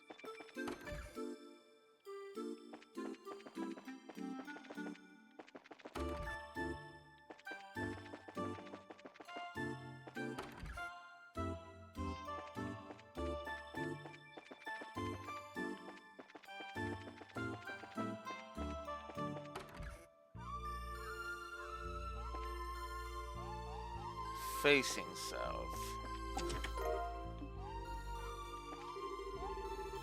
The chest is as empty as my well of creativity after writing all these messages.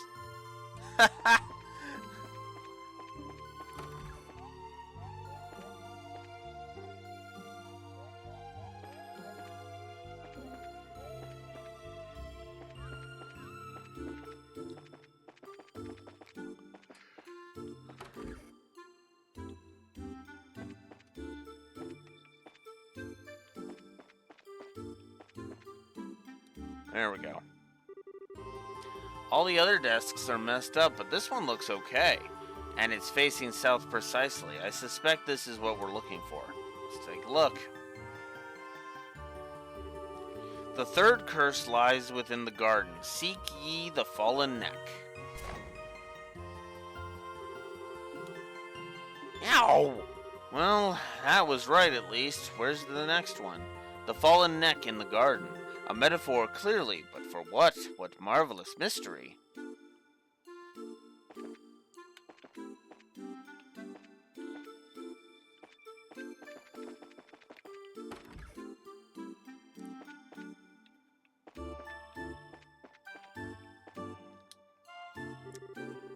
A fallen neck in the garden. This matches the requirements in a way. Yeah, it looks like it. Stone pillar and an old key. And a card. Now thine curse is realized. Overcome the final trial and stand before me. That's the end of the riddles, I think. I hope. I hope thine curse is realized. It's just a metaphor, though. Regardless, he wishes us to use the key. Let us find a lock it might open. I forgot to check Chloe's orbits. Yeah, let's raise her mind. Why not? Definitely wanted you to have cast on. Definitely want you to have some defense. And we'll up your speed. Why not?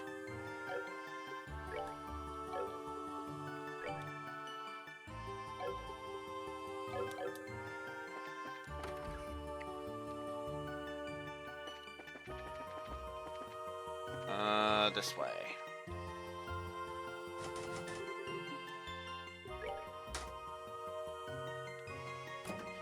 So if we use the rusted key, there we go. This is a statue of a dragon? This statue's been here for as long as I can remember. Apparently it's carved in the image of a dragon who used to reside in Liberl. There's something off here. Let's take a look at this fine dragon, see if there's anything.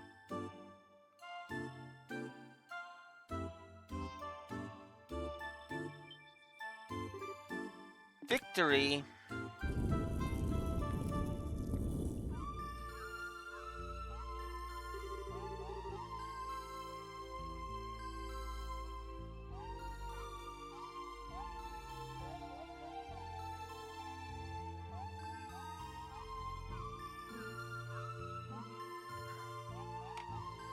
And for something like this to have been beneath the statue.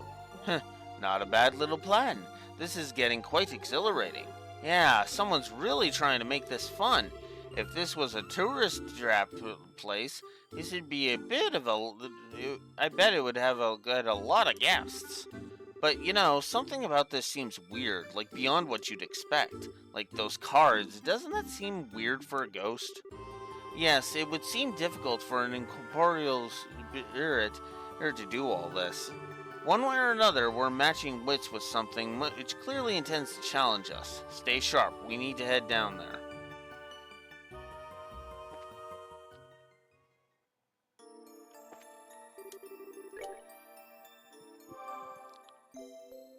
Good old orbment charging station.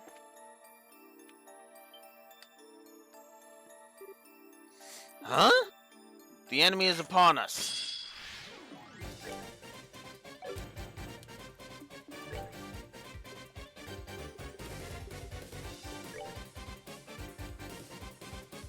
Fire is more of what I need. So we'll have Soul Blur be used by you.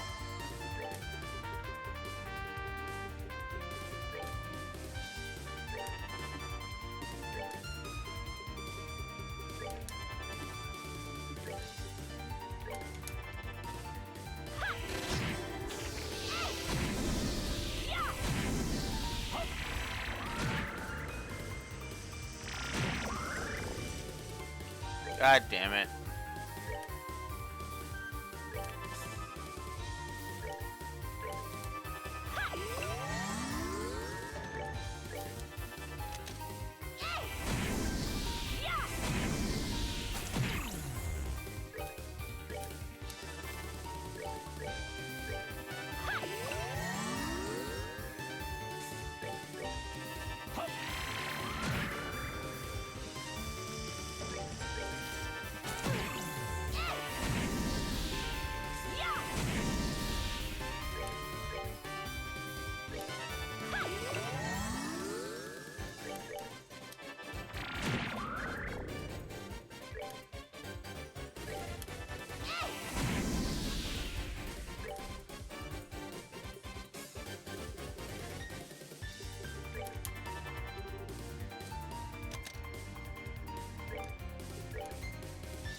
Oh, come on!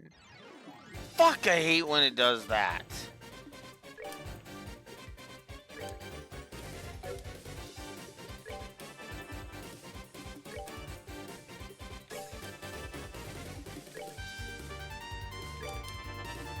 That, my friends, is what they call, oh, pulling the plug because fuck you. Alright, we'll just have Chloe start casting Clock up.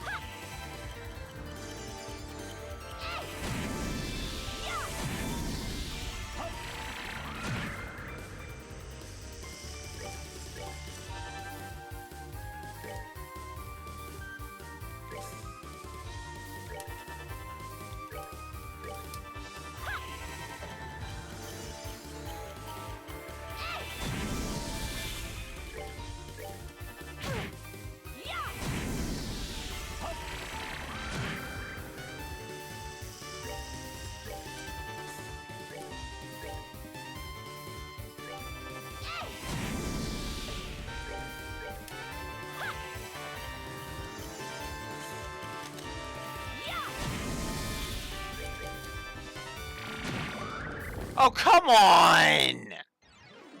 God damn you!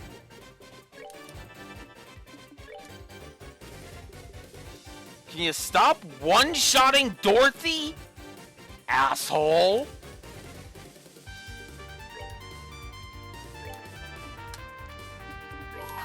Stop. God damn it. Let me Whatever. show you the true essence. Check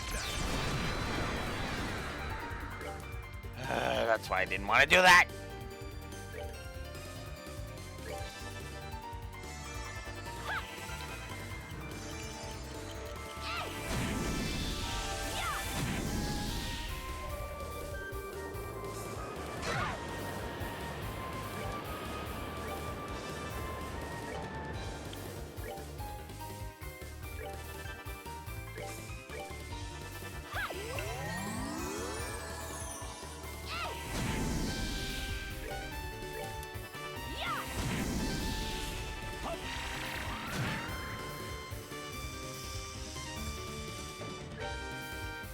God damn it.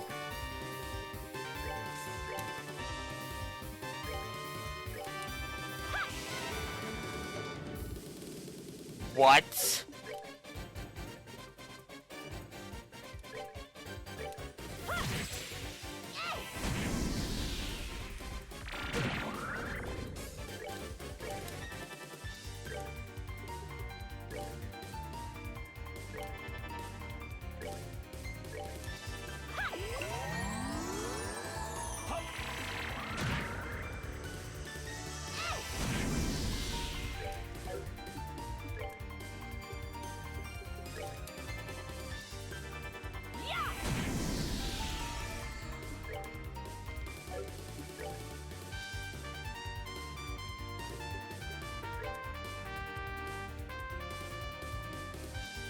And we'll just do that. Hey, rule.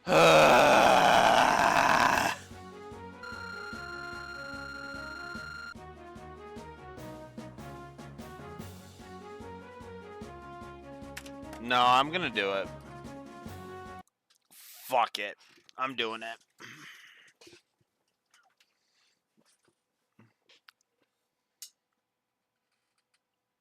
Negative to the escorts.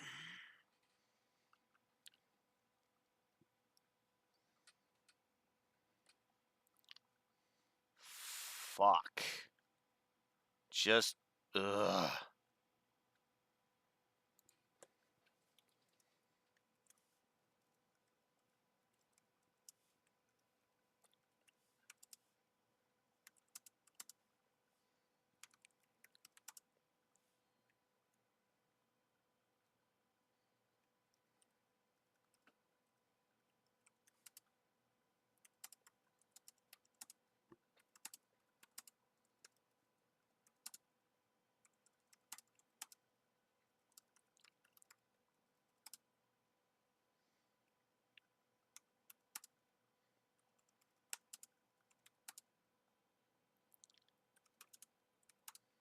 I like this underground, but the escorting NPCs can fucking bite me. Hate me. I like this underground dungeon. Dorothy getting one-shotted because the game is deciding to flip me the fucking bird, not so much. Which is funny because that never happens to me in Sky 1. It's always but in this one, it's been happening constantly. I had to try that fucking shadow, that dust shadow, like 4 times because it kept killing Dorothy. It's like, fuck off. If you would stop one-shotting Dorothy, maybe we'd be okay.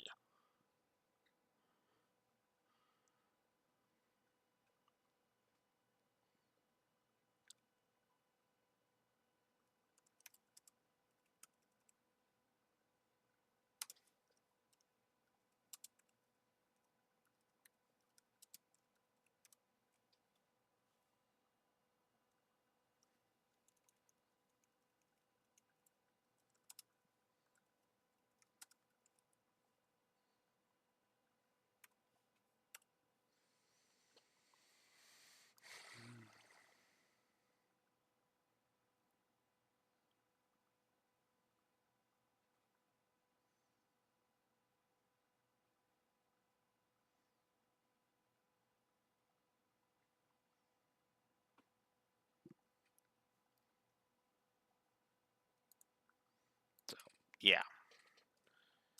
Negative 2 gameplay. Hey, enemies keep one-shotting NPCs, and that's bullshit.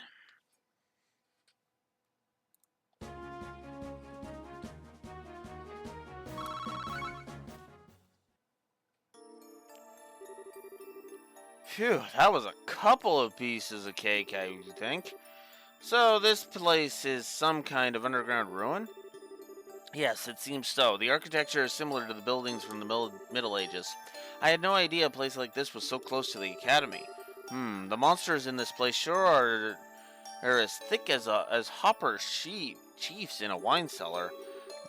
This ruin must be the trial mentioned in the card, then. Yes, bringing unarmed civilians in with us would be exceptionally foolish. Hey, Dorothy? Huh? What's up? You were listening, right? It'll be very dangerous up ahead, and I'd hate to see you get hurt. Would you mind waiting for us in the room we just came through?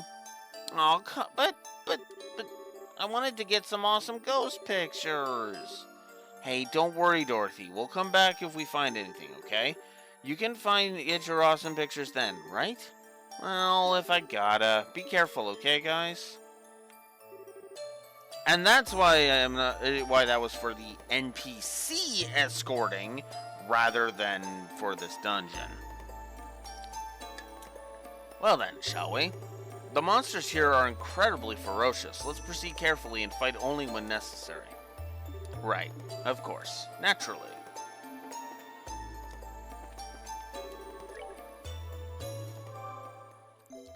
Yeah, we're just gonna fucking rest.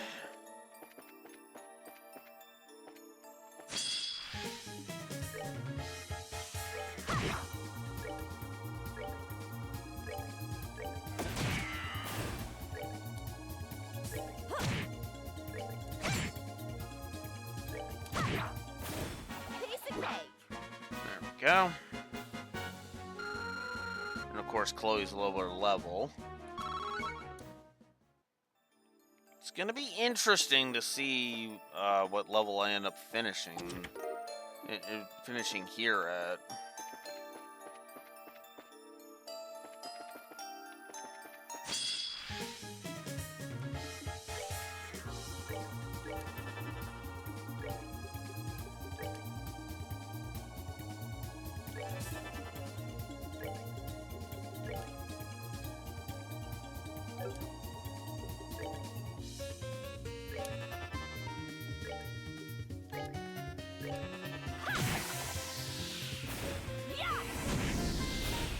Oh. Are we done already?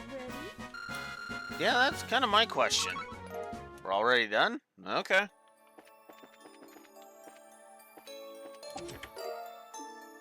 Charge, shield 1, very nice. And random monsters.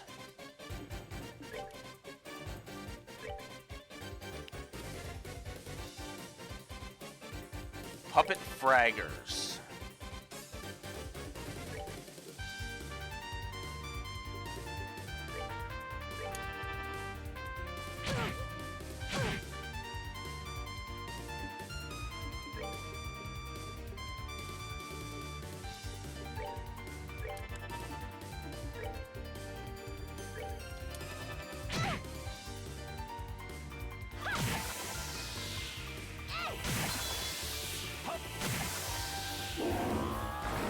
Oh, it's one of those fights.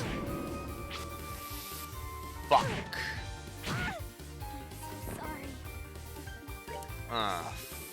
Fuck. It's one of those fucking We're fights. good to go. Oh, you killed 2 of us. Us. Well, now you get to die in your stupid face because go fuck yourself.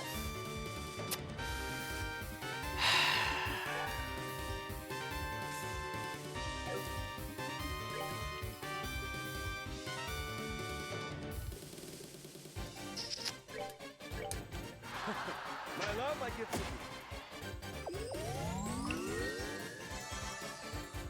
I do love that we actually see that in a cutscene in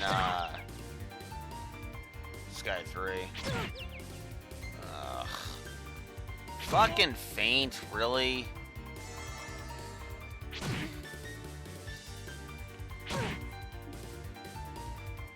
Oh, that's just gonna be permanent, isn't it?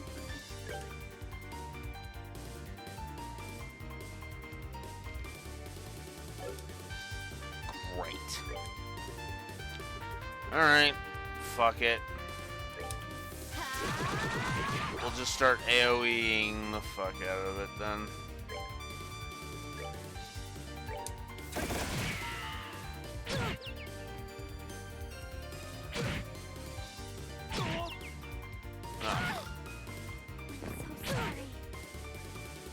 This fight sucks.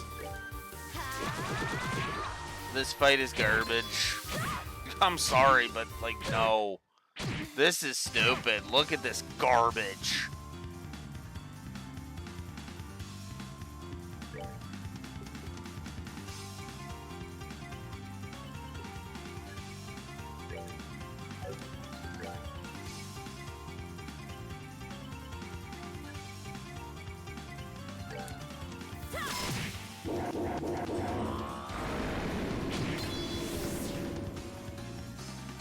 Yeah, well, part of that is you know the fucking faint fetish is coming.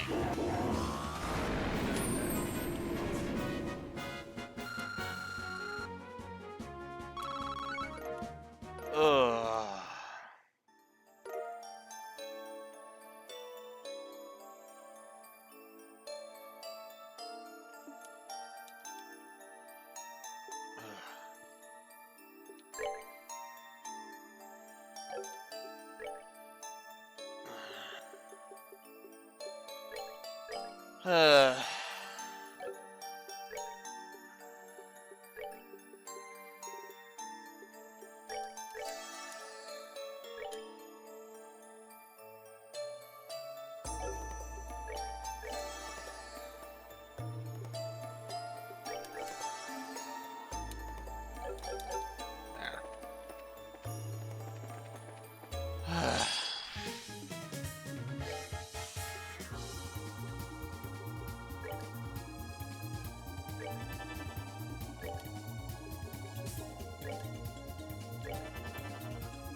Enjoy the show. At least I get a couple of them leveling.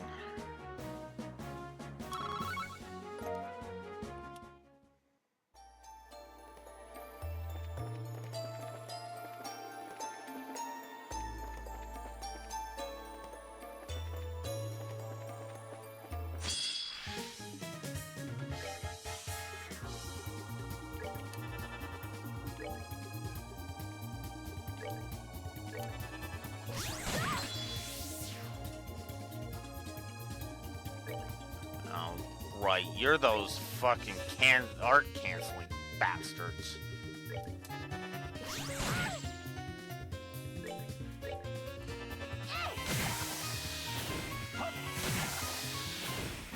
Enjoy the show.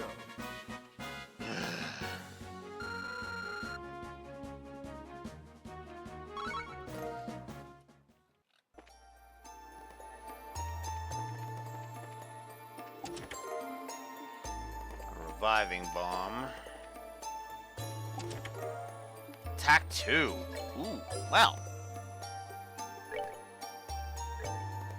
No. Yes, I will take flare arrow, thank you. Ugh.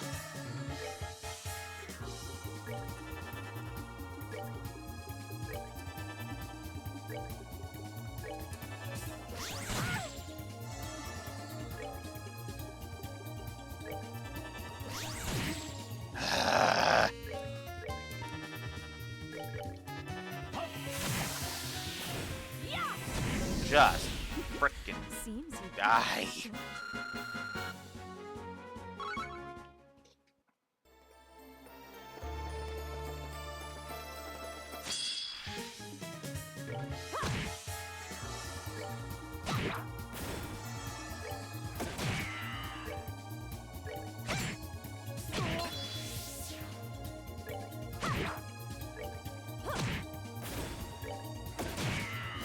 Nighty night.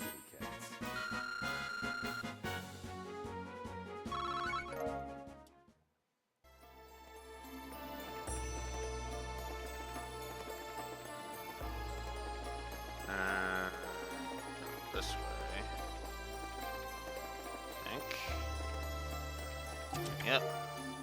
Stinger 2.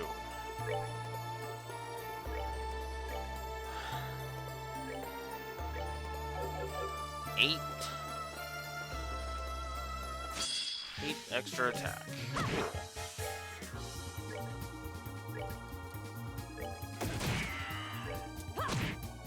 Oh, are we done already? Jeez. Jeez, Chloe's almost leveled up again. Because she's that far behind. Genis Blazer. Oh yeah, that's the guy equip. I think. Yeah, Genis Blazer is the guy equip.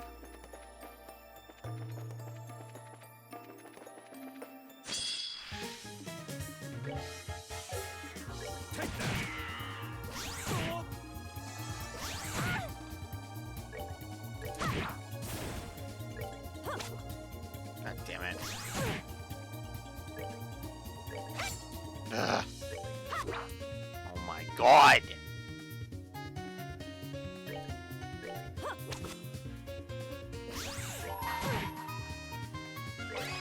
Fuck you.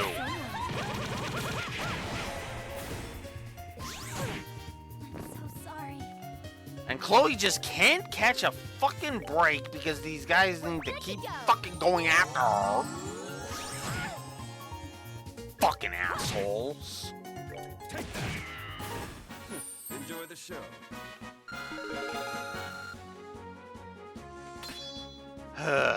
Charizard learned Sylvan Whip 2.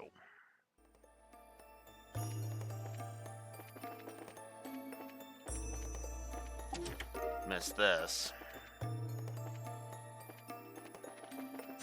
Oh, god damn it! No. I'm not fighting you, you fucking high evasion asshats. That's all fucking day.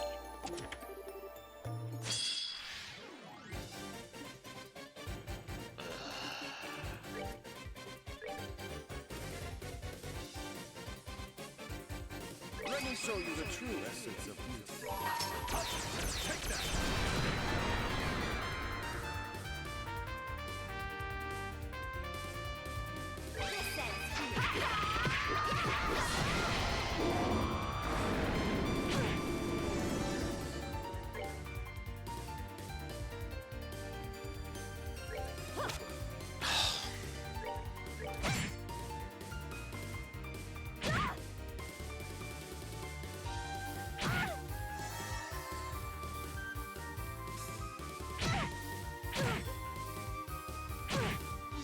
Sorry.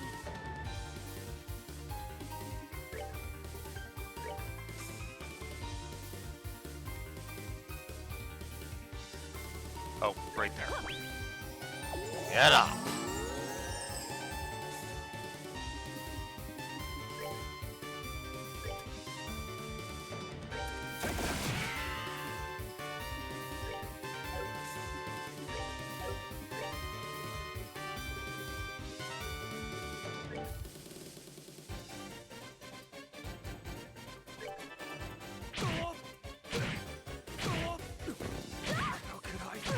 Olivier's turn to get fucking dogpiled. Oh my god.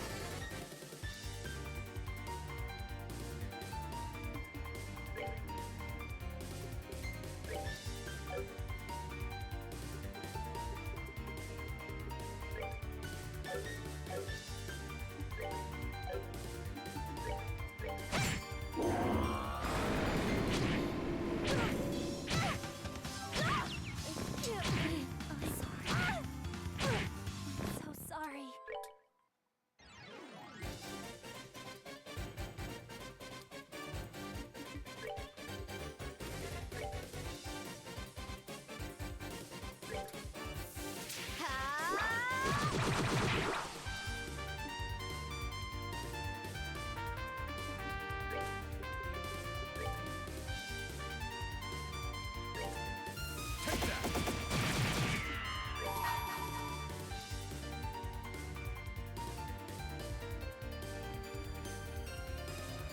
Let me show you the true essence. Take that!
think True Pummel is stronger than Barrage.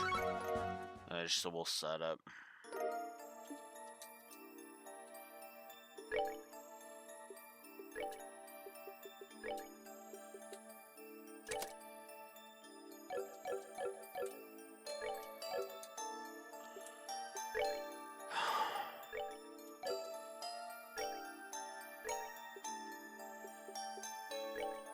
Oh, that's right. I can't look at it unless I'm in battle. Oh, whatever.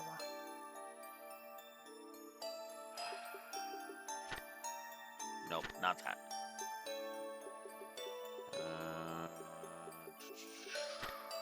Nope. Nope. That's not it.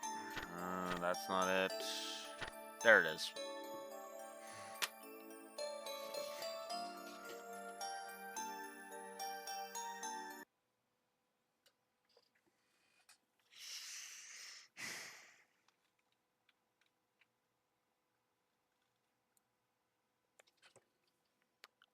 I should put this in a different spot. So let's put that here. There we go.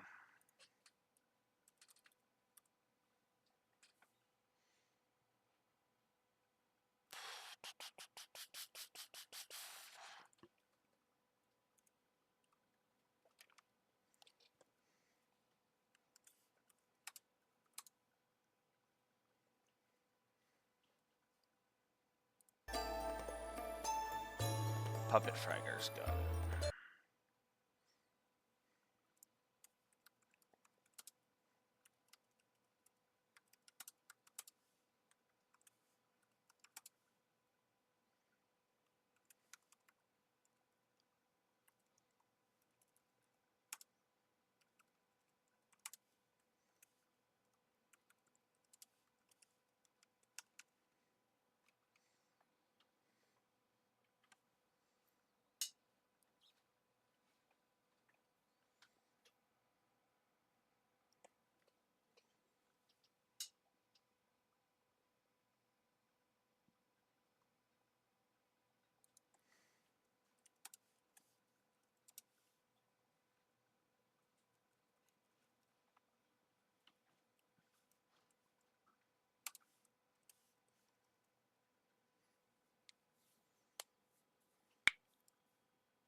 I hate the Puppet Fragger chests. Moving on. Just the one for all of them. I'm not gonna be stupidly mean about it. Oh look, it's another Mookie.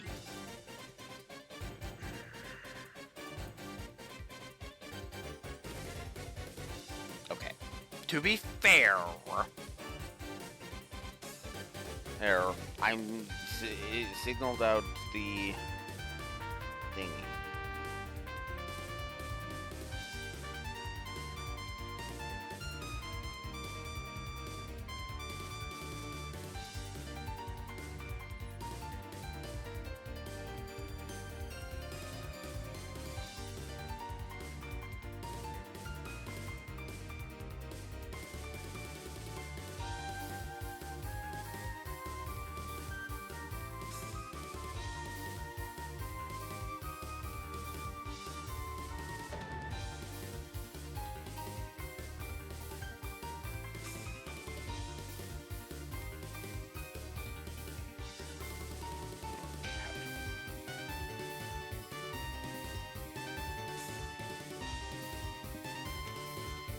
Yeah, but I also don't want to be, like, stupidly mean about it, Raxor, because,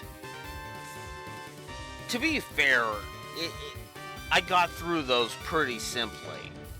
Now, if I was still stuck on those stupid Puppet Fragger chests, then yeah, no, that'd be multiple negatives. But I'm not, so we're not. Oh, it doesn't give me a rating. Ugh, of course it doesn't. Alright, let's just do a true hurricane.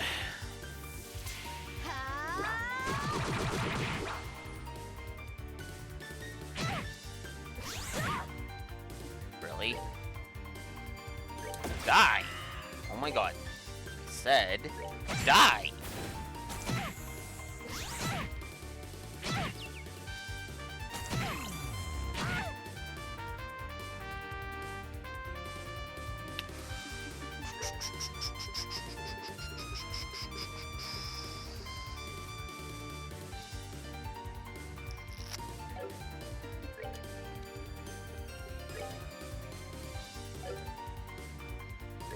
Well, I'll try it.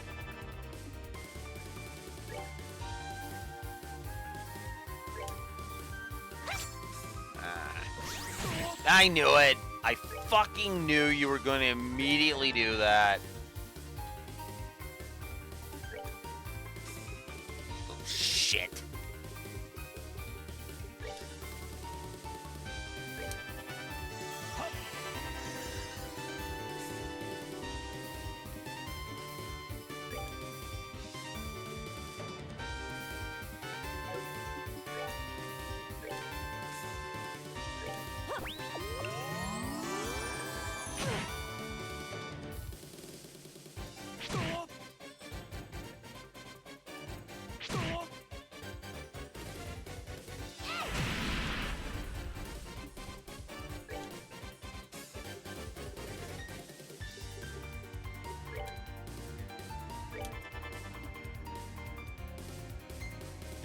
Of course you were going to do that.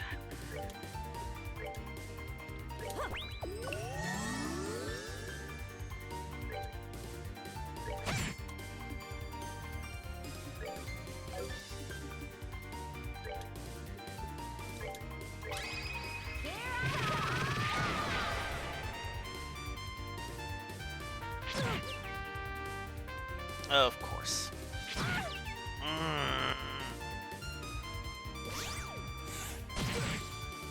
Oh, of course. Of course. Take that. Of course.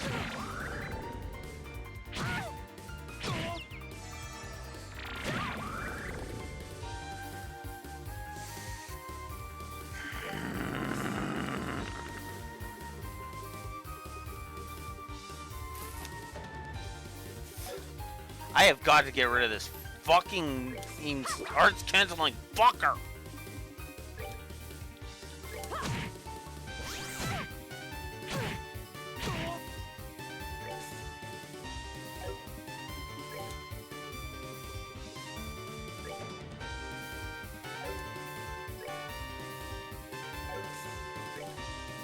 Alright, Stone Hammer then. Okay.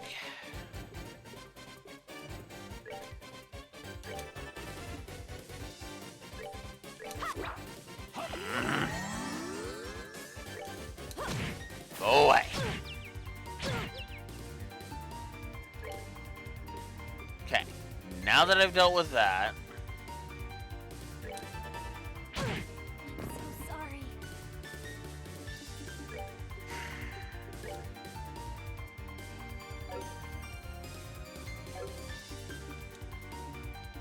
well, actually, no. If I give a tier bomb to Shara, that will actually corrupt.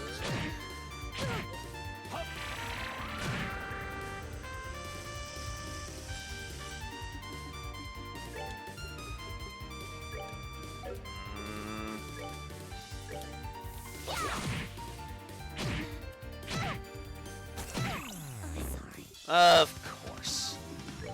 Of fucking course.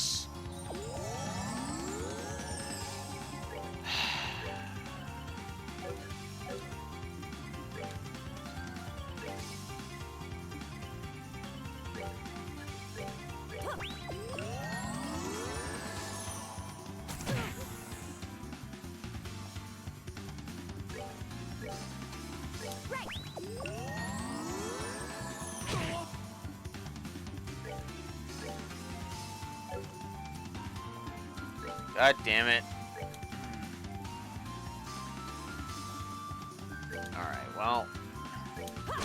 Get rid of you.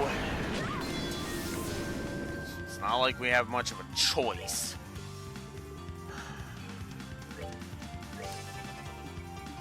And Olivier, get Estelle up. There.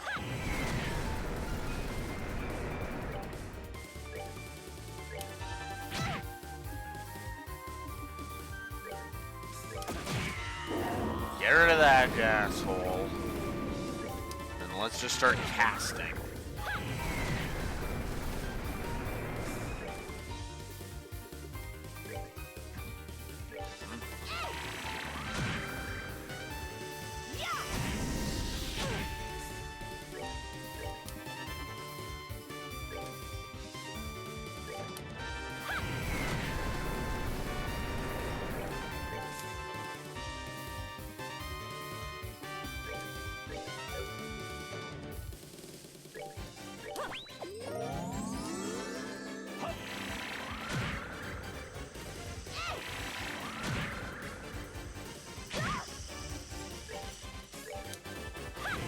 All you fucking want, you're dead.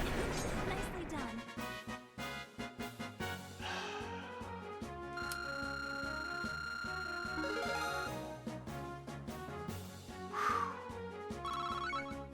Okay.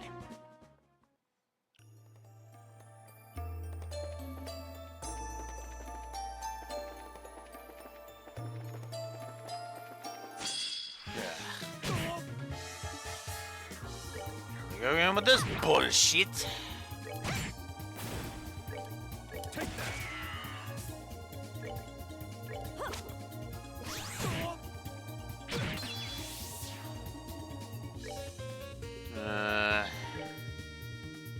We're good to go.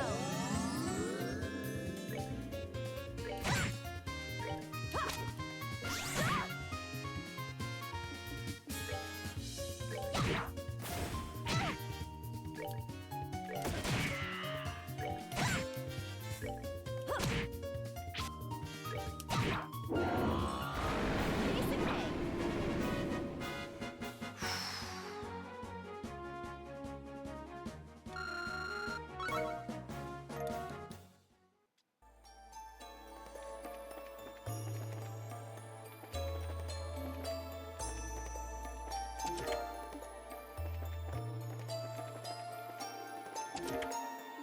Saram powder. First time we've ever seen one of those in the series, technically.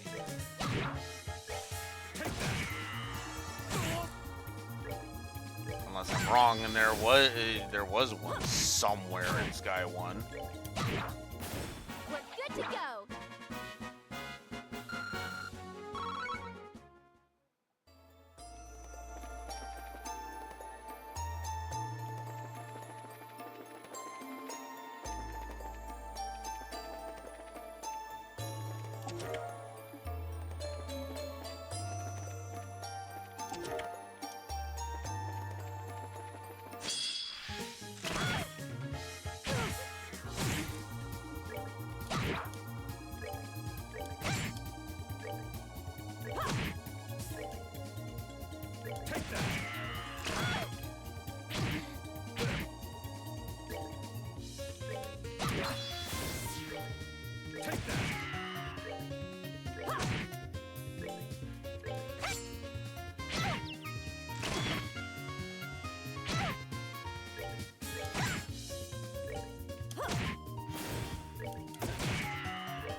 Enjoy the show. Phew.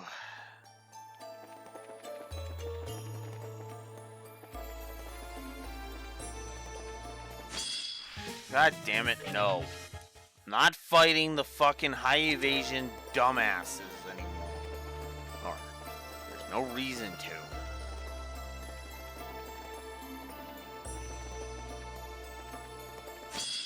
Ah.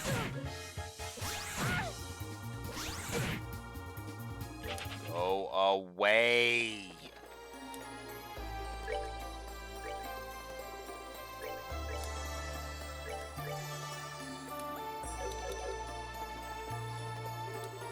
Oh.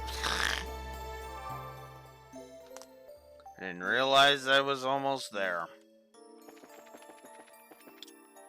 Okay.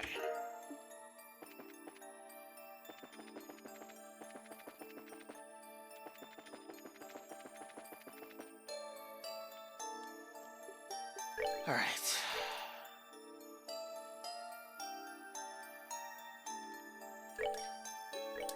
I didn't miss any quests, so we can actually save there. I'm not quitting, I'm just getting a safety save in. And then AFK into the washroom. I'll be right back.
Okay, there we go. Okay. Now that I've gotten some food, let's go say hi. Hi to Blue Blanc, shall we? Hey.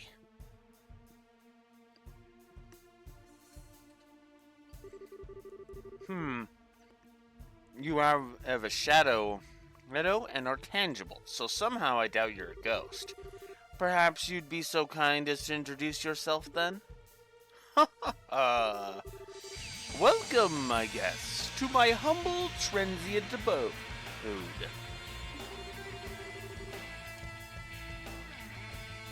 I receive you with open arms. Your host will not disappoint, I assure you.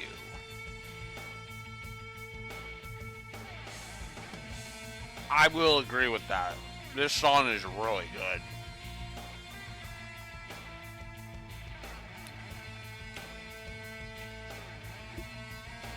Ooh, I'm looking forward to that then.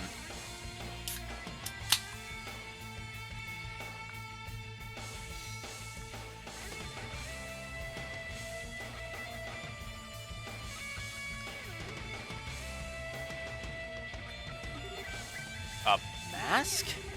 He's exactly as you and Polly described him, Estelle. So then you're the ghost? Those two has been disturbing Ruan? Indeed I am, Princess Claudia. It is the greatest pleasure to meet you in person at last. How do you know who Chloe is? Ha ha! My pet, there is nothing, no item or secret on this plane or above, which I cannot take. And that is no idle boast, ironically enough.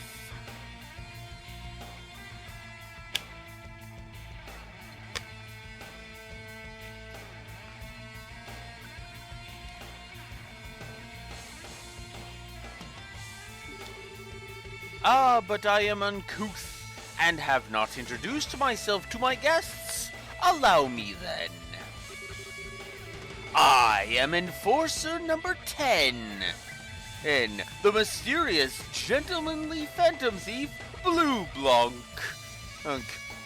Blue Wolf tends to have a hard time remembering my Enforcer number, but to be fair, he doesn't forget me.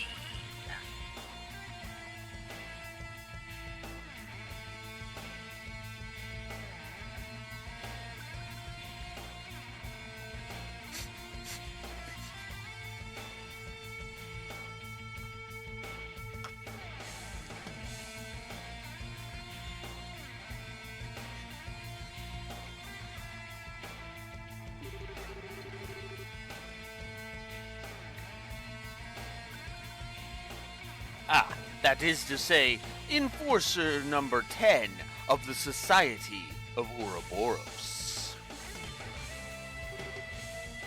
Ouroboros? The Society? Such murderous, withering gazes, glares, I assure you, they are not necessary. Today,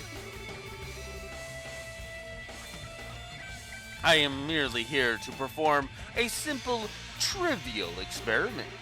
Not even the slightest hair on my body has any intention of conflict with you.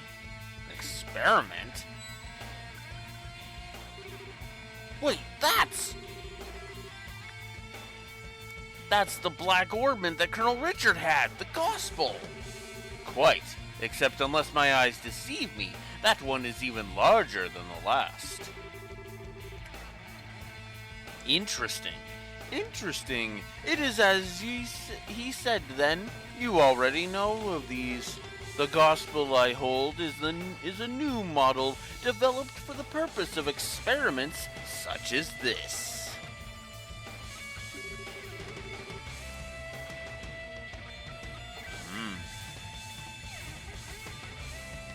It has proven quite the aid in my tests over the past few years. Tests? What are you doing here exactly? What indeed? As they say, a picture is worth 1,000 words. Allow me to show you in person.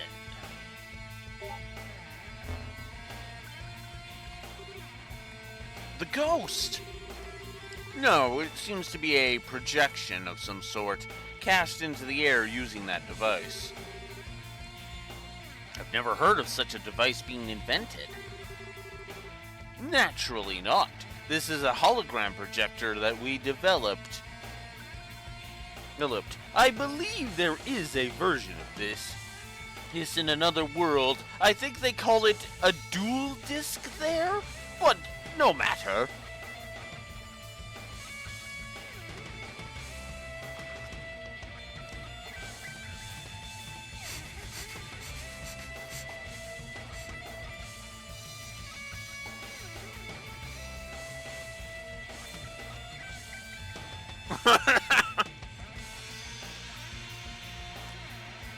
I mean, as soon as they started talking about holographic projection, I was like, yeah, I gotta make the Yu-Gi-Oh joke. I have to.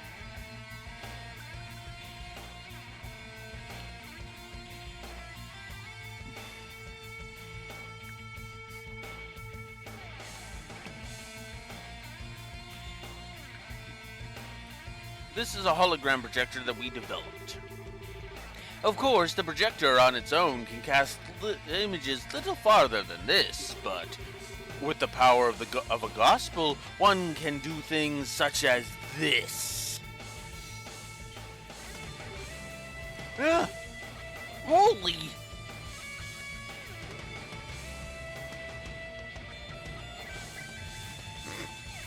I like that we're just watching the blue blanc projection circle around us. Is for that long.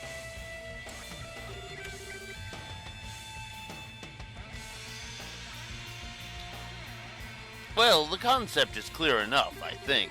The good citizens of Ruan received a once-in-a-lifetime performance. They should be thrilled. Unbelievable. This whole thing has been in for the purpose of creating a few pranks? Pranks. Such an insult to my performance. Humph. 'Twas a gift of enjoyment and distraction to a city suffering of the stresses of a heated election. Can you not see the beauty of such a gift? Okay, I kind of get what you're doing, I think, but tell me, why did you do all this? Why did you scare so many people? What does Ouroboros have planned? Ah, but it is not my place to speak the mind and purpose of the Grandmaster. Forgive me. Why I myself am here assisting in the plan, however, is simple. I have come seeking an audience with you, Princess Claudia. What? Your beautiful pride, which was on such magnificent display when you brought justice upon the old mayor. I agreed to participate in this plan to claim that beauty for my own.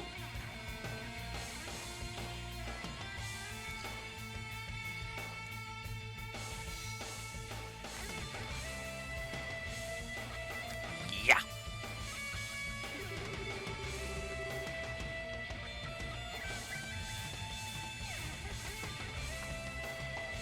Oh, I have awaited this day on pins and needles for months. You cannot imagine my joy. What? Justice upon... You mean what happened with Mayor Dalmore? Wait, how the hell do you know about that?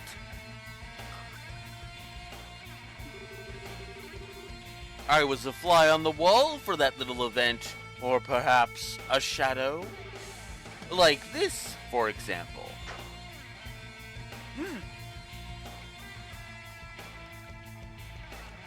No way!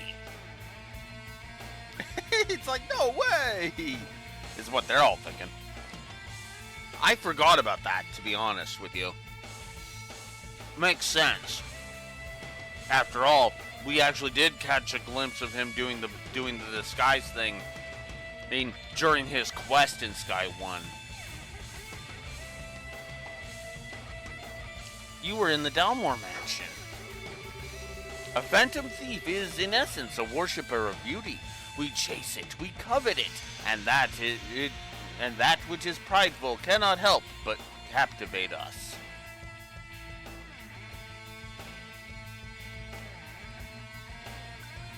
We so need a Blue Blanc Judith interaction. We so need a Blue Blanc Judith interaction.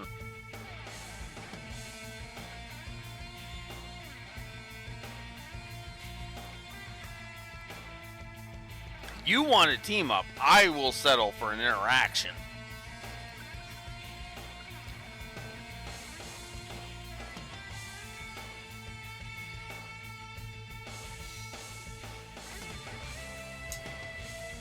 I could just imagine the theatricality of Blue Blanc just annoying the piss out of Judah.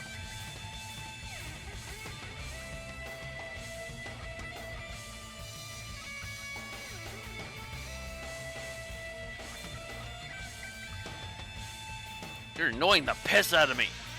Not that I disagree.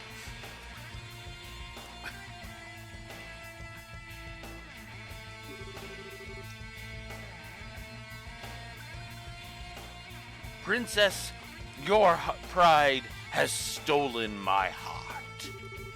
Indeed, you have stolen the heart of a phantom thief. Ah, what sweet humiliation this is, my pet. How do you intend to atone for such a slight upon me? I don't really... Such perfect self-absorption, just like a certain someone I know. Oh, I beg you, do not compare me to that. I do like that Olivier takes umbrage at Shara comparing him to Blue Blanc. That's a nice touch.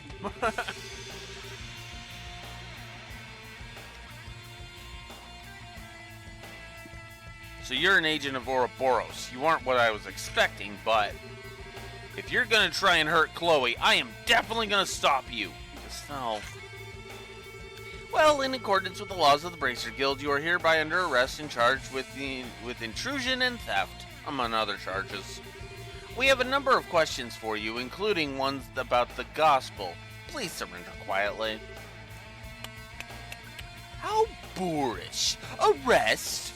Me? While it would be invigorating to have a little fracas, I did choose this place for a reason. I shall allow him to be your opponent. Excuse me. I shall allow him to be your opponent, I believe. What do you...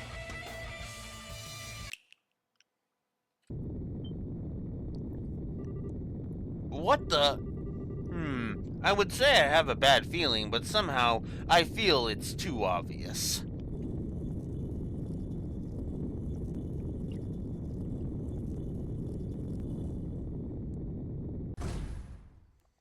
Yeah.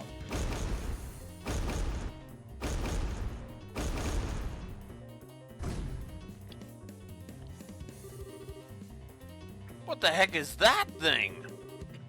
Some kind of armored centaur machine?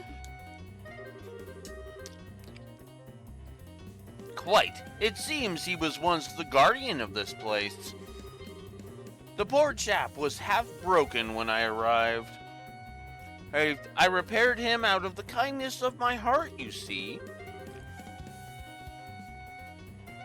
Since he's here, I think he could serve as a worthy opponent, don't you? You have to be kidding! It's coming, on your guard!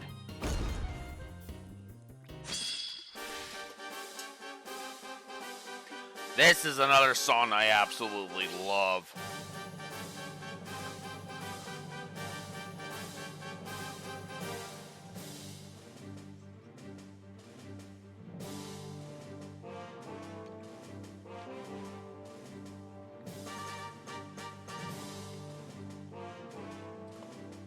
All right.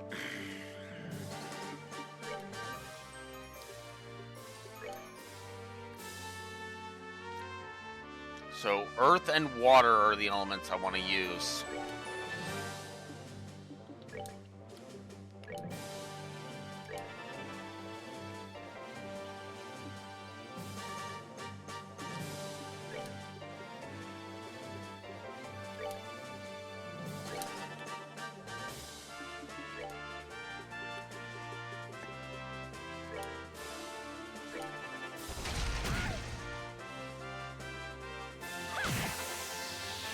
$679.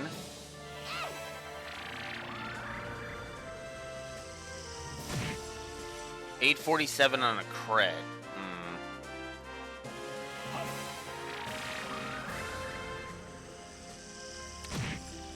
$794. $635. That's not bad.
Ah.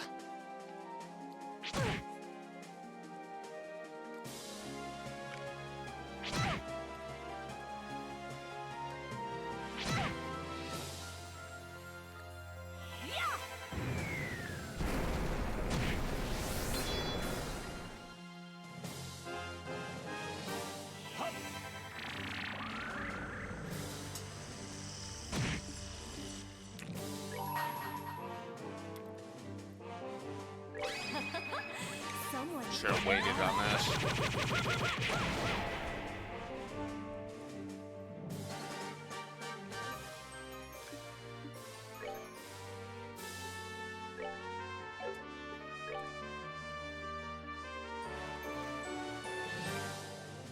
Yeah.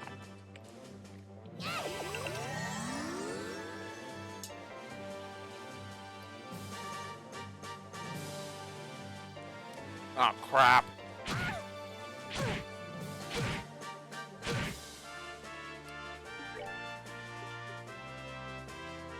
Olivier, we could use an impede and we could use it right now. You're feeling lucky.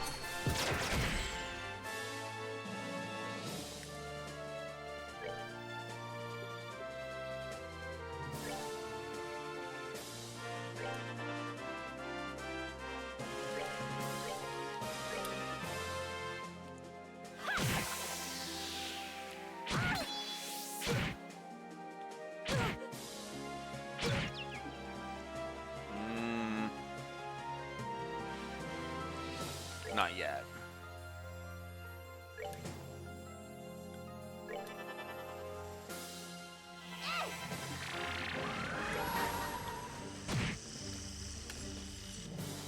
I do not want him to have a crit, so we're just gonna not let him have a crit. Here I come.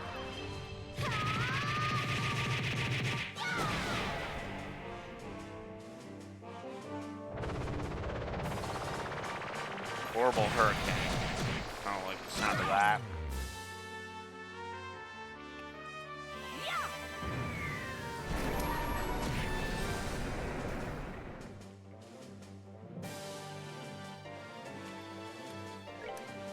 Now, light of the heavens, feel these battered wings. Radiant flash!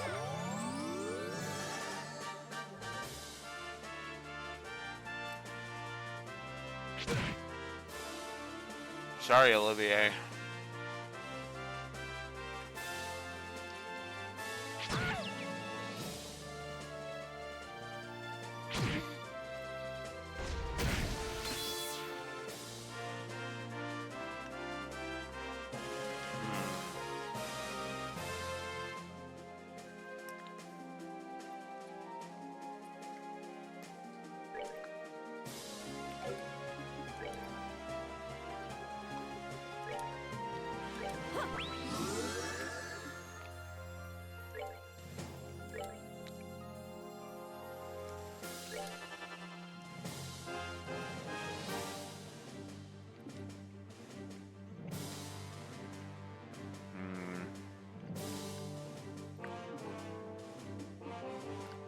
Alright.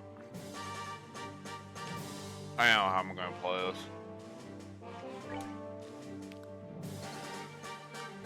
Take that. Let me show you the truth. Might raise his stats a little, but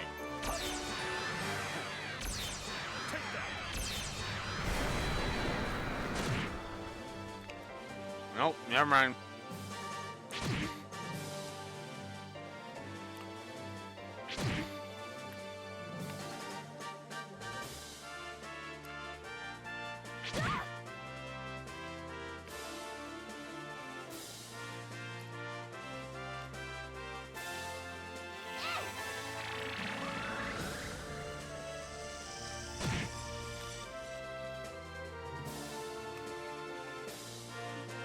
Damn.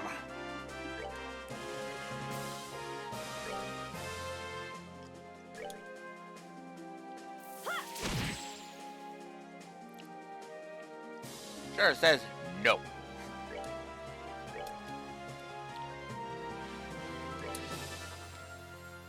Alright, if she can just stay unfainted.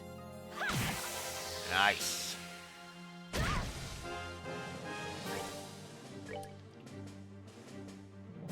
So, yeah. I'm gonna stick to my guns on what I gave Stormbringer last time. He is a positive. Simple as that.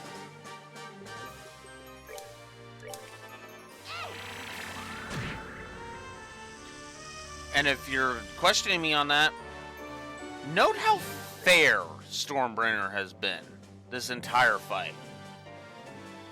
No, seriously. Seriously. He's been stupidly fair this entire fight.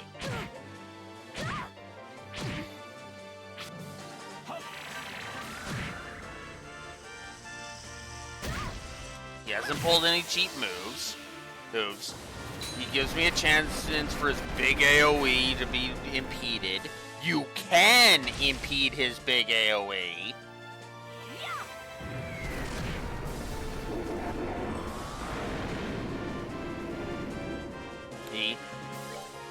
He like, yeah.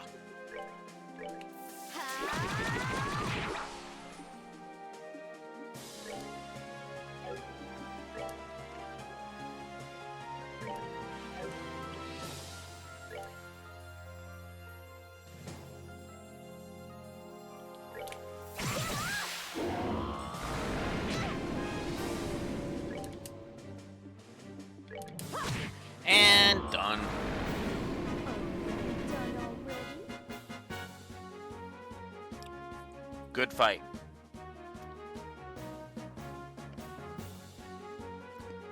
Damn good fight.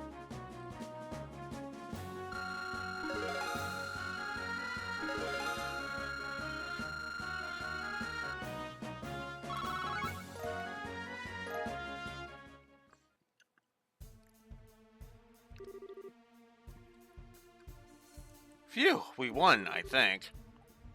Yes, that was a bit of a struggle. Now then.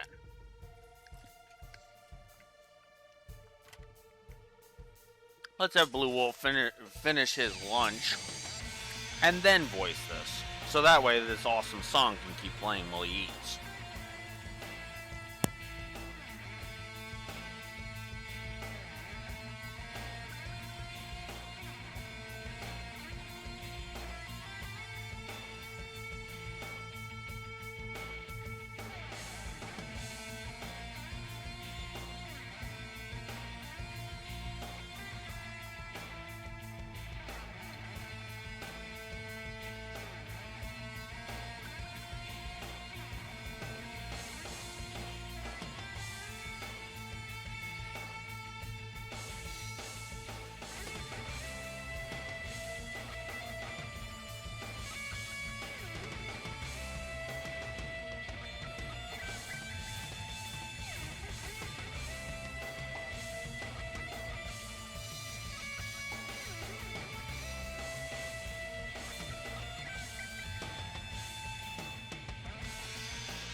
know, I think the thing that I like most about this song are the guitar riffs.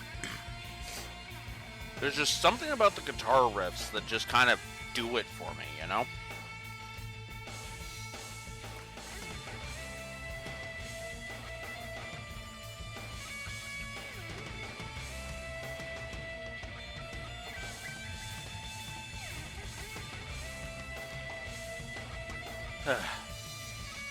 But I shouldn't stall any longer. Now then, you are, I hope, prepared for the consequences of what you've done. Really now, such a lack of elegance in your fighting styles. I'd hoped for better. Well, if I must, let me show you a proper example of elegance. Flame! What? The torches? Aigul! This is shadow sewing. Knowing? Impossible. Apologies, my guests, but I must ask that you remain still from this point forward.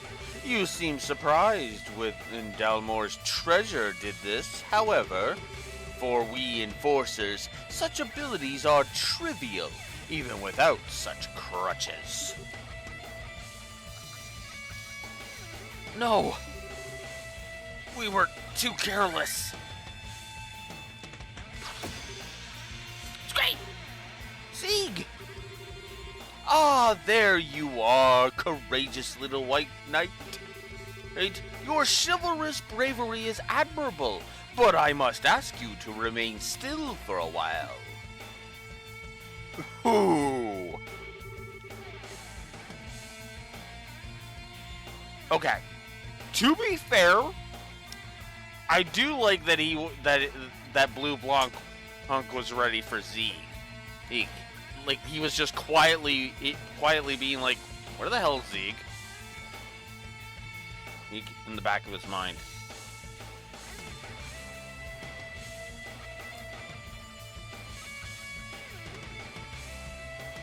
Ah, my Princess Claudia, you are now a prisoner to my desires. Ew.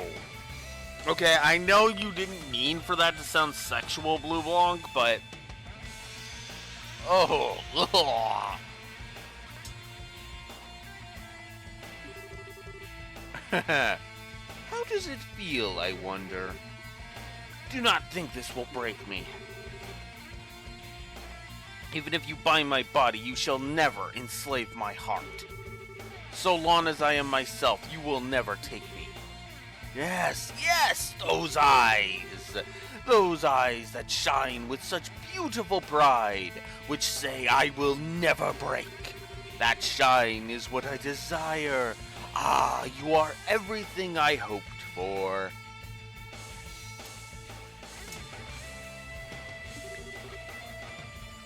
Hey, cut the crap, okay? Creepy mask, dude. Get the hell away from Clawway. Creepy mask, dude? Really? Do not understand the beauty of this mask. You have a very dim understanding of refinement, pet. I ask you, be silent.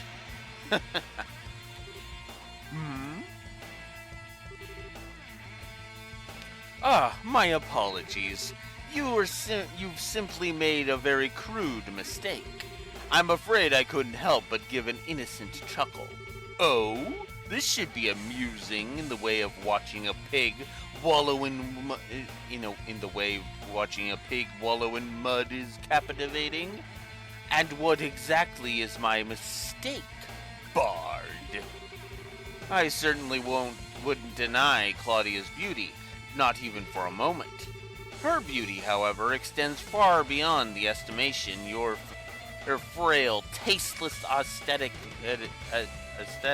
provides. You may approach her again when you have learned the first thing about beauty, Jester of the Grand Master.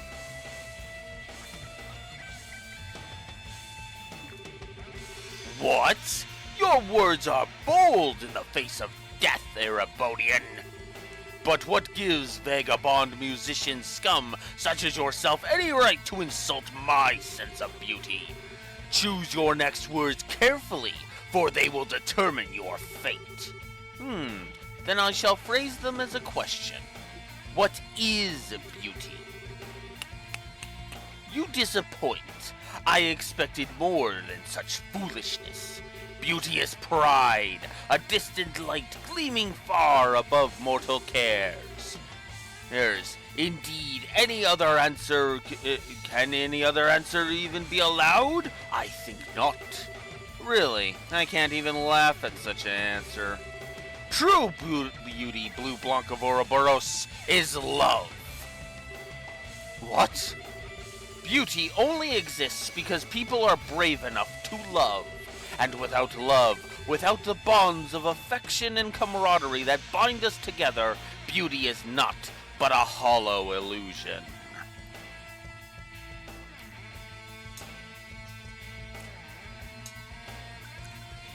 I weirdly find this debate interesting, if I'm honest.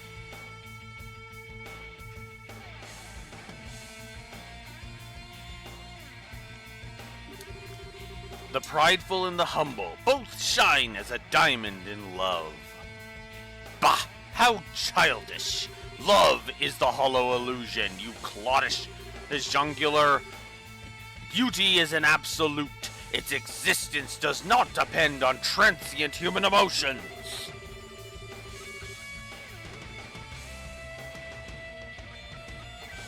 Yep. The start of their love. Their rivalry over love, excuse me.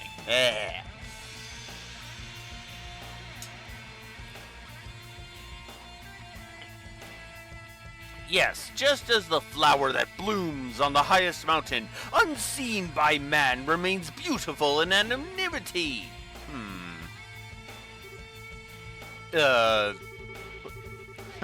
Cloddish jungular, indeed. Well, so much for the raw terror and suspense, at any rate.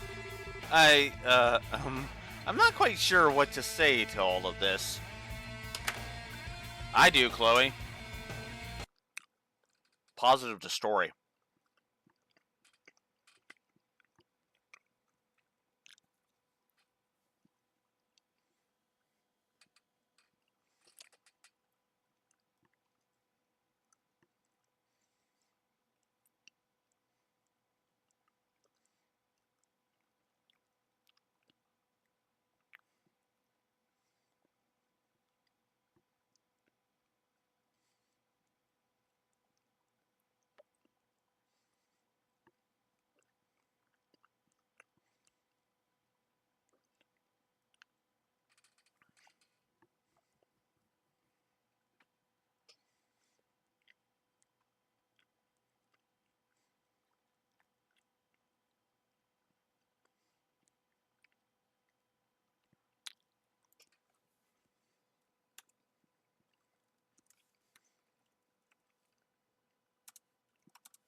And let's just go ahead and excuse me. Let's go ahead and also codify Blue Blanc's positive.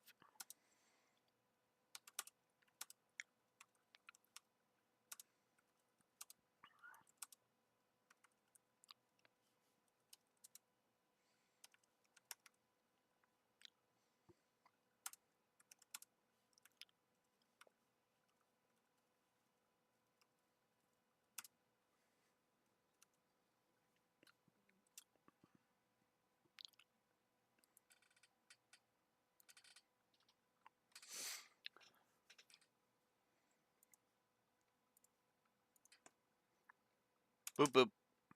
Oh? I'll hear an argument for more. I'll hear an argument for more, Raxar. How many you thinking?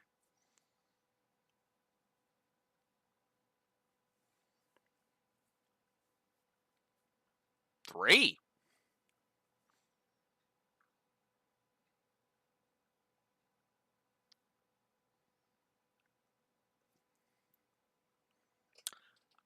I Yeah, no, I'll agree to that. I think I'll agree to that because yeah. Where is it?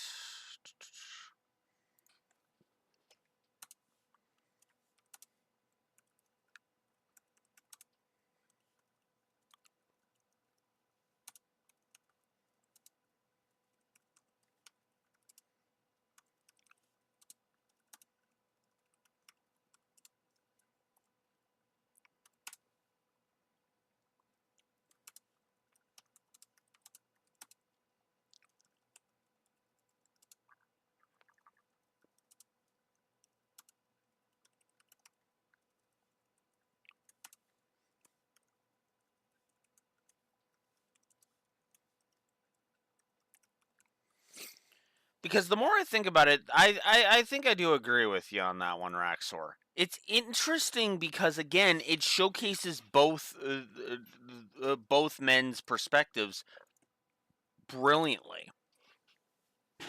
Oops. It shows off of it shows off both of their perspectives, how different they are, and well, ultimately, what their rivalry is all about. True, their rivalry is not front and center in a lot of their appearances, but it doesn't have to be.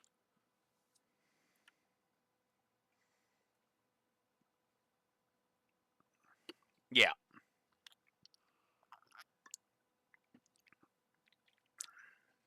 I still have a lot of issues with that whole thing, but yeah. Oh yeah, yeah. That daydream and reverie is actually kind of awesome. I'm not gonna lie. But anyways, moving on.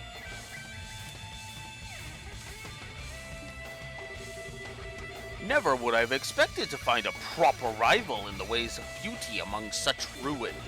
Musician, give me your name. Olivier Lanheim, a wandering bard and hunter of love, roaming to and fro in search of the perfect manifestation.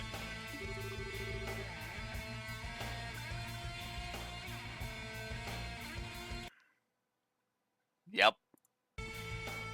Olivier Lanheim. I shall remember that name. Ah, hey! I finally found you guys. Huh?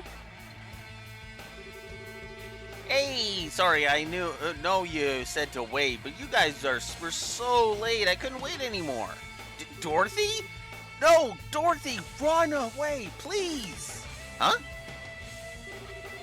Hey, a masked man in white clothes. You're the ghost, aren't you? You are. What? Well... Okay, say cheese. What? Squee! Ah, I can move again. Of course, the flashbulb wiped our shadows clean. Ah, what an astounding girl. Photography and perfectly timed heroism all in one package.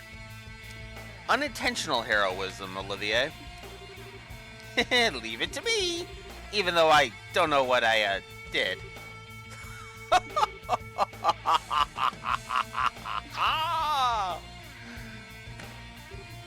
Crap! The gospel! Ah, it's been an age since I have been entertained so. You have my thanks, my guests. What else do you intend to do? I am going to end our revelry for tonight. Forgive me if I seem an ungracious host. It appears, however, that I must take stock of my assumptions about you. I can see now why the Black Fang takes such an interest in you. The Black Fang? You mean Joshua? We are old acquaintances, in a sense. The reason you came to my attention at all was because I noticed that shock of black hair in those amber eyes with you. Though his memories have returned to the stage of his mind, I do wonder where he's rehearsing. Ah, what? Ouroboros teleportation. I must take my leave, my guests. The true plan has but started. I would gird yourselves for long labors and suffering ahead if you intend to oppose us further. And I do intend to keep our little game going on the side. Till next we meet.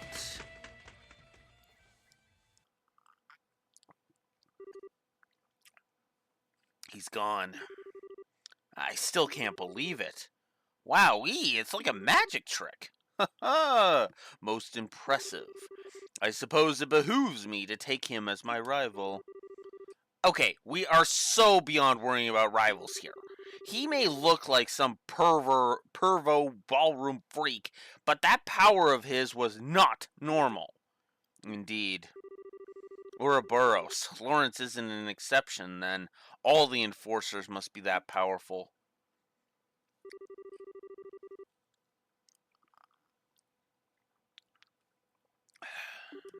And that's it for that. The next morning, Estelle and the gang parted with Dorothy and returned to the guild. I see. Good work, all of you. The Society of Ouroboros. To be honest, I only half believed Cassius when he told me about a secret society up to no good, but... well, here's the reward for completing the investigation. Sure didn't expect it to turn out like this, though. White Shadow Case. 5,000 Mira and 8 BP. Still F rank. I'll have the results forwarded to Brigadier General Bright and the rest of the army immediately. I get the impression they're desperate for information too. Yes, please do so. If Ouroboros can produce something like that, holographic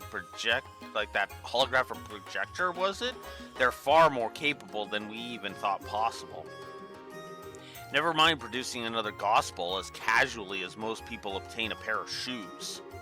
The real objective seems to have been performing experiments with that new gospel.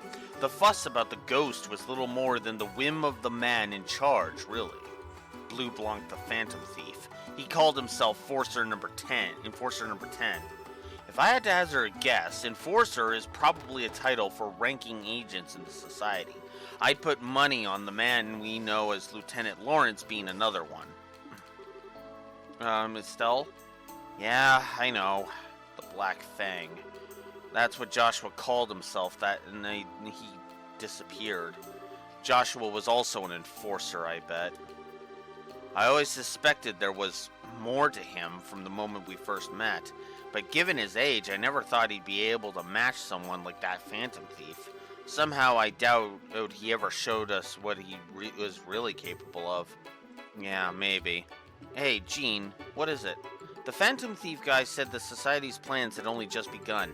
I think they've got plots and stuff in motion all over Liberl. Have you heard anything from the other branches? Anything weird? Nothing stands out.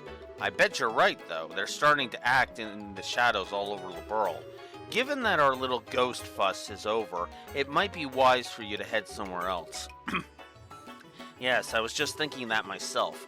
Are any of the other branches looking a little strained, potential society trouble aside? I guess the Zeiss branch, sort of. Their standby Gundolf had to head to Grancel. It sounds like they're fairly undermanned at the moment. Okay then, we should head out there and help them. Will Ruan be alright though? The Bose branch is dispatching Sting to help us out in a few days. Melvin and I will be able to hold the fort until Sting gets here, I think. Oh, and once you get to Zeiss, you may want to check in with Professor Russell. He might have insight on the new gospel you guys observed. Yeah, that's a good idea. I totally want to see Tita again anyway. Hey, and I'm pretty sure Blue Wolf is feeling the same way. Hey, don't call me out, Estelle. So I'll head over to his place right away.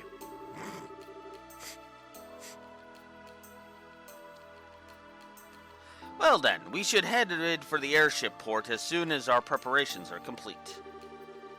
Jean, if you would be so kind as to prepare 4 tickets for the Zeiss-bound flight. Pardon? Where do you get off taking the lead and... Hold on, 4?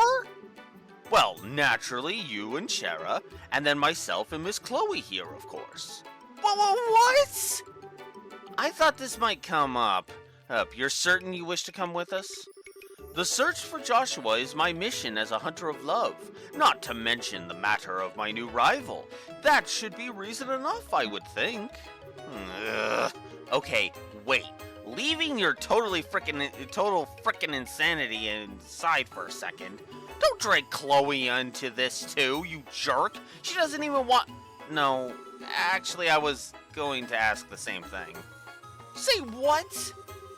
This malicious, mysterious society is operating within the borders of Liberl, plotting who knows what. As what I am, I cannot simply ignore what they are doing. I must act. Besides, I want to help Joshua and you, Estelle.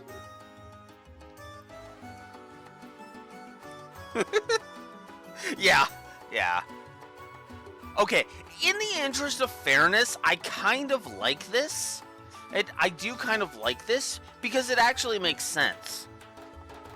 I didn't mention this really in Sky 1 because it didn't really come up, and I didn't really need it to. I mentioned permanent party members, but I was mentioning characters like Agate, for example.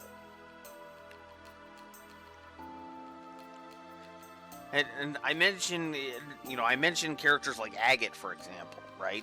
Because to me, Agate being a permanent party member, that to me made perfect sense. That made complete 100% sense, which is hilarious because I can basically get my wish here in Sky 2 when you think about it. But besides all that what I like most about this is that their reasoning makes sense. Now Olivier is just tagging along because he's Olivier and he's basically just like, hey, yeah, no, I'm going to help you guys out because I want to, but I'm also going to come up with like a silly way to express that.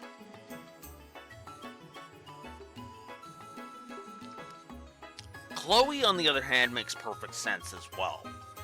Now, Olivier is just being Olivier. Chloe, though, Chloe is wanting to join us because she cannot turn, as she said, she can't turn a blind eye to this. Especially if she's going to be the future ruler. If danger popping up has her going back to Grandsill Castle and, crawling under her covers and hiding away, well, that's not the actions of a queen, is it? That's Chloe's thinking right now. Now, to be fair to Chloe, that is an understandable assessment. So, yeah, no, I actually kind of applaud Chloe for having the courage to stand up and say, no, I want to do this. I want to stop whatever the hell is happening to Liberl.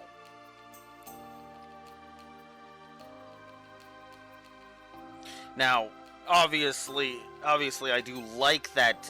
I do like that Estelle was calling Olivier out on, on volunteering Chloe without her consent. But it turns out Olivier was just guessing correctly about what Chloe wanted to do.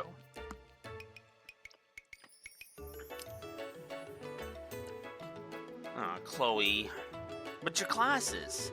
This morning I sent a letter to Dean Collins stating that I will be needing a break from lessons. My exam scores are excellent anyway, and I have all the credits I need to move on at the end of the year already. I talked to Jill and Hans about it, and they insisted I should go. What the... My, but you certainly go all in once your mind is made up.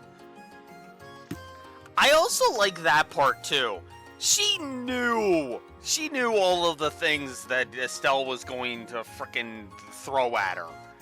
Like, What about your classes? S's. I mean, there's those credit thingies and your, and exams and all this other stuff and yada, all the school related stuff. Oh, Chloe immediately was just like, yeah, I already took care of all that.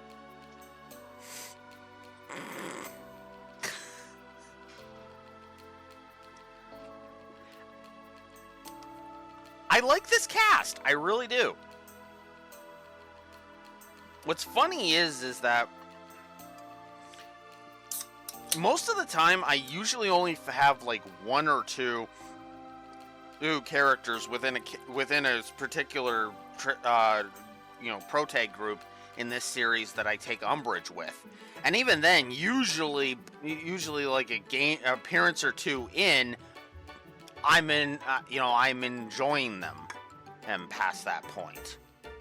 Even Ellie, the one that you're probably gonna point to, no, even she managed to endear herself to me during her third appearance, easily. Hey.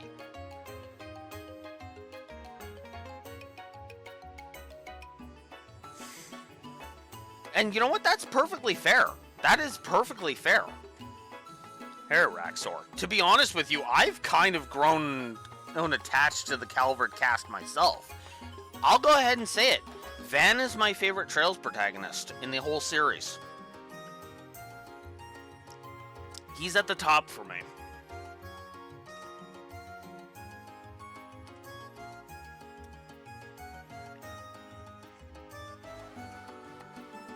Like it was weird. It was weird how just like so. Like, I get Van.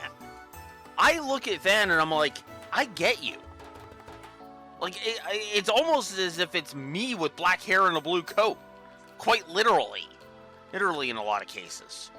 Just with demon powers, but that's beside the point.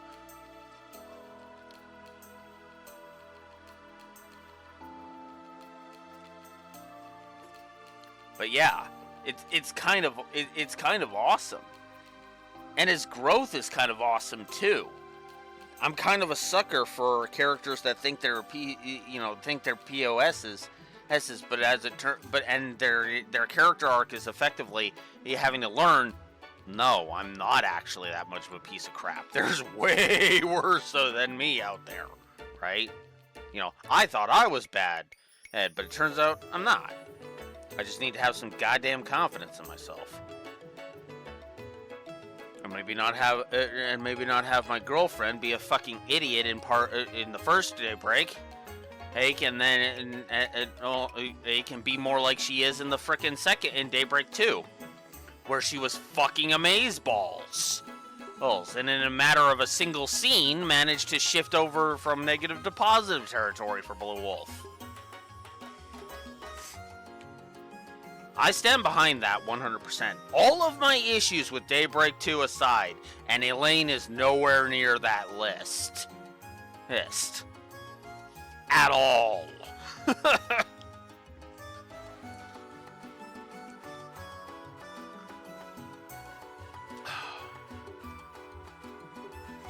I even liked how upset you got at me. I know I've said this before, but it's like, I still like how upset you got at me at the start of the Daybreak 2 run. So we're just gonna put a potential negative down for Elaine. Then you just glare at me, and I'm like, potential, not codifying it. One scene later, all right, let's shift her over to potential positive now.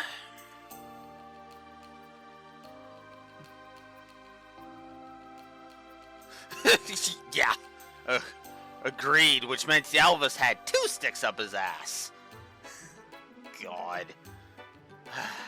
Yeah, I still don't like Elvis. Elvis was just like, oh my god.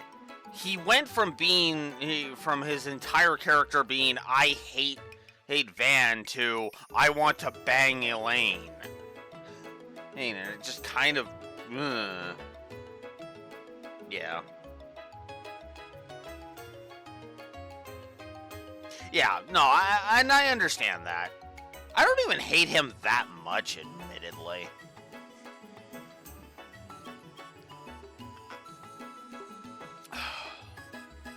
Anyways. But you certainly go all in once you've made your mind up. I'm sorry, I suppose I am shoving myself onto you in a way. I can remain behind if you'd prefer. No. Oh, no, you don't. Oh, no, you don't. Oh, I mean, haven't you been paying attention to Blue Wolf's reviews, Chloe? Every time a female character he likes gets benched, he gets really pissy about that. Hell, it's happened a couple of times in this series, for God's sakes.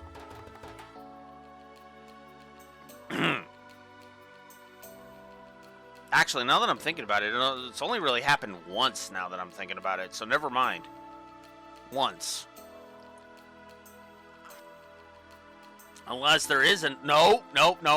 There is two. There is two. I just remembered the other one. Because there's a lane in Daybreak 1 that more annoyed me more than pissed me off. And then there's the one that actually pissed me off. Well, I made the joke. I made the joke of Estelle telling Chloe, it's like, Blue Wolf gets pissy about when female characters he likes gets benched. It's only happened twice in this series, and I just remembered the second one. Because there's Elaine in Daybreak 1, and then there's Shara in Reverie. I hated that. With every fiber of my being, I hated that. I was like, you motherfuckers. Ugh. Thank God they didn't fully Chi-Chi her. That would have really pissed me off. Ugh. Anyways. If you really want to come, I'd love to have you help. You don't have a problem with it, right, Shara? Just the opposite. I think it's a wonderful idea. In fact, I think this is actually another scene where Blue Wolf is going to be clicking his agate is better counter.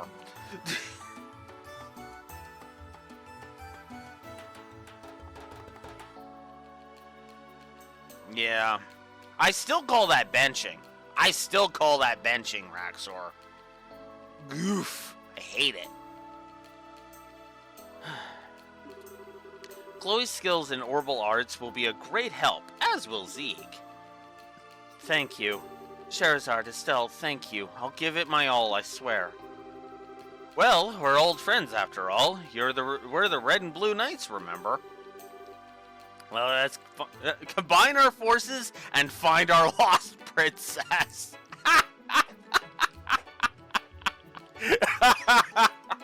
Okay, that is adorably awesome. Oh. Positive to story.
Positive to story. Oof, I think I am going to end at the end of this chapter. That sun is glaring at me and I have to go to work later anyway. Now let's go. That's right. Yes, lead on, Red Knight. This would make me the lone wandering prince from a nearby country, here to take back the dark-haired princess, even if by force. tipping your hand there a little, Olivier. I gave the Babylon 5 effect positive, right?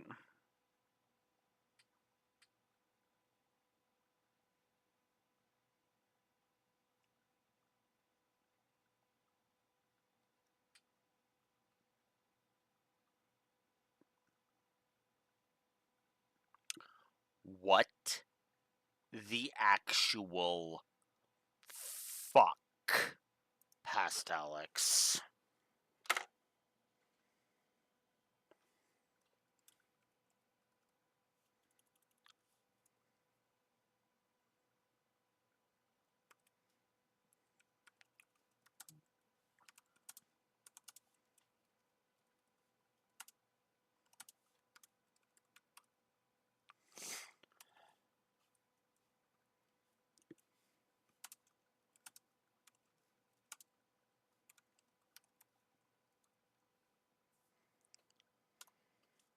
And I'm just gonna codify the story sequencing. Fuck it.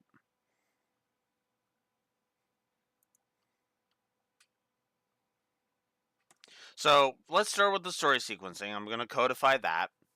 But speaking of what the fuck past Alex, hang on. Let me make sure. So we're down to 10 on those. 1, 2, 3, 4, 6. Yep. Okay. And past the reason why I literally coldly asked what the fuck past Alex is Babylon 5 effect. Olivier's line here on screen sums up the reason for that question perfectly. Those that know.